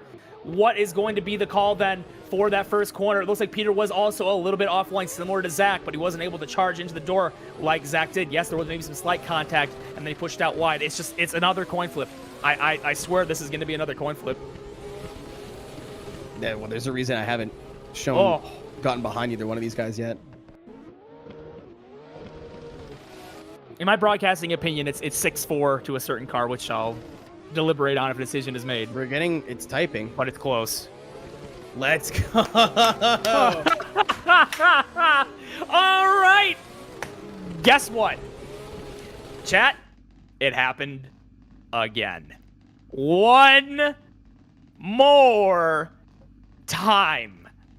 So this time the West is flipped. Westies went with the OMT and West went with Peter. Peter's in it right now going, what do I got to do to beat this guy? That's 2 times where he gets 1 vote.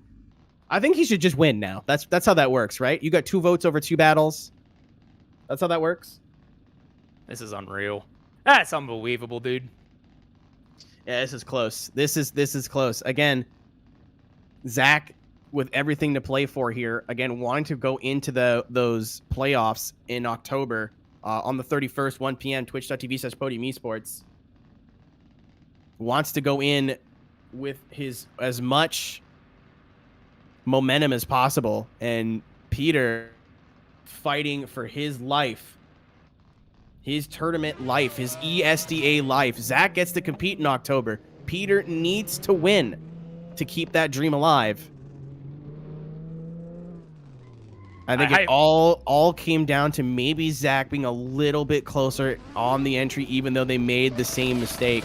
But ladies and gentlemen, I think there has to be a winner. I keep cutting you off, Ian. Sorry. How you feeling, buddy? Your palms sweaty? My knees weak, arms spaghetti, going into first turn already. Zach O'Sullivan. Almost contact being made. Peter's not making the same mistake this time. Very close onto the lead position as Zach O'Sullivan. Maybe 1 tire off of that chase vehicle. Moving into the second half of the course. Good transition right across the bumper. He's not afraid to get on the door of your regular season champion. A little bit of a gap opening for Peter. Much better job from Peter, learning from his mistakes. He's saying, Zach, if you want to take me down, I need you need to bring your best. He's lighting up the rears. He's pumped coming back to the line.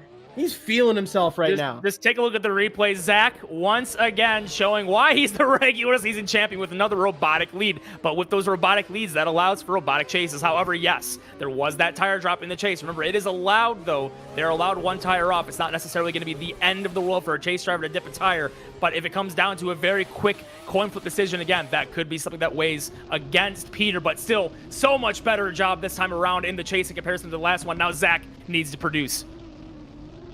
We know he can. We've seen it today, but can he bring it when the pressure is on? Peter Polinkiewicz needs the lead of his life right now to be able to secure his spot in the ESDA playoffs. Contact! No. Contact being made! Zach O'Sullivan not getting the jump he wanted, but a mistake from the lead at the same time. That could be coming back. I think that might be deemed on the lead, Keenan.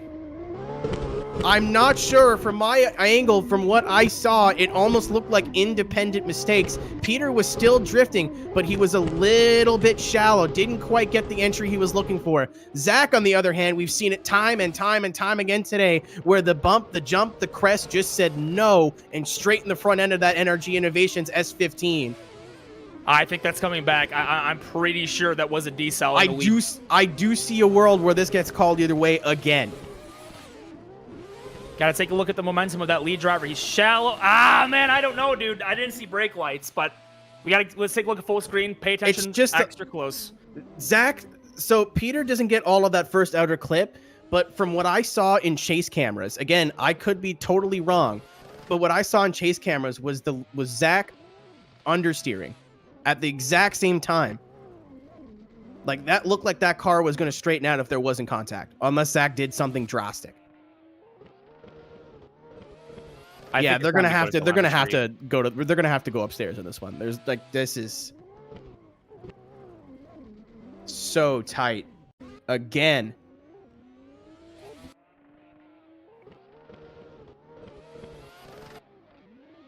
maybe just grabbing a bit of foot brake to try to get it it out wide. They're checking Tilem. I just in my eyes, it looks like two individual mistakes to me, but at the same time, if the chase is understeering, the weird you could drastically see that car decelerating from initiation through that point though. Like when you're running that shallow of a line, you kind of have to slow it down drastically, otherwise you will be going into that outside wall. That's just too much momentum. You need the angle to keep you off that wall, and without that decel, they weren't ever gonna make that corner. Like it's just I don't know. The telemetry is gonna tell all though. Yeah. I feel like we will have a decision here. There is literally like 7 different things that happened in that one jump. So Zach landed, like when the car bounces back again, that's when the front end starts to wash out. But at the exact same time, you see Peter, maybe I can't see him on the brake, but clearly we see a little bit of decel there. But I think just trying to get that car back out wide to get all of the zone. But really, it's going to come down bad to timing for both guys, man. Like, put it this way, Keenan, if there is any brake application for the lead driver before the contact, it's over. If there is no brake application, this could be interesting. Brandon Patrick is noodling himself right now. We do have a decision. The decision is in. Can I please get all 4 of your final 4 drivers to line up where we want them on the course, Cisco? Where do we want to put them? If you can find the sponsor wall, the sponsor flags, maybe the whole outer zone, the last outer zone. If Dye or one of the judges could lead them in the correct direction where the most signage is. Let's get them all together here, lined up bumper to bumper, back against the wall, something, anything. Just find us a good spot to park it all. Yeah, I think that outer wall is perfect right there, the last outer zone. So please, everybody, line up against that outer zone, the final outer zone. And let's get everybody here on the stage. We do have to make the announcement of the podium, and most importantly, who is going to be going into your top 16 championship battle. That last slot up for grabs. And it is all coming down to this. Thank you so much, everybody, for tuning into this incredibly drama-filled and mega exciting ESDA round number 7, your final season championship deciding tournament before we get into the big show here in about a month. Unreal. Keenan, the ESDA delivers once again. I mean, it was kind of rocky for the starting half of the regular season, but every round we've getting better and better and better and better, and I wasn't really sure how Minami was going to go over here, you know, with that jump and playing such a factor that honestly just kept everyone honest. It kept the skill gap close, you know, all these guys having to like work to fight to get over that hump. It's just unreal driving from everybody, keeping the cars consistent as we get our third place battle drivers on the line.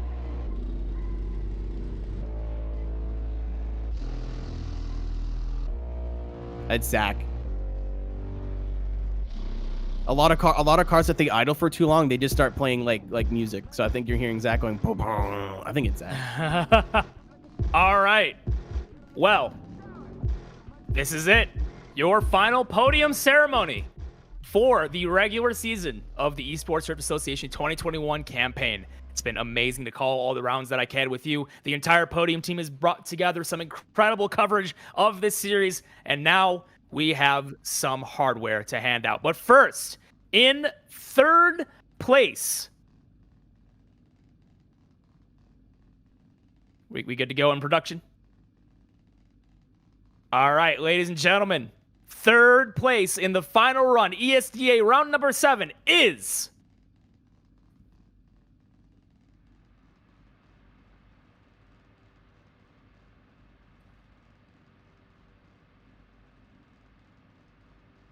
Artem Makashenko is going to be getting the 3rd place spot in the final round of the regular season. What a way to end their drive for the 2021 campaign.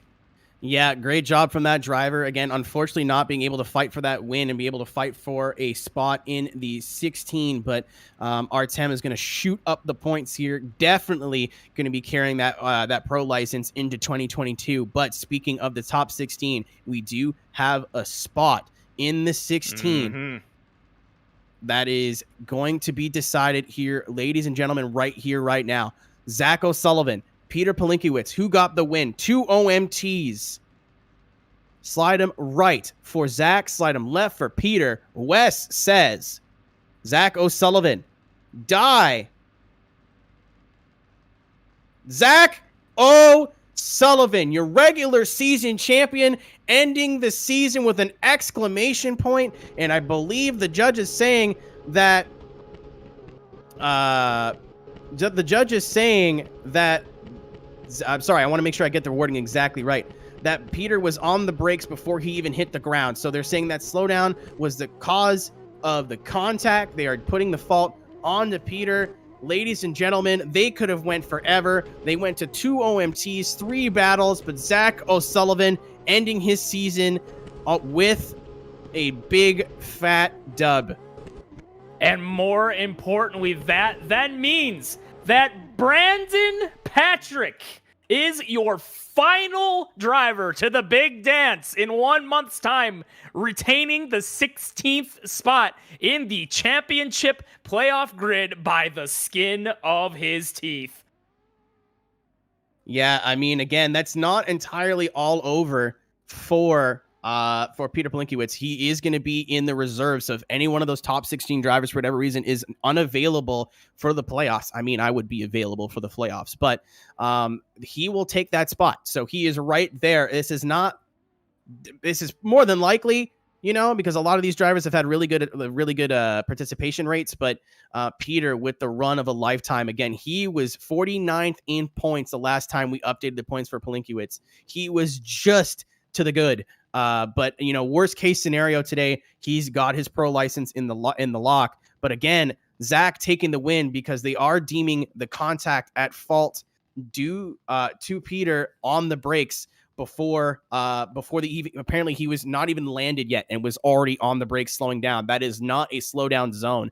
Judges going out and checking the telemetry, checking the brake lights, checking the brake pedal pressure of that vehicle. So hate to see it decided with contact, but with deeming that at fault. But honestly, that's what these OMTs are for. You just keep scrapping until someone makes a mistake. And love that for Brandon, but hate it for Artem, or hate it for Peter. So close, just barely missed out. It's got to feel awful, but at the same time, got to be proud of this run. Let's go from the bottom of the board first. We got Brandon Patrick in the Discord. Somebody please drag him into the media booth. I cannot do it. I don't have permission for some dumb reason. All right, so before we get to your event winner, Zach O'Sullivan, Brandon Patrick, by quite literally the skin of his teeth, securing his slot into the final championship battle here in a month's time. And Brandon, I gotta ask you, my man, how are the emotions right now? I think my life expectancy has been shortened by about 10 years. But yeah, I did spotting Zach for the final battles as well. I was like, no pressure, but you kind of got to win this. So, but yeah, it's kind of crazy. No, I have to ask, did you know that you were on the outside looking in and still very close to being knocked out right away? Or did I give you a false sense of hope when I said you were still win? Well, after I lost my battle in top 32, I thought that was me done. So then I came back about top 16 to spot for Zach, and then you said about that. I was like, oh, okay. So that's when the pressure got put on Zach. Yeah. Oh no. Well, my goodness. So again, with that, then you got your opportunity then to go for the championship by quite literally. I mean, I kid you not. What was it? 10 points, 20 points at this point? Unbelievably close. Going into that final round, how confident are you then that you can take the second lease on life? Do you think you have what it takes to then maybe run the table from all the way down to that 16th berth and given the opportunity? Because again, remember, you get to qualify. It's not that you're starting against Zach right away.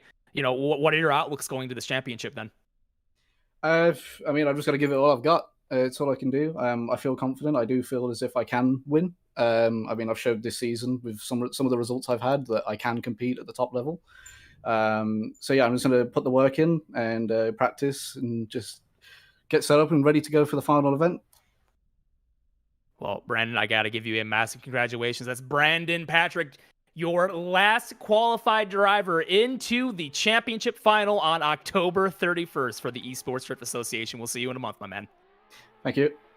All right, so that means we have to drag it on in your event winner and regular season champion, Zach O'Sullivan. Arrow, bring him in. Bring him in. I'll put the situation down first. I don't want to. I was just gonna. I didn't know if they were having a conversation. I didn't want to drag him in all unexpected. But Zach, right. Hold on before you continue, Zach. I've been told that your regular season earnings will be deducted $5 for every cuss word. So. Dang it. There you go. All right, Keenan.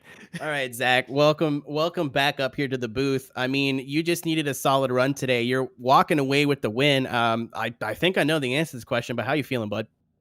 I'm feeling on top of the world. I lost my grandmother last Sunday to cancer, and I wanted to do something great to flip the mood and the way life is now upside down into its top again, and I did that today. I rocked the pink livery to represent cancer. I can't say the word, but you know what I mean. Yeah. F cancer. You know the deal. Mm-hmm. And so today I just I did it for my grandma. Doing this, I'm trying to succeed for her. Yeah, man. And I know this regular season championship meant a lot to you. So to wrap that up early, was that a big weight off your shoulders just to be able to focus on this round? How much were you thinking of that going into today?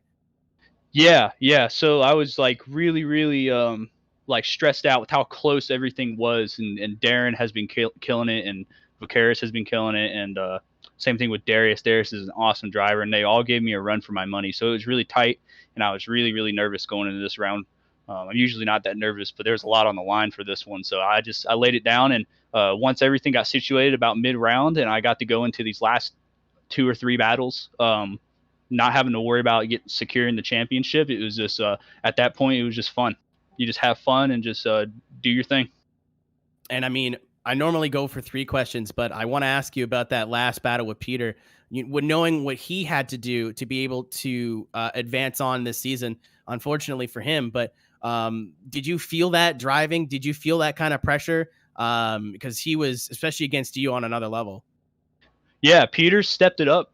I think better than he has in all season. That was some of his best driving that I've seen. Dude shreds. He's a killer, and he's got a very unique setup in that car. And for having such a unique setup, he really made it work.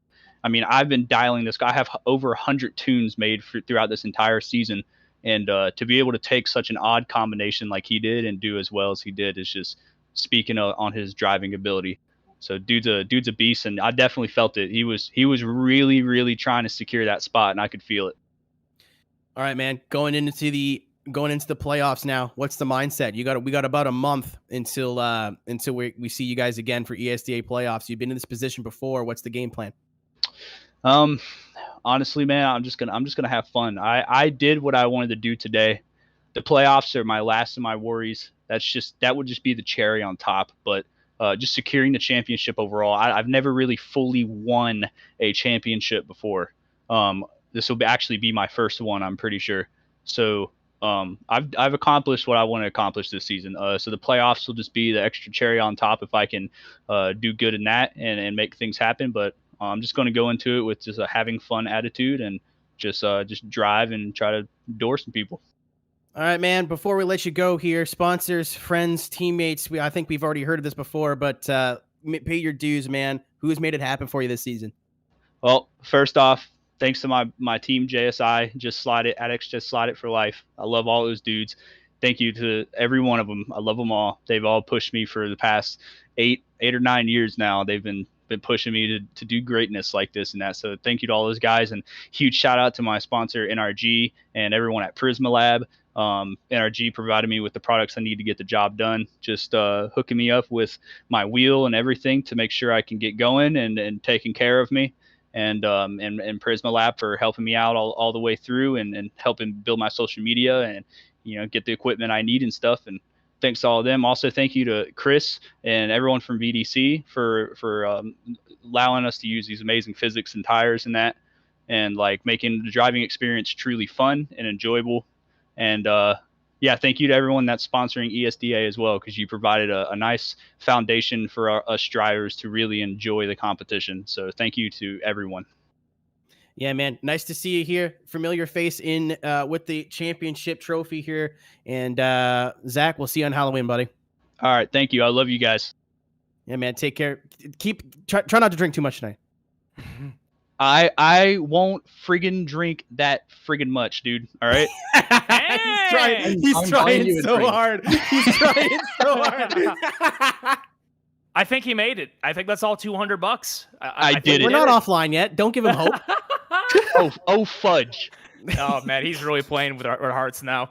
What can I say, Keenan, other than another phenomenal esports drift regular season is in the books. It's in the record books. Lots of drama, top to bottom. It went down to the wire on every single aspect of the table. Got to thank all the fine folks who made it happen. I think Harold wants to say something here, but do I have that right? Give the CEO the floor. Harold, my man, you got a really successful regular season, and now the drama for the season has reached the boiling point. Now we're gonna start pushing that water over the top here in a month's time for that big championship. What are you feeling about coming up with that?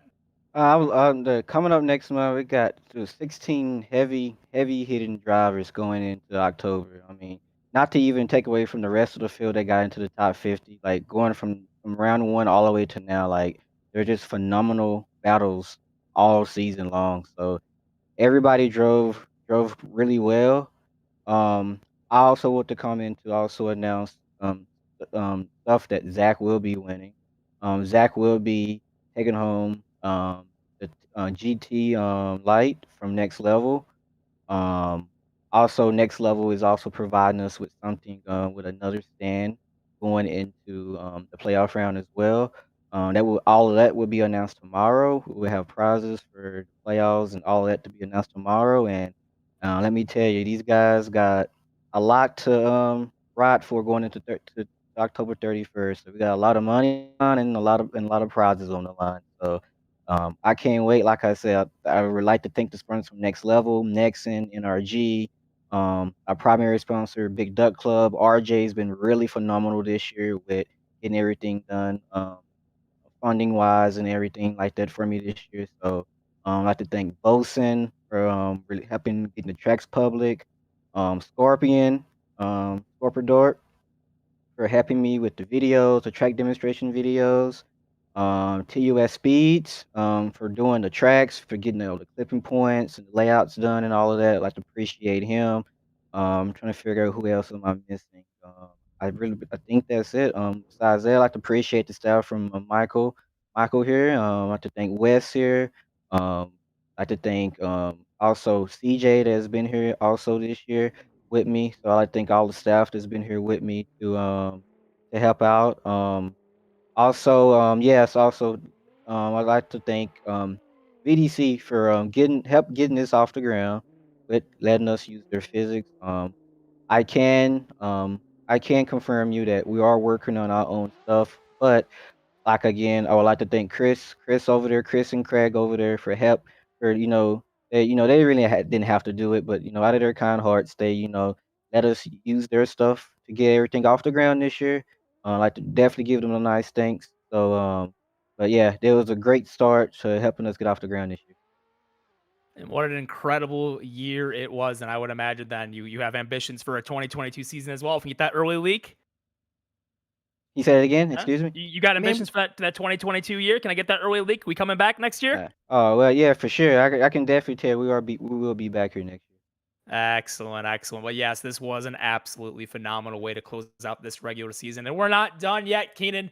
1 month's time, October 31st, 1 p.m. Eastern time, we will be back to crown your playoff champion. It's all boiling down to this: 16 drivers and only one champion to call themselves the king of the Esports Drift Association in 2021. Phenomenal round, Keenan. Your closing thoughts on the day? Yeah, man. I said it before we entered Podium. I wasn't sure how this was going to go.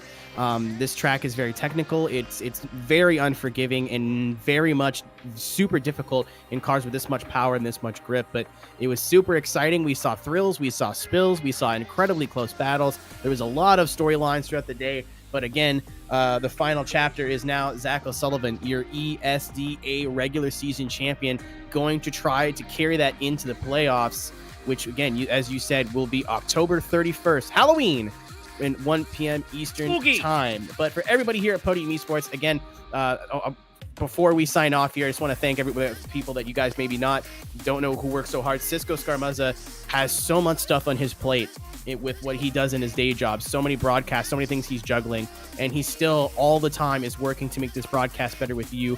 Shout out to the VDS guys as well. The CarX guys that we worked with that helped kind of pioneer this graphics package that we'll be taking moving forward. Thank you to everybody that's helped commentate this season. Strix, Hex, yourself, Ian, I believe Josh Oxley or Scorp jumped in a little bit as well. If not, then he also helped on the media side with videos. Everybody behind the scenes here at Podium, Gary Sexton as well with some of these track maps. Incredible stuff. And again, thanks again to VDC as well for kind of pioneering this on the Assetto Corsa side and letting ESDA kind of use their physics to while we get off the ground. It's been an interesting season moving over to Assetto Corsa, but you know, I can't speak for everybody on the staff, but I feel like it was a great move. It made for a lot of great drifting this season, and it's only going to get better with the playoffs 1 month away. Oh, absolutely. Well, then that is going to conclude our broadcast today on Podium Esports. On behalf of all the Podium Esports staff, Esports Drift Association staff, and competitors, thank you so much for being a part of this incredible journey this year in 2021 for Esports Drift. And we will catch you in 1 month's time for the exciting conclusion of this epic chapter in Podium Esports history. We're rating Tim Baudet over there on Twitch. Please send him some love from all of us here at Podium Esports, and we will see you for the championship finale in 1 month. Good night, everyone. Moving along.